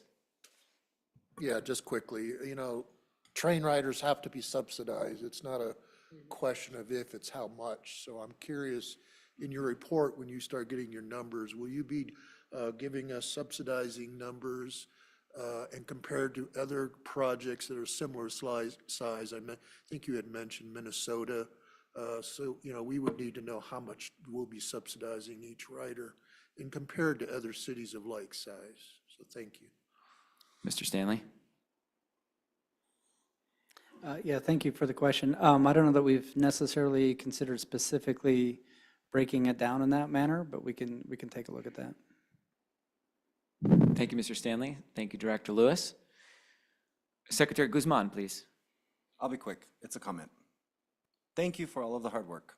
I would just like to point out for the public and for everybody in this room, we have mentioned in this one conversation, Dr. Cog, FRPR, RTD, all of the excellence in this room, all of the brilliance and the expertise that we have hired at this agency, with multiple questions coming from multiple directors in every aspect of this build that we have been following for so long. And we have done it without needing to be told to do so. Why? Because you have elected representatives sitting here thinking about the future of public transportation, and we are looking at this as a whole district, not parochially, not worried about what's happening in any of our sub-districts. We are working together. And so I wanted to get that on the record before we move on to the next item of business, because we don't need anybody's permission or direction to do our job as directors. That's why we're here. Thank you. Thank you, Secretary Guzman. Not seeing any further comments or questions on this item, I too would just like to say thank you very much. Tremendous amount of expertise and work has gone into this. Very much appreciate this. And most of all, again, as I've said time and time again, I thank the entire team for the engagement with the community and working collaboratively and precisely with everybody throughout this. With that, thank you very much for the presentation. Thank you, everybody, for the questions and the discussion. We will move on with the agenda. I will entertain a motion. Everything that we have here is pretty essential that we complete. So given our recent 4-hour change bylaw, I would entertain a motion. I move to extend the meeting for 90 minutes, just to try to keep a consistent, concise focus on the next segment. A second? Do I hear a second? A second. All right, I hear a second. Any no votes on that? Director Busick, one no vote. Any other no votes? All right, the motion does pass with the movement as Director Deschel, second as Director Geisinger, for 90 minutes from now. We are going to move on. I see that some people have taken some breaks here from directors, so we're just going to keep moving here so we can get through the agenda. We will now move to the unanimous consent portion of the agenda. There is one unanimous consent item on the agenda listed as Section 17, Action A.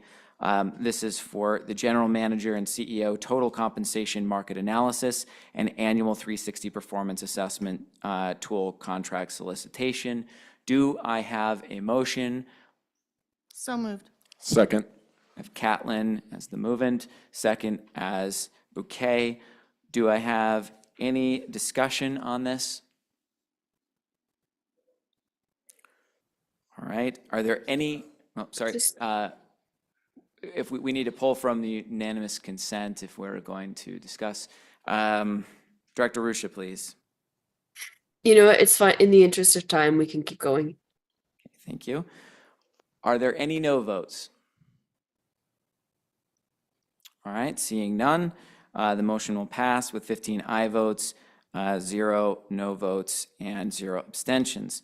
We'll now move to the recommended actions portion of the agenda. I do have a couple of comments here about this. We're going to make some adjustments. There are 7 recommended actions on the agenda. As you may have noticed when reviewing the board agenda, there are 2 items coming forward for our collective consideration that did not first go through a committee. Those items B, Senate Bill 24-184, amend position, and C, Downtown Rail Intersection Reconstruction Contract Award, were added to the agenda per Bylaws Article 5, Conduct of Business, Section 3, the regular board meeting agenda, B and C1. Chair's discretion and items from the General Manager. Given the significant public interest in items D and E, and given the tremendous patience of staff here, which are the May 2024 Title VI Service Equity Analysis and the May 2024 Service Change Proposals, I am going to ask that those items be taken before any other recommended actions. Once through these items, we will return to what is now listed as item B, Senate Bill 24-184, amend position, and proceed accordingly. Is there any objection to this slight reordering of business this evening? All right, thank you. So with that, I appreciate the flexibility. We will move forward with item D from the agenda, which is the May 2024 Title VI Service Equity Analysis. This is for the Board of Directors to adopt a Title VI Service Equity Analysis report for the May 2024 service change to comply with federal laws, regulations, and guidelines related to Title VI of the Civil Rights Act of 1964. Do I hear a motion? So moved. Second, Sloan. Busick as the movement, second as the Sloan. Sloan, is there, the Sloan, you gained a title. All right, at this time, I will hand over to General Manager CEO Johnson and your staff for any presentation and pertinent information on the item. Thank you very much, Mr. Chair. We have staff present and readily available, recognizing we did go through this at the Operations and Safety Committee relative to the service equity analysis. Staff is readily available to address any questions unless there's a desire for the presentation. Thank you. I think questions and discussion is fine. Do I have any discussion, questions for staff here? Secretary Guzman. I'll be quick. I said in operations, I will repeat it here. We need to make the meetings accessible and meet people where they're at, and during times that hourly wage workers will be able to attend, as I have received a number of comments regarding the Operations and Safety Committee that people would have been prevented from going to those meetings because of their shifts and scheduled work that do rely on public transportation, specifically within the area that was presented and talked about at a disadvantage because of the financial and economic situation that they are in. And so if we're trying to really look out for them, we need to make them more accessible. Thank you. Mr. Chair, if I may? Yes, To that please. comment, Director Guzman, you have my commitment that we are going to leverage additional opportunities for people to engage. I have spoken with the Chief Communications and Engagement Officer because I think it's incumbent upon all of us to work collectively and cooperatively to ensure that we can meet people where they are. Thank you. Thank you. Director Ruscia, please. Thank you, sir. I will also be brief. I made these comments in committee, and I just want to kind of echo what Secretary Guzman just said, that we need to make sure that these meetings are more accessible. But in addition, we also have as part of our Title VI plan, we have a public participation plan that is policy that was set by the board, and in effect that is also our district policy. And I just don't believe that we met our expectations in that regard. We don't just do public engagement when a service change might meet a 25% threshold, and then we focus on one line or one segment. And so I recognize we also have some staffing challenges, and I also recognize we've made improvements in that engagement, in our engagement processes. I don't feel like we're there yet. So I voted no in committee. I'll be a no vote today for that reason. I also heard General Manager Johnson saying that, she's committed to improving that process. I believe her, and I look forward to seeing those improvements as the year goes on.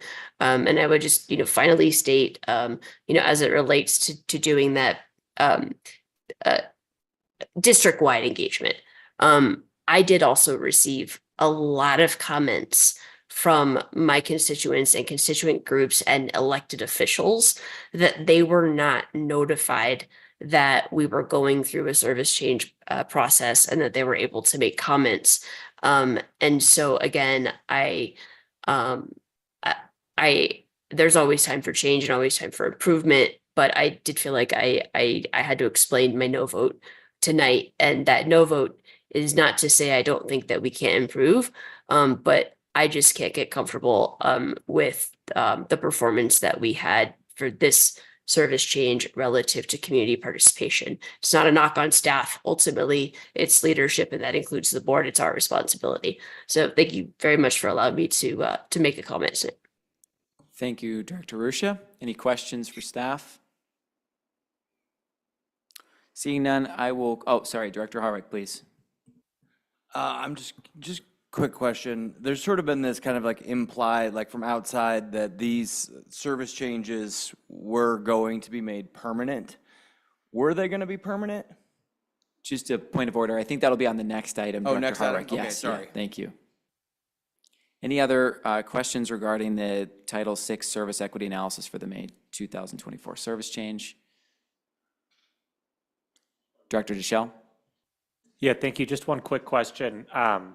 These routes run the reduction in the free mall ride and the increase in the free metro ride run, or did I get that backwards? I got that backwards.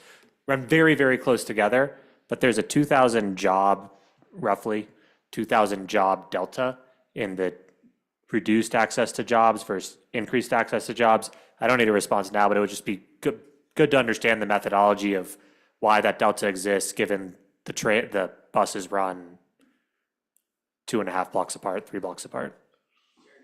Unless Yes. it's quick. Please, Mr. Green.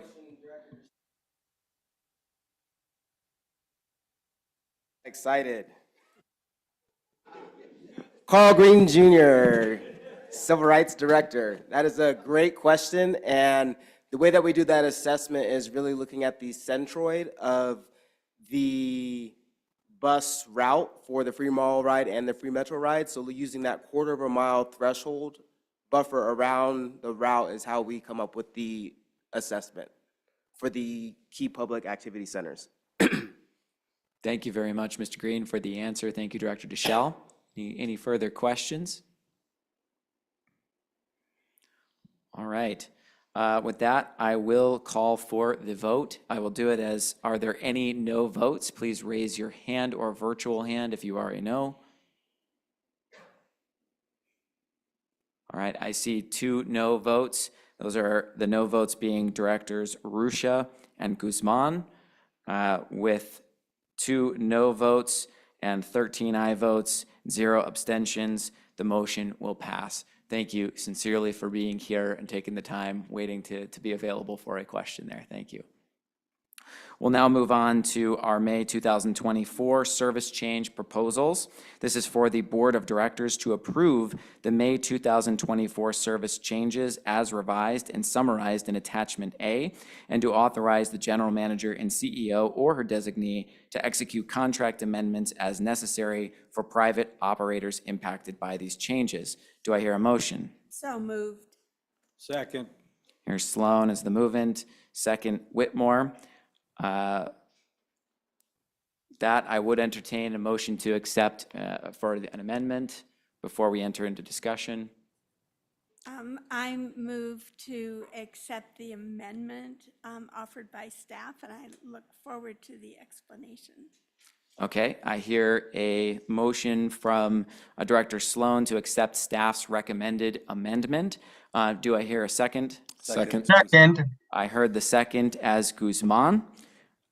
With that, under discussion now will be the May service changes, and in particular, we will now be discussing the staff recommended amendment to the May 2024 service changes. I will hand over the floor first to General Manager and CEO Deborah Johnson to share any additional information regarding this item. Yes, thank you very much, Mr. Chair. Once again, Deborah Johnson, General Manager and CEO. As it relates to this topic here regarding the service changes, I believe that we've had some robust discussion. I am joined here by Jesse Carter, Senior Manager of Service Development, in addition to Dave Jensen, AGM of Rail Operations, and Fred Worthen, AGM of Bus Operations. Recognizing where we are, I intentionally wanted these gentlemen to be at the table to field questions because there is very critical components as we talk about where we are with our transportation network, and wanted to provide context for the discussion that ensued relative to these changes that were put forward. Recognizing that we do have 3 service changes a year pursuant to our collective bargaining agreement with the Amalgamated Transit Union, Local 1001.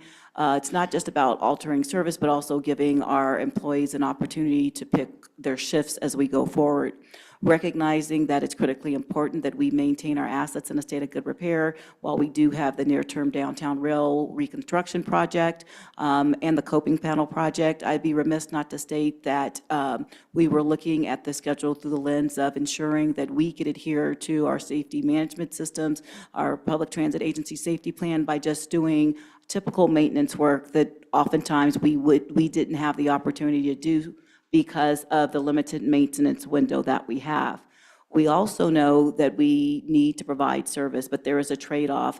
Oftentimes, we have heard conversations that have ensued relative to looking at other transit agencies across the country and leveraging opportunities that we could utilize here by looking at what they've done. I'd be remiss in not stating that oftentimes with these other networks that we're comparing ourselves to, they're configured a lot differently. We're talking about heavy rail versus light rail. We're talking about double track, sometimes 3 tracks versus 1 track that we have here. Perhaps that was done during value engineering for the betterment of being good fiduciaries of taxpayer dollars, but without the foresight of seeing how will we maintain this network.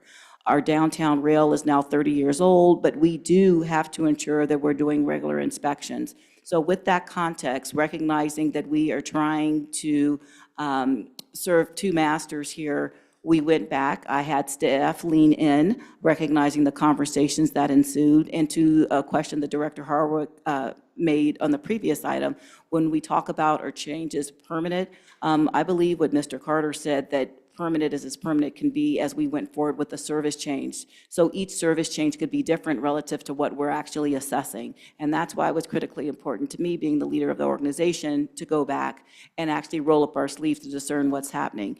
Also, as I stated before, you have a commitment from me that we're going to engage in a much different fashion relative to actually having our modality leads be present at the meetings as well, and communication staff, so we garner a better understanding about what is what. Mr. Carter is very well qualified. He is a great asset to the organization, but service planning goes into service delivery, and we need to look at that as a hand in glove. So with that, I'm going to yield the floor to my capable team to address questions relative to the modifications we made that we believe is for the betterment of our operating environment as well as for our customers as a whole. Thank you.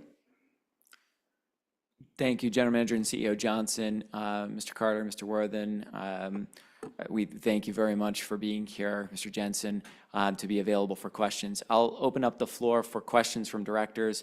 I would ask, just given the time here, to please focus in on questions that will inform your decision on the yes or no vote on the May 2024 service change. Starting with Director Ruscia, please. Thank you, Mr. Chair, and thank you for that guidance. I'm going to ask a few questions that I was not able to get answered prior to this meeting, if that's all right.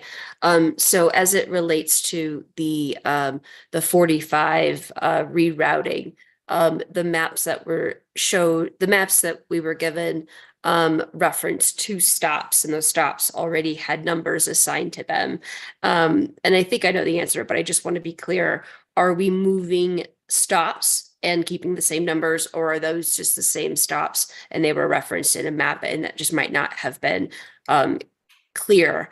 I understand the detour. I know where Airport Road is, but I just wanted to to make sure that I know what it is that I'm voting on relative to the 45, which is a critical, I apologize, I had my camera off, which is a critical bus route in my district between Montbello and Green Valley Ranch.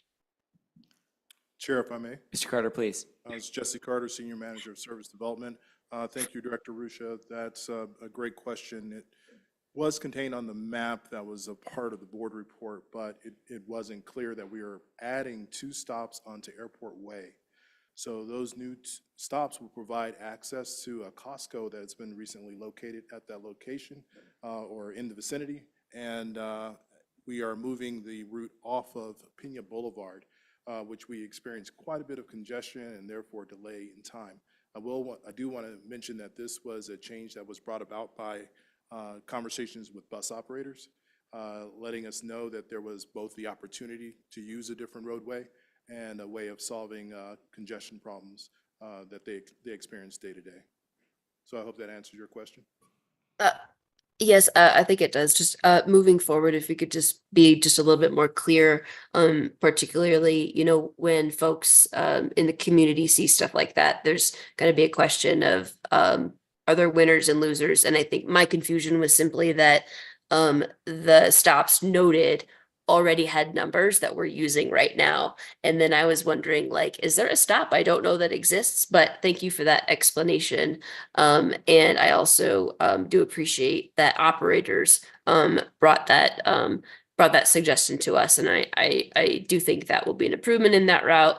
And it does provide additional access to the Costco. So thank you for that clarification. And the second question I have, and I just want to make extra sure, as it relates to the R line. In previous documents, we've been given several packets now. The R line was listed under service span reduction, which I completely understand.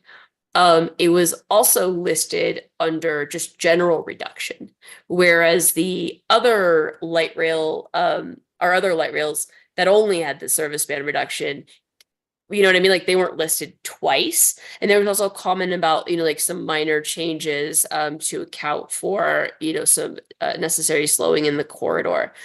So can you expand upon that? Will there be some additional reductions on the R line in addition to that service span? And what might that look like? Is it maybe just 1 or 2 runs? Because it didn't sound to me like we're talking about, reducing the frequency, but again, it did say that word reduction, and it wasn't a specific list that said, reductions in service, and it looked different than the other line. So, if you could touch on that, Mr. Carter, I would appreciate that. Mr. Carter, please. Okay, with that, and thank you for bringing that up. The R line was listed under mixed changes, and it was also listed under reductions. The mixed changes were because we are actually going to have to make some schedule adjustments to the R as it relates to the H line being delayed, and in the shared area, we're going to have to make some minor schedule tweaks. Now, that does not result in a reduction of service. It results in a change to schedule. And just wondering if that answers your question. Dr. Ruscha? I think so. I can't hear you very well, Mr. Carter. I'm looking at the transcript. We can follow up offline, but I think that does answer my question. And then if the chair will permit, I do have a question about minor tweaks to service changes that might happen in the interim. Please go ahead. Thank you, sir. As I noted in committee, and we followed up via email, I have a constituent who has said that the FF schedule has changed by a few minutes, and now he's missing his connection from the A line. And I was actually just wondering, as a matter of policy, is that something that sometimes we do? We make like these very, very, like tiny tweaks, or is it that this is just an on-time performance issue? Does that make sense? And so like in, let's say 3 months from now or 2 months from now, we realize we do need a very small tweak in a schedule. Is that something staff is able to do without going through this entire process if it is small enough? And if that's something that, has to be answered offline for time, I totally understand. It's been a pressing question for the last 3 weeks, so I would appreciate it if it's possible staff could address that for a minute. Thank you, Director Ruscha. Mr. Carter? Sure. With the FF1, you'll notice that the FF1 was also on the list for running time analysis. To that end, what we're trying to do is address its on-time performance. And I'm hoping everyone can hear me. Can I get a thumbs up or a thumbs down? Okay, so kind of still. Okay, so with that, we try to stay away from changing what's called voted work. So if there is a need to change something, there is a special circumstance, and it has to be something fairly extreme to where we make the decision to contact the operator to get permission to make a change to work. At this point in time, I do not believe that actually happened on the FF1 this go around. I will say, however, there are a lot of things that have occurred that have caused some delay on a number of routes. So I think this is a situation in which the FF is suffering from some on-time performance issues that we hope to cure with the May service change. Thank you, Mr. Thank you. Carter. Director Ruscha, does that answer your question? I think so. It was FF2, and it was a 2-minute change. We can follow up offline and maybe see what can be done. I mean, this is a person trying to use transit, modal shift, getting to work. And as you know, we don't have the frequency we would like on those lines. And so missing that connection from the A line to the FF2 really puts a pickle in someone's day. So thank you so much for answering my question, and I look forward to the follow-up. Okay, thank you. Thank you, Director Ruscha. I'll go in the order of the hands I saw here. Director Lewis next, please. Thank you, Mr. Chair. Just a few questions. Concerning the amendment, is any safety issue being compromised by restoring the hours? I'm talking about the train lines from 10 to 2 a.m. Mr. Chair, if I may? Yeah, Mr. Jensen, please. I think I can answer that, and the answer to that is no. So what we won't do is we're not reducing our inspection schedules. We are inspecting the track, we're inspecting the wire. We've got a really good handle on the condition of it and won't compromise safety in any way. Okay. Are we putting stress on staff by reinstating those hours? No, ultimately what ends up happening is, we talked a lot tonight about the highest standard, the best industry standards, as opposed to minimum standards. And so what ends up happening is work gets deferred. Maintenance of way ends up doing lots of repairs. We can do inspections, and then ultimately, when major work needs to be done, we'll end up requesting a shutdown and taking care of the work that needs to be done overnight or over a weekend when it could have been done over the course of a week or two without disrupting any service at all. And so it's just a matter of really shifting where that work takes place. Because I'm just curious why we went through this exercise at all, if those options were available in the beginning.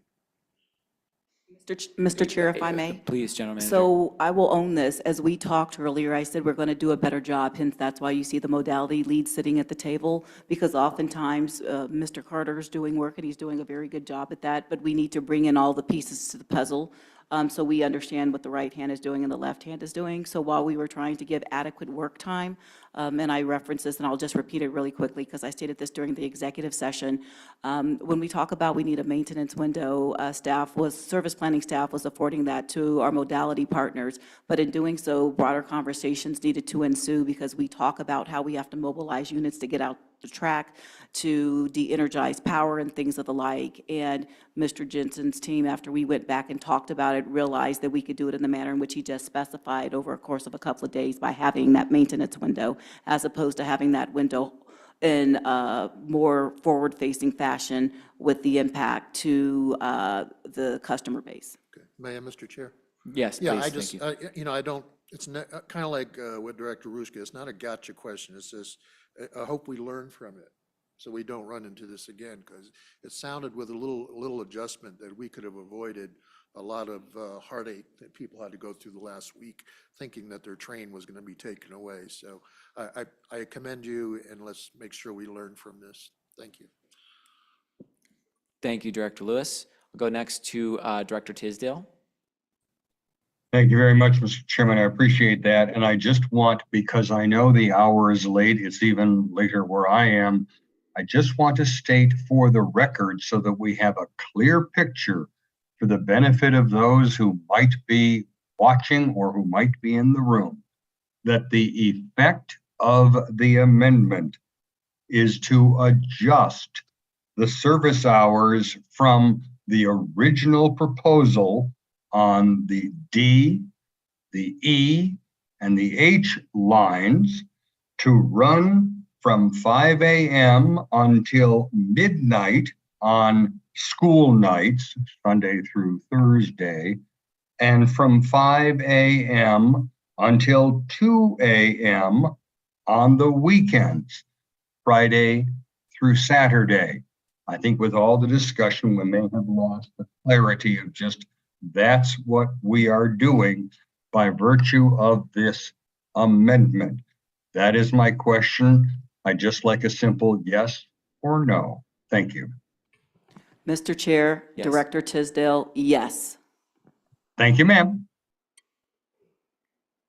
Thank you, Director Tisdale. Second Vice Chair Geisinger, please. Thank you. Thanks so much for the responsiveness on this. I think that this was a great amendment.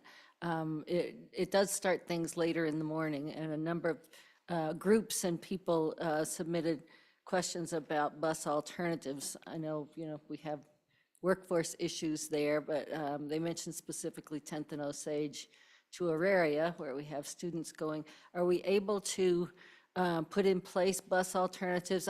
Have we had a chance to look at that? I know this has happened pretty quickly. Mr. Carter. Okay, if I may, there are two different ways of looking at this, and the first being with the downtown Denver rail replacement project. We want to look at that as being temporary, so we do at some point in time, likely September, we would welcome back the D and H lines into the downtown area, and therefore the customers won't need to look for an alternative. However, in the place of that, There are other services such as the Platte Valley Flex Ride that we're looking at trying to see if there's a way of placing it somewhere near 10th and Osage to allow for a connection to Auraria Station. I would also add that we should keep in mind that Auraria is also served at Auraria West by the detoured lines. The D and the H will go by Auraria West, so they do have access, though it may not be the same access as they have now. But even during the project, during the detours, they will still have access to Auraria Station. So I'm hoping that answers your question. Thank you. Thank you, Mr. Carter. And thank you, Second Vice Chair Geisinger. Secretary Guzman, please. Very quickly, can I please have your commitment that if you decide to shut down the trains for any substantial amount of time, that we know to get the work done? As you said, safety concern would require this, to interrupt that service, that Mr. Summers' team in communications will effectively make sure that that is announced as quickly and efficiently as possible to all of our riders. Should the need arise, because you have a project you have to work on where you might have to take something out of service for a longer amount of time, anticipating that you're going to have work that needs to be done as this goes on, if your inspectors find something while we do this, because the original intent, the reason I bring this up is there was a comment made from my district that said you could potentially shut down for several days, a weekend, whatever, so people can anticipate needing to make arrangements to get to work in another mode, right? An automobile, borrow a ride, beg a ride, something.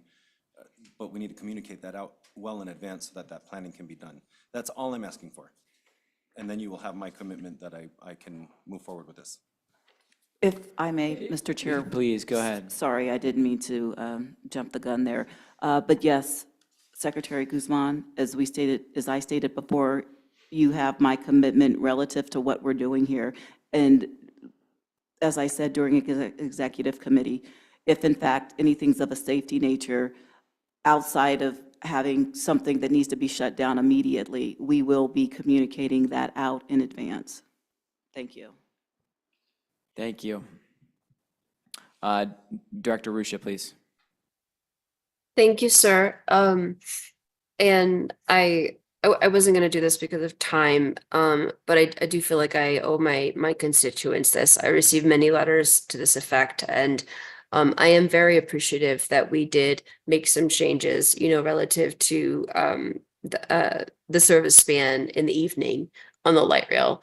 But I also received many emails from those, particularly in the service industry, who are very distressed because of the changes that we made across the system, and now they're not going to be able to get to work on time.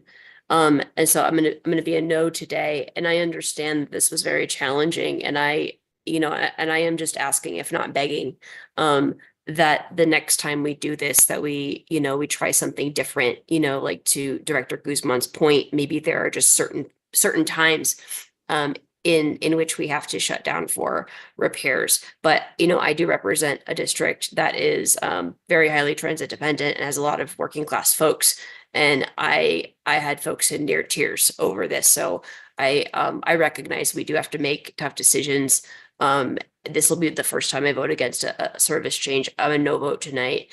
And Mr. Carter, I still think that you are the salt of the earth. Don't tell Mr. Summers you're my favorite RTD employee. And I also, again, want to acknowledge Ms. Johnson's commitment, just moving forward to see what we can do to mitigate some of these challenges. But thank you very much for letting me speak up one more time, Mr. Chair. Thank you, Director Ruscia. Treasurer Bouquet, please. W line impact, are there adjustments to it? Yes? Yes. Thank you. To midnight? Yes, it gets moved to midnight, but it also starts up at 4:30 a.m. Thank you. Thank you for the clarity. I am now going to move to the vote. We are on the amendment with Director Sloan as the movement and Secretary Guzman as the second. So this is the amendment, the staff amendment, before we move back to the main motion. Are there any no votes on the amendment? Seeing none, the amendment will pass with 15 aye votes, 0 no, and 0 abstention. We'll now move back to the main motion for the May 2024 service change. Are there any no votes on this action? Please raise hand, virtual or otherwise. I do see Director Ruscia. I am seeing 1 no vote, 14 aye votes, and 0 abstentions. The motion will pass. I would like to thank Mr. Jensen, Mr. Carter, Mr. Worthen, General Manager, CEO Johnson. Thank you for the patience here this evening. Thank you for working together as one to bring together an alternative proposal here. With that, we will move on to our original item B, recommended action. This is for the Senate Bill 24-184. It is for the Board of Directors to adopt an amend position on Senate Bill 24-184 or SB 184, Support Surface Transportation Infrastructure Development. Do we have a motion? So moved, Shell. Do I have a second? Second, Geisinger. I hear the movement as Deschel and the second as Geisinger. At this time, I would like Mr. Michael Davies, our Government Relations Officer, to please share any information that you have for the board this evening regarding this item. Yes, thank you, Chair and members of the board. Michael Davies, Government Relations Officer. Before you tonight with a recommended action to amend Senate Bill 184, Support Surface Transportation Infrastructure Development. During the discussion, the recommendation is based on the discussion with the board during the executive committee. The original bill and description, and this was from my summary that I provided during the executive committee, the original bill in section 3 really directs and mandates a change to RTD's statutory reference and statutory section and directs RTD to lead a study to do an implementation plan for construction and operation of not only just the Northwest Rail Corridor, but north of Longmont for the segment from Longmont to Fort Collins. I think the comments that staff received during the executive committee meeting expressed concern around spending RTD taxpayer dollars on segments of a study plan outside of the district. And that is really what is driving staff's recommendation, and staff shares that concern and that is what's driving staff's recommendation to amend. There was a proposed draft amendment that was circulated to the board earlier and circulated to staff that we received earlier that we anticipate will be offered tomorrow during the committee meeting for this bill. The proposed amendment does make some substantial changes to the original drafted bill. As described, the section 3 that I just mentioned that originally changed RTD's statute, according to the draft amendment that will be proposed tomorrow, eliminates RTD's, the majority of RTD's statute to be changed. So specifically, with regards to, if you're following along in the current draft of the bill, it's section 3, 4A is how it's listed, subsection 4A. And below subsection 4A, that is essentially struck from the bill. And then a new section would be provided in there, which essentially puts Front Range Passenger Rail in the position of where they have RTD's statute change currently. So it really is swapping RTD with Front Range Passenger Rail with respect to directing and changing Front Range Passenger Rail statute to look at driving the study and moving forward. Further, there's language also in the amendment to look at a subsection in there, and it says essentially look at using current studies that are available to the extent possible to be able to move forward and inform that implementation plan and the study and the timelines that the bill is requiring. In that, it does not list RTD's studies. It lists studies that are currently ongoing from CDOT and from Front Range Passenger Rail. So I think the intent there is, and haven't spoke to bill drafters, but as I read it, the intent there is to change Front Range Passenger Rail statute, put forward a direction to say Front Range Passenger Rail lead this study. RTD and CDOT are certainly listed in there and required to be a part of that contemplation, and use Front Range Passenger Rail's current studies as a potential to move forward with the directed studies in that bill.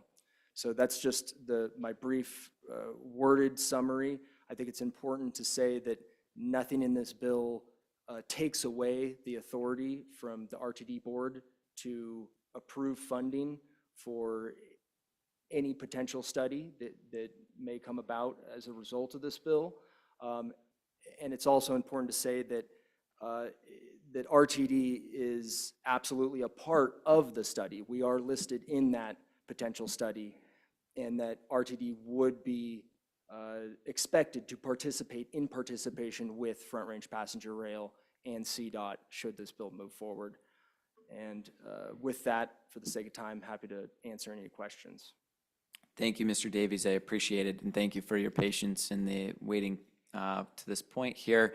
We'll go to questions from directors to inform the position at hand of to amend. I will just state we did discuss this at executive committee. I thank everybody for the participation there. The discussion largely centered around what the financial obligations might be to RTD as it relates to this bill. The conversation varied between potentially opposing unless amended to supporting if amended to just simply an amend position to take first things first and look at really how this aligns with RTD's mission and the interest of the taxpayers for which we spend our funds. So we did have a discussion around that, which is what this is coming out of. I'll also add, I know, Mr. Davies, you touched on this briefly. We do expect this to go to the Transportation Committee tomorrow. It will next then go to Finance, and then it will go to Appropriations.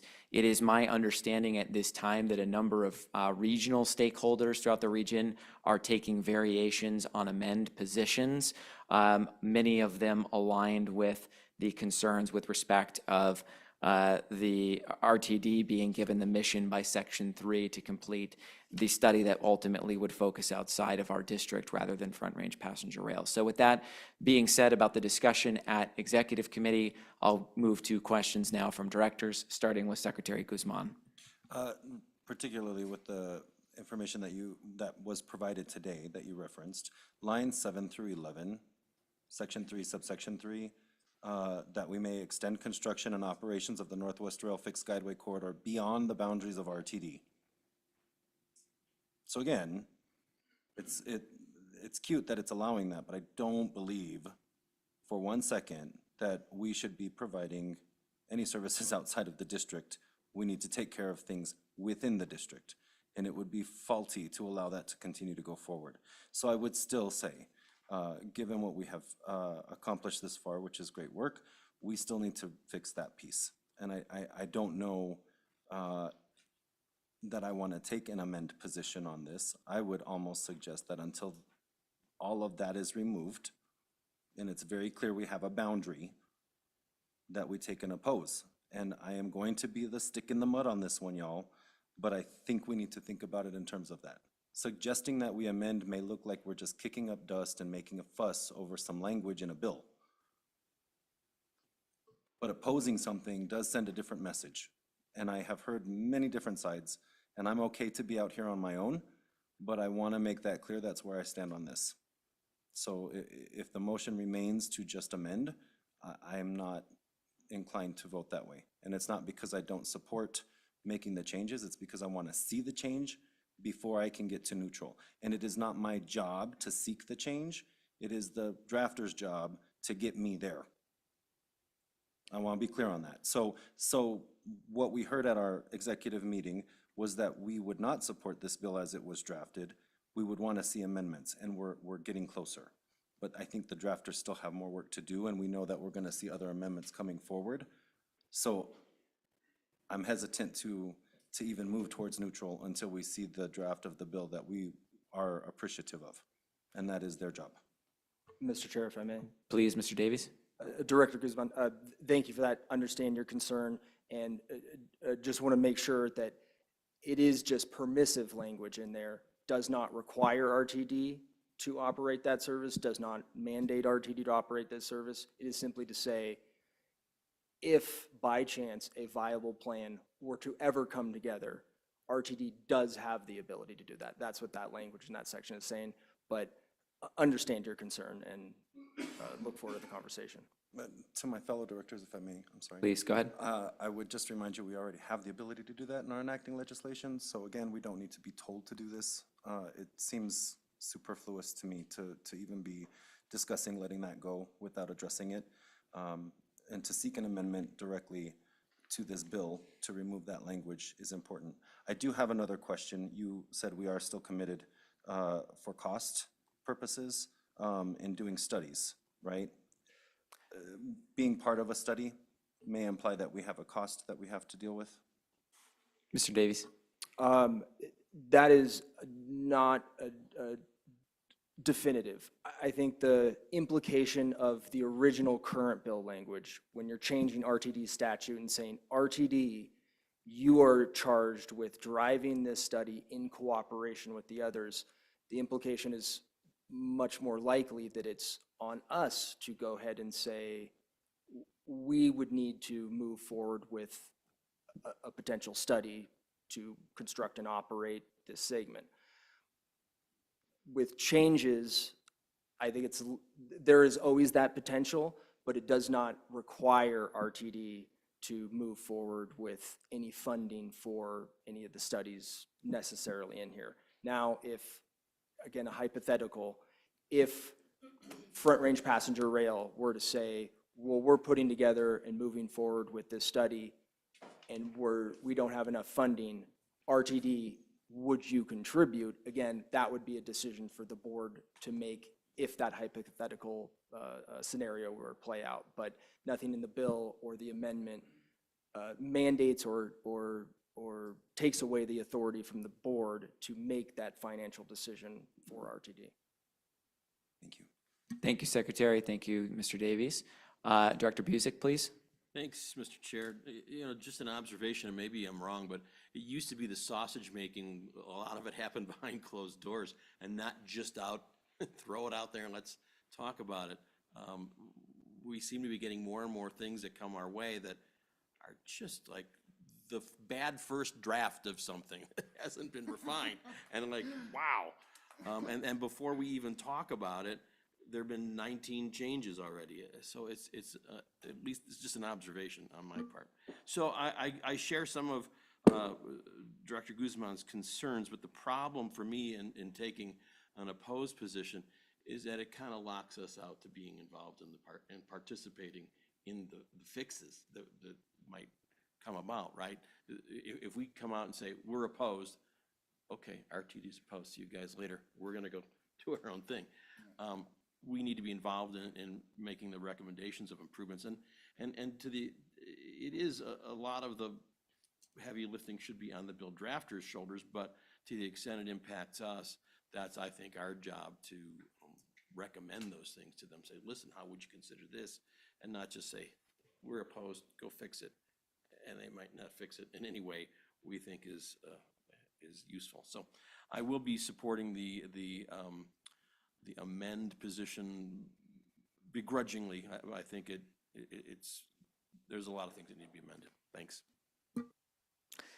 Thank you, Director Busick. Second Vice Chair Geisinger, please.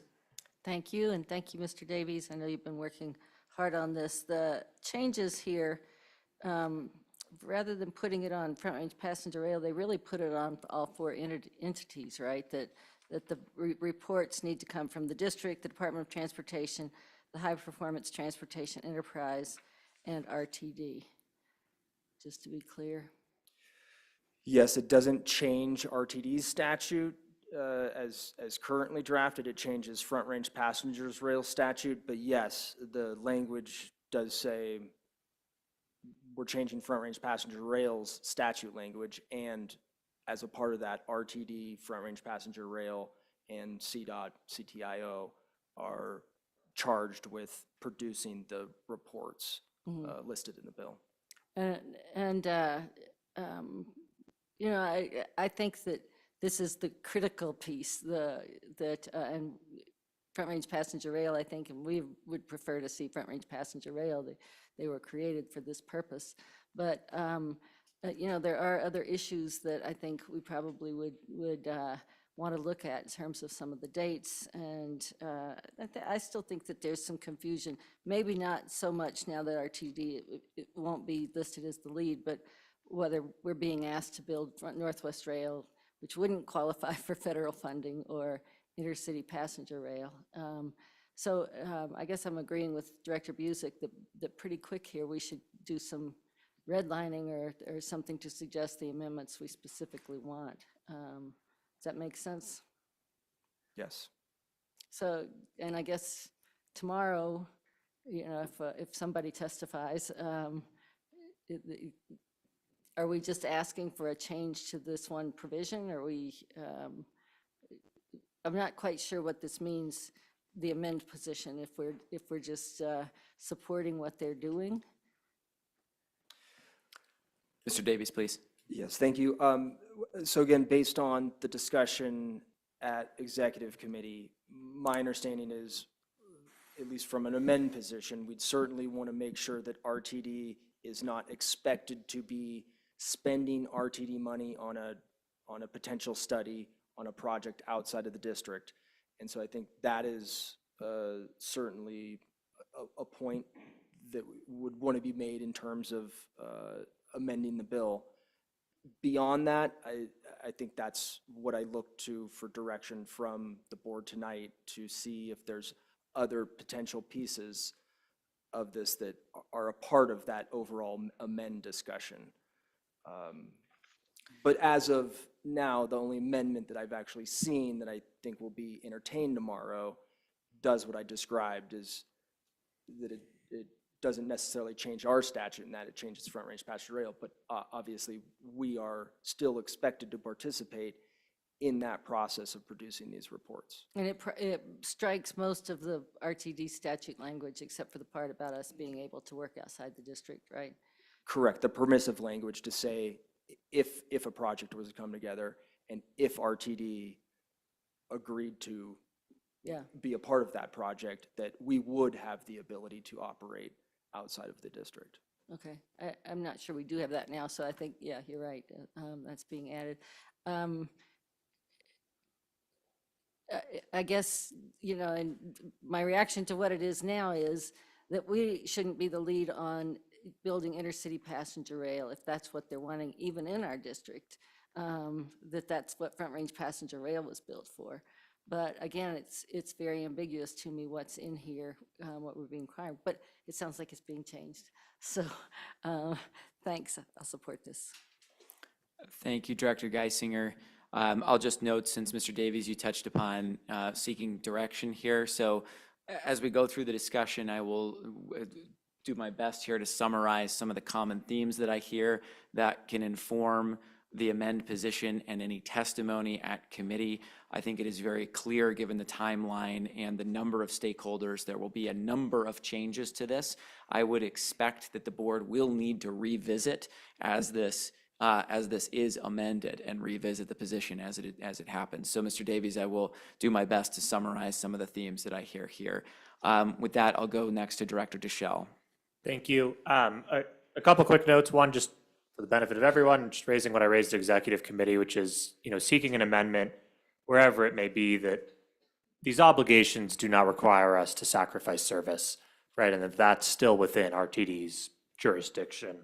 I also, in reviewing the amended language, the title of the legislation rubs me the wrong way, and it just because as amended it would read Regional Fixed Guideway Mass Transit Systems, Construction, Front Range Passenger Rail Authorization, Completion of Northwest Rail Fixed Guideway Corridor, Limited Operations Outside District Report.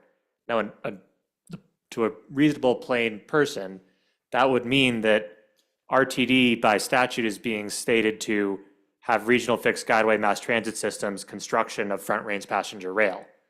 Now, I know that the text that follows isn't what says that, but we're trying to, court of public opinion is important here. I separately want to flag that, to my knowledge, we do not have in statute any other portion of the fast track system. And I have concerns around putting into statute the completion of certain components of fast tracks without the others, including, and to me, most importantly, bus rapid transit. Right, consistent with the drafter's intent of reducing greenhouse gas emissions, we have the ability,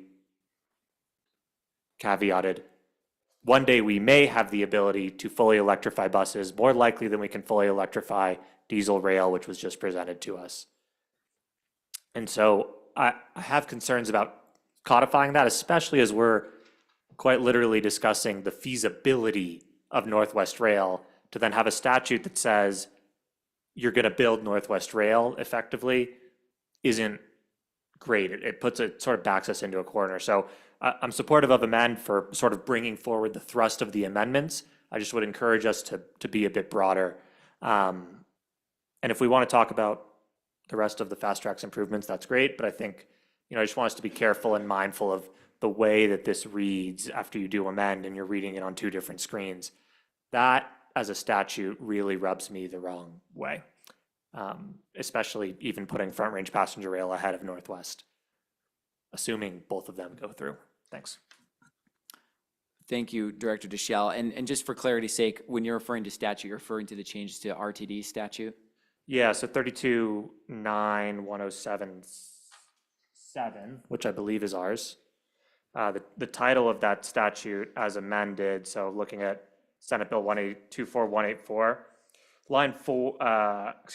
line 2 to 3 of the amendment, unless I'm reading it wrong, means that law, 32.9.107.7, will be regional fixed guideway mass transit systems construction, front range passenger rail authorization, completion of Northwest Rail fixed guideway corridor, limited operations outside district report.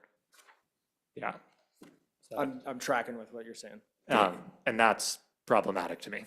Thank you, Director Deschel, for sharing that, and thank you for the additional clarity. Mr. Davis, sorry, did you want to make any comments on that, or just, thank you. Director Harwick, please. Thank you. I guess like where this should, I'm really with Director Busick here. Like this just feels like we're watching the sausage get made, and while we're being asked to potentially take an amend position on it, like it just feels like we might do that, and tomorrow we're going to see a change, and then maybe in 3 days we're going to see another change, and we're going to see another change and another change, and like to me, like I feel like we're saying, yeah, we're like I guess we're just like cautiously optimistic that at the end this isn't going to be a mess. And that just feels, I don't know, just feels a little bit awkward to me. And maybe that's just the best thing that we have going for us here, but it just feels like just kind of being put in a weird position. And that's, I don't really have any like thing to ask, or just feels we're getting backed into a weird corner, and I'm not a huge fan of it. So that's what I got. Thank you, Director Harwick. Fast happening, it brought fast, I think, certainly. Director Ruscia, please. Thank you. I do have a couple of questions, maybe of council, but I wanted to make a comment, and then if there are others, they can go ahead of me before I ask my questions. So taking an opposed position does not mean you're locked out of the room. It does not mean that you are not in dialogue, right? It means that as the bill is right now, there's so many things that need to be addressed that we can't just merely take an amend, because an amend is suggesting like a small amendment. And I don't know how long we've been talking about this right now, but it's 10:40, and I'm not entirely sure that anybody in this room knows what exactly it is we're going to amend. We might have some concepts. We also have a policy, whether it's written down or not, that we don't take positions on bills without language, right? So we have some language. And then some new language dropped on us a few hours ago, and then a concept of an amendment. And if that amendment was simple and direct, I think I would be okay. But as many folks have said, there's a discomfort in not quite knowing what this bill is going to look like tomorrow, or even fully the intent of sponsors outside of what they have said out loud. And I think that given there are still some changes to the RTD Act in this bill, even with the amendment, and that is big P policy, as Director Deschel pointed out. I think we're in we are doing our constituents and we are doing our staff a much better service in saying, right now we oppose because, X, Y, Z, these things aren't clear. We have some flags. However, we look forward to working with you. And as we have been in collaboration and getting through these pieces, because I'm not personally comfortable with, well, it kind of sounds like it might work, and crossing my fingers, particularly when it comes to, whether it's a mandate or a stated expectation of this district. And so I just, I do agree with Director Guzman, and for whatever it's worth, Front Range Passenger Rail, and this is not a knock to them, they need us more than we need them right now. And if we have worked in partnership the way that we stated we have, and they have stated that we have, then I think that, between the powers that be as well as CDOT, that we can continue to work on this bill to a point where collectively this body can look at it and we know what we're looking at and we know what to expect. And then, we can move to neutral or support. But it's a big bill. It's a little messy right now. It needs some work. And so I would be, I'm in the position of that we need to oppose for now, because they haven't given us to work with to just say a simple amendment. I also have a couple of questions, but I would like to yield to any fellow directors before I ask questions. And the questions will be of council. Thank you, Director Rochelle. I'll come back around for the questions. I'll go to First Vice Chair Catlin. Thank you. If we take a position to amend, but those amendments, as they're being negotiated and discussed, are not favorable, then we can always oppose, correct? Yes, that's correct. Okay. I'm not comfortable with the bill as it's written either. It's ambiguous. I think we need some more direct language or explicit language moving forward. But at this point, I'm willing to let you all take a strong position as the bill is amended to address some of these ambiguities, as long as we do have the option of saying never mind and walking away. Thank you, First Vice Chair Catlin. Director Deschel, please. Yeah, just one more comment focusing on language and amendment. If the thrust of this bill is an IGA or a third or fourth, depending on how you count entity to oversee this, is there a reason that the language is phrased that RTD would be reimbursed as opposed to that being, like, it's one thing to say you can build outside your jurisdiction. It's another to say that you should be reimbursed, which implies that RTD is coming out of pocket first. RTD is first funds. But if the whole point is an IGA or a fourth entity that everyone's contributing to then hire RTD to do the work, I just wanted to flag that as do we know of any logic in that beyond RTD being first funds? Thank you, Director Deschel. Mr. Davies, if you'd like. Yeah, thank you, Director Shell. A great question, and I think it's all built into the concept of looking at this, what they describe in the bill as a first phase of Front Range Passenger Rail, which is really Denver to Fort Collins, knowing that RTD is currently studying, as you all just heard and got the update on, the Northwest Rail peak service possibility, but building on top of the peak service possibility, what could be for that first phase.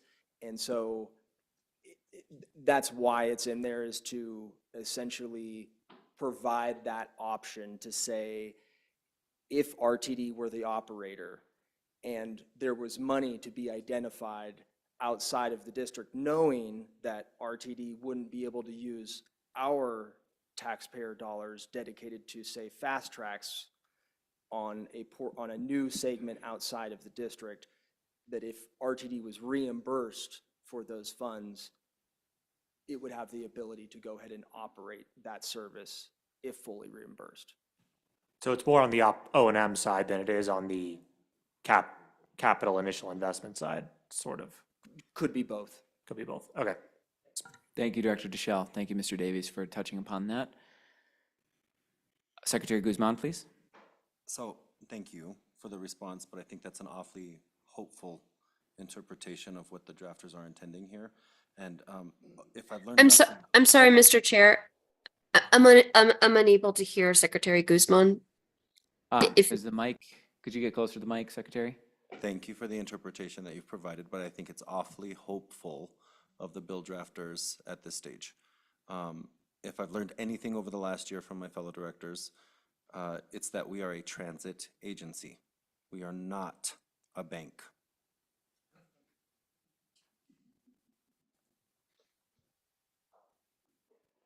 Thank you, Secretary. We'll go back to the questions, Director Rusha, you had. Thank you, sir. So, and I think this is for General Counsel Snyder. Are we allowed to spend Fast Tracks dollars on Fast Tracks projects? I think the answer is no, but and I understand the bill does not force us to. I think that might be the hopeful result of the sponsors based on what they have said publicly. But could you address that? Like, you know, what I guess what the parameters are around Fast Tracks dollars. If something looks like Fast Tracks, like say FRPR, but isn't Fast Tracks, you know, would that be a permitted use of our dollars? Or is that something that we might not know unless we find ourselves in litigation? General Counsel. Yes, thank you, Director Rusha, for the question. Melanie Snyder, General Counsel. So the answer to the question, I think Mr. Davies sort of touched on this, is that no, RTD cannot use voter-approved funds for a purpose that was not authorized by the voters. And so if we're talking about operating outside of the district, that would certainly be something that's out of bounds for using Fast Tracks funds for. Thank you, General Counsel. Director DeRusha. Thank you. And then this could be for General Counsel or for Mr. Davies, but there is still some language in the bill, even before the draft, that does amend the RTD Act. And it's not just the piece that we could run service to Fort Collins under FRPR. And just because we don't have a re-engrossed version, I think this was mentioned by Director Deschel, but could you quickly just recap what will still be changed in the RTD Act, even with this amendment in front of us? I'm just assuming your notes are a little bit better than mine, and I don't have a re-engrossed version. And I think it would be helpful for us to get that clarity. Mr. Davies, please. Yeah, thank you, Director Rusha. And I think you're referring to the sections that explicitly authorize RTD to enter into IGA or another legal entity as it's described in the bill. And from my understanding, RTD already has that legal authority. So in many ways, it's a messaging statutory language, but it does add that explicitly into the RTD Act or statute that it is explicitly authorizing RTD to be able to enter into an IGA or separate legal entity. Thank you, Mr. Davies. Director Rusha? Yeah, and I apologize, I should have been more clear. So does it still have the language that says that essentially it's a policy position, that essentially that talks about the Northwest Rail and our obligation to build it and building is that language, all of that language, still going to be in this bill? Mr. Davies? Yeah, thank you, Director Rusha. If you're referring to the legislative declaration at the beginning of the bill, that doesn't change RTD's statute, but yes, all of that language is in this bill. If, I'm sorry, sir, if I may, legislative declarations do make it into statute, even if they are legislative declarations, and I just wanted to make sure that if this bill passes as is, that will be the permanent record. And so that's why I asked. I have I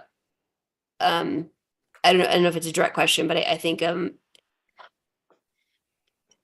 are multiple. We just don't have enough time. We just don't have enough time to get through a 38-page bill at 11 o'clock. But there are multiple references in this bill or inferences as to who is in charge, whether it's building, operating, leading in planning.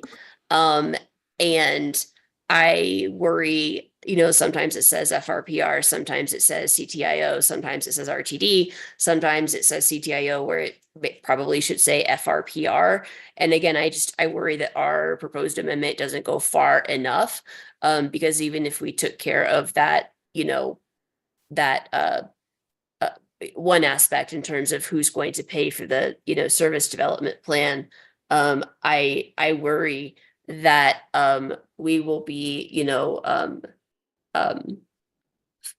forced into an agreement in all but name, and then those rules won't be clear. So I just wanted to just to address that the bill just has a lot of ambiguity, and I would suspect that our partners at FRPR probably have similar concerns, and they might bring their own amendments tomorrow. But to me, I just, again, I'm going to say, I feel like this is not cooked enough for us to make, for us to make a decision tonight on amend. There are just too many things that we don't know. I might be outvoted on it, but if anybody did want to entertain a motion to amend to a position of oppose, I would support that. But again, I just strongly urge my colleagues, given how important this is and the public perception that's going to come from this bill, that we think very, very seriously in leaving this to chance tomorrow. Thank you. Thank you, Director Rusha. Director Broom, please. Call the question. Second. I hear, okay.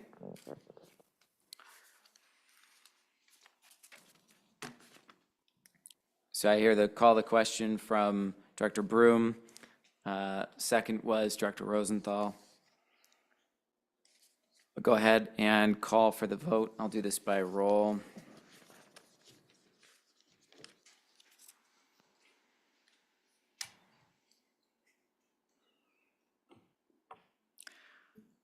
Director Bouquet? Yes. Director Broom? No. Director Busick? I'm sorry, this is Wait, a motion to call the question, isn't it? To call the question. Oh, so Director Brim, if you called the question, you're going to want to vote yes on this because you're voting right now to end debate. I'll change mine. Thank you. To yes? Okay. Thank you. Bear with me as we go here. Director Busick? Yes. Director Catlin? Yes. Director Deschel? No. Director Geisinger? No, I'd like to pull this together a little more so Mr. Davies and others have some recommendations. Director Guzman, No. Director Harwick, No. Director Lewis, Yes. Director Rosenthal, Yes.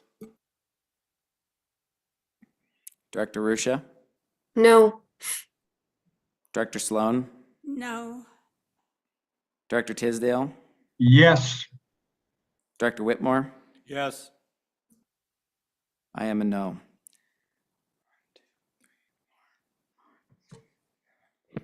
That is 8 yes, 7 no. We will call it, we'll pass. I think So it's, it's- yeah, it's a little late, so Melanie can concur, but I believe you need 2/3 to call the question, and that did not get You're gonna ask General 2/3. Counsel, do we need 2/3 to call the question? Well, all right, pretty sure, so. Point of order? Yeah, Director Tisdale? I do not recall there being a 2/3 requirement to call the question. I think it's a majority vote, but of course I defer to general counsel or someone who actually happens to have a copy of Roberts in their hands. Director Tisdale, we're taking a look. That was my understanding as well, but I just would like, I'll pause and ask General Counsel. Yeah, And it's Mr. Kroll. 2/3.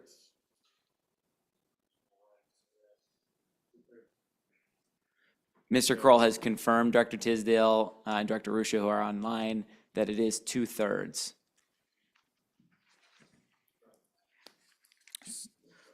All right, so we will return to the questions and discussion. Let's try to keep it tight and summarize where we are so that it is pulled together here for staff. I will next go to Director Geisinger.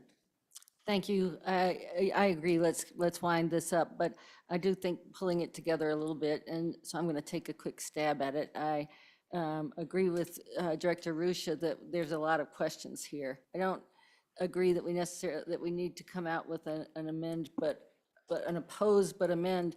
I think, we got a hearing tomorrow, and we've just gotten these changes, which really make a big difference to RTD. We're no longer the lead agency, but it doesn't answer everything. So I guess my recommendation is that to the committee tomorrow, we say we are amending, and that we will come back soon, as Director Busick suggested, with more specifics in terms of what we would like to see.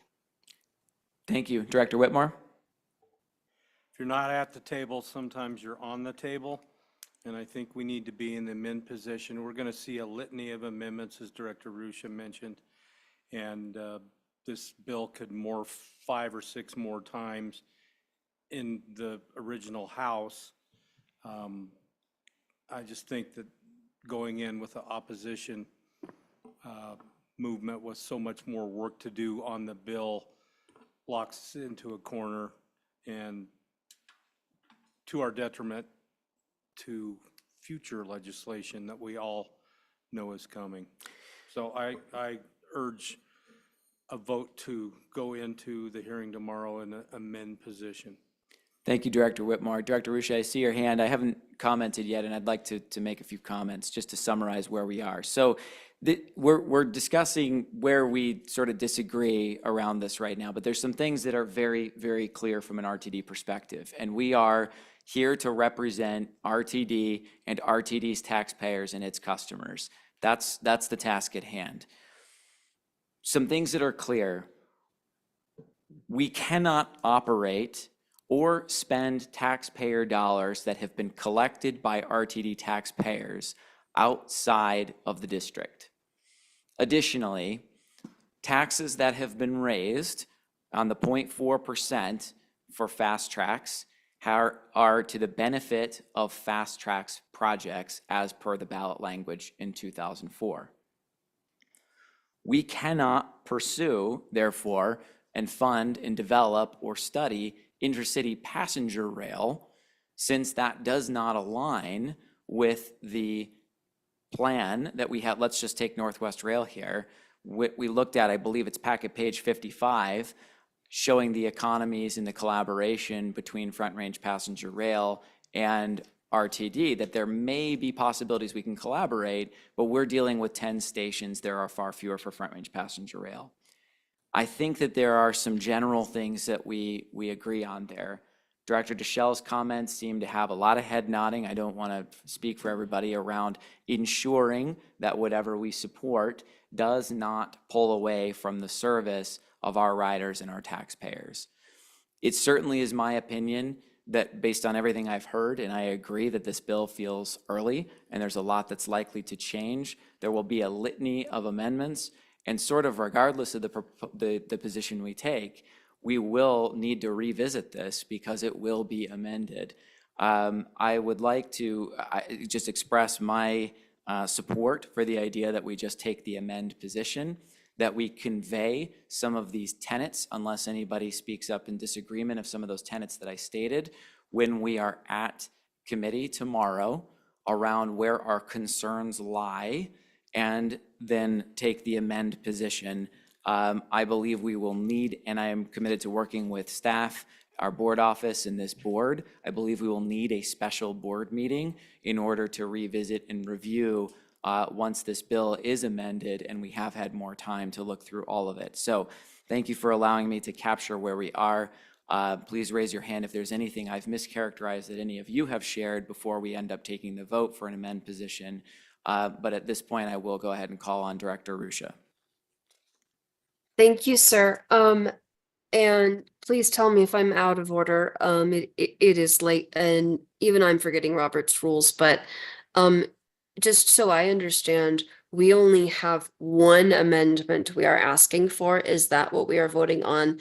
And would it be permissible for any director to offer an additional amendment? I think I need a point of clarification, or maybe the parliamentarian, because I would like to offer one for us to consider. Thank you, Director Ruscia. Mr. Davies, I'd like to turn to you on that question to comment on both the strategy and your response to that question, but also a chance to respond to the direction that you are seeking for the position of the agency. Yeah, certainly. Thank you, Chair. With regards to the concerns I've heard the concern that Director Ruscia raised with the legislative declarations and addressing that in some manner. I've heard the concerns that Director Deschelle raised with sacrificing service, as well as a reference to the rest of the fast tracks and BRT projects as well. And outside of that, I think that's what I take as the general summary of additional items that may seek further amendment beyond what we've talked about of ensuring that RTD tax dollars are not being spent on a study outside of the district. Thank you, Mr. Davies, for summarizing that. Director Ruscia, please. Thank you, sir. I think this is fairly accurate. So I would like to offer that we that we ask that the piece in the legislative declaration, which is a very strong policy piece that will go into the RTD Act and stay there, that is removed. And I think I will just leave this to the chair and Mr. Davies, or unless someone else wants to opine strongly. I also think it would benefit us if it is just emphasized that ultimately, it is the board that makes these financial decisions. While that is true, there are other things in the bill that didn't need to be said that were said, right? And so I think that is important. And I would also finally offer, if we are going to move forward with an amend or multiple amends, I would strongly encourage, if this is permissible, to direct Mr. Davies, along with our staff, to also ask that this bill, even after committee, is laid over, because it's clear, I think, for multiple stakeholders that it does need a little bit of work. And so maybe that is, touching on some of our pain points without coming off too rough. But I think I would like to suggest that in addition, we ask after that it's laid over, so that there is not a vote tomorrow, so we can have some more time to work on these issues. Thank you. Thank you, Director Rusha. Pause for any comments, questions from directors. Okay, seeing no further questions from directors or hands raised at this time, I will go ahead and call for the vote. I will take a roll on this. I think also I'd just like to briefly pause before taking the roll here. Mr. Davies, do you feel confident that you have what you need for the next step in terms of strategy in the amend position? I do. Thank you, Mr. Davies. I will call for the vote. Director Bouquet, Yes. Director Broom, Yes. Director Busick, Yes.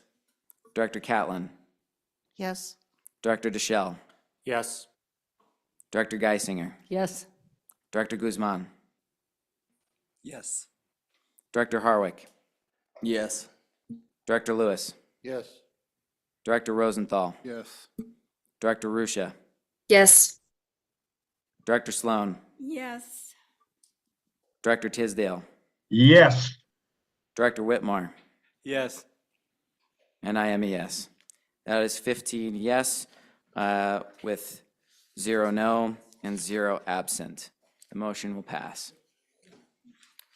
All right, I will entertain a motion. There are some critical items here. I will say that we'll table the discussion item this evening to the next board meeting for sure, but we do need to finish some pressing time-pressing items on recommended actions. So I will entertain a motion to finish out the business on the agenda on the recommended actions. I move to extend the meeting to complete only those items listed in agenda item 18, which would mean we would not do discussion items, report of director activities, or other matters. I second that.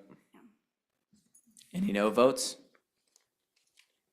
All right, excellent. We will continue and complete those. So next, we move to the downtown rail intersection reconstruction contract award.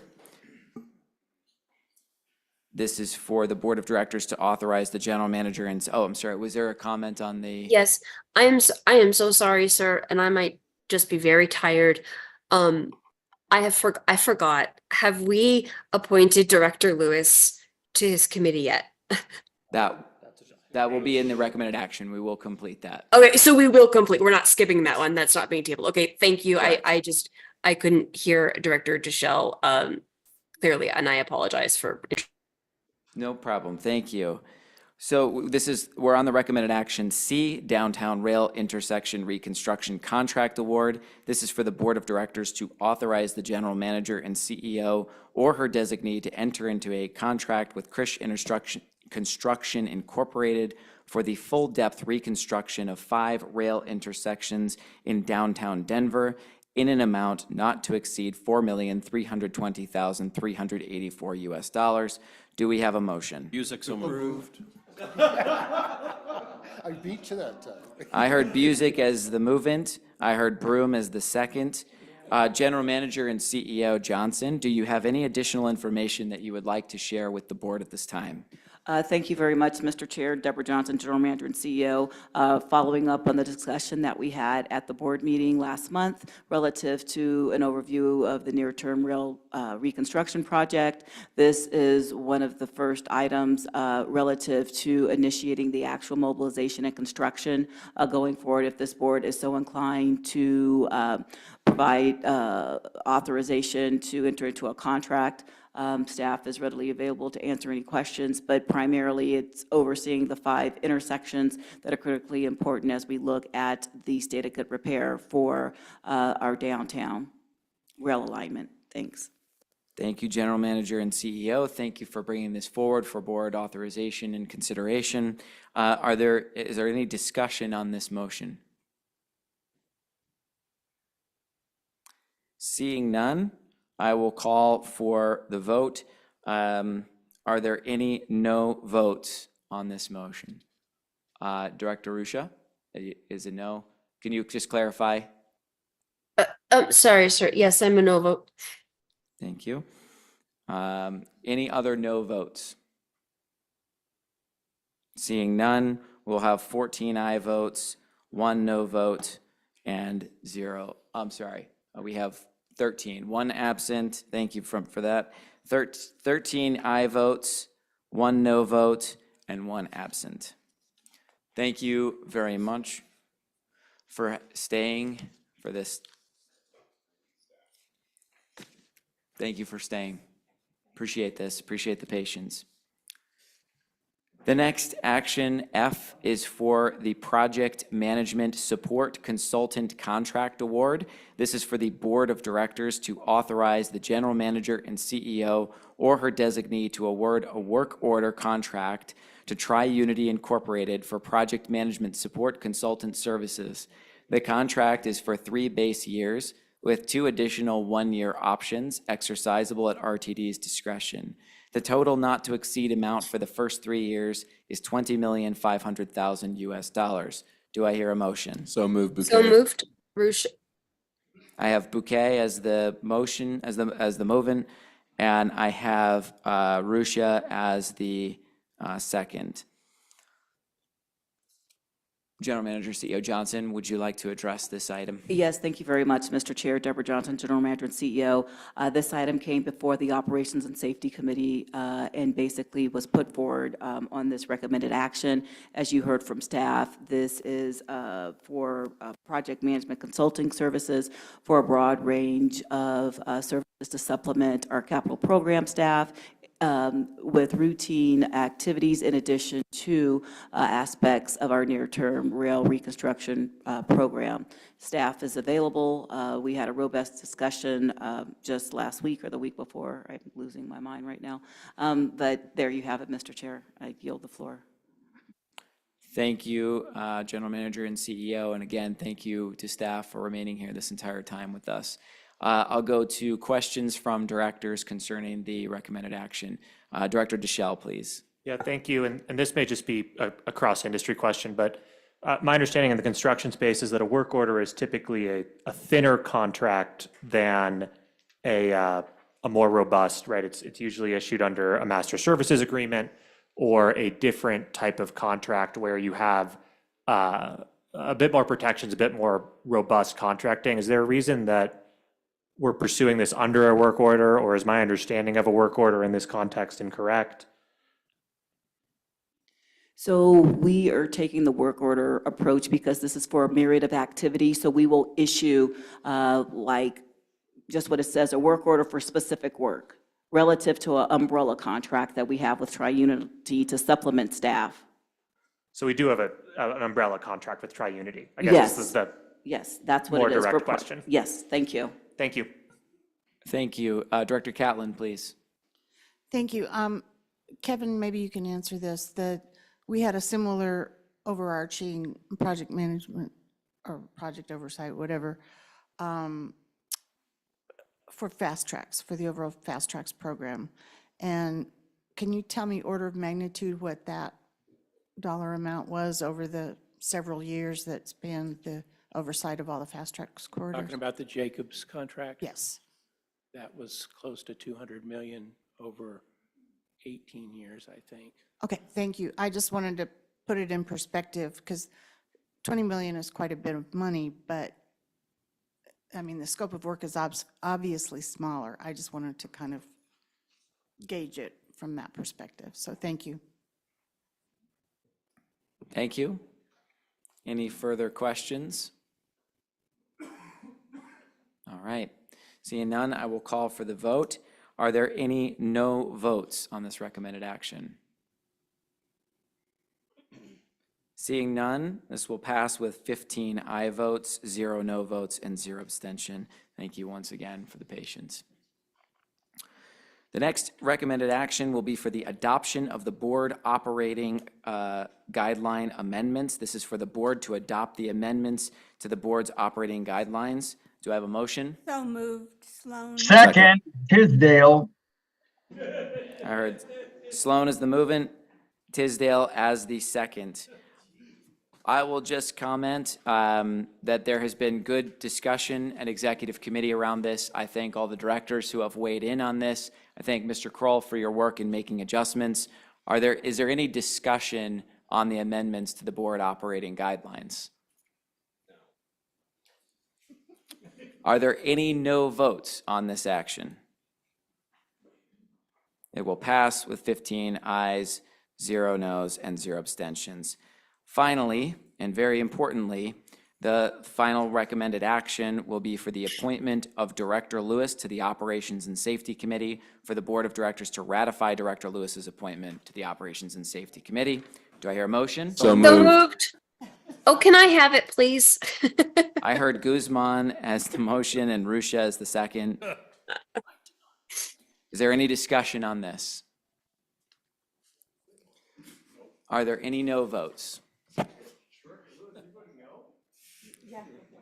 That will be 15 aye, 0 no, and 0 abstentions. As per our time limit and what was voted on before, we will be tabling our discussion item and not doing our report of director activities or other matters. I will briefly just state that it is my intent, obviously, we have had a concept on board reform. I alluded earlier to the need for a special board meeting for us to further discuss any amendments on Senate Bill 24-184. I believe a special board meeting will also be in order when a bill is introduced regarding transit reform.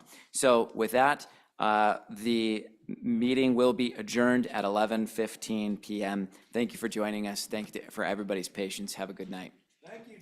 Yeah, and I would just add that it's really fortunate that the W line does not close.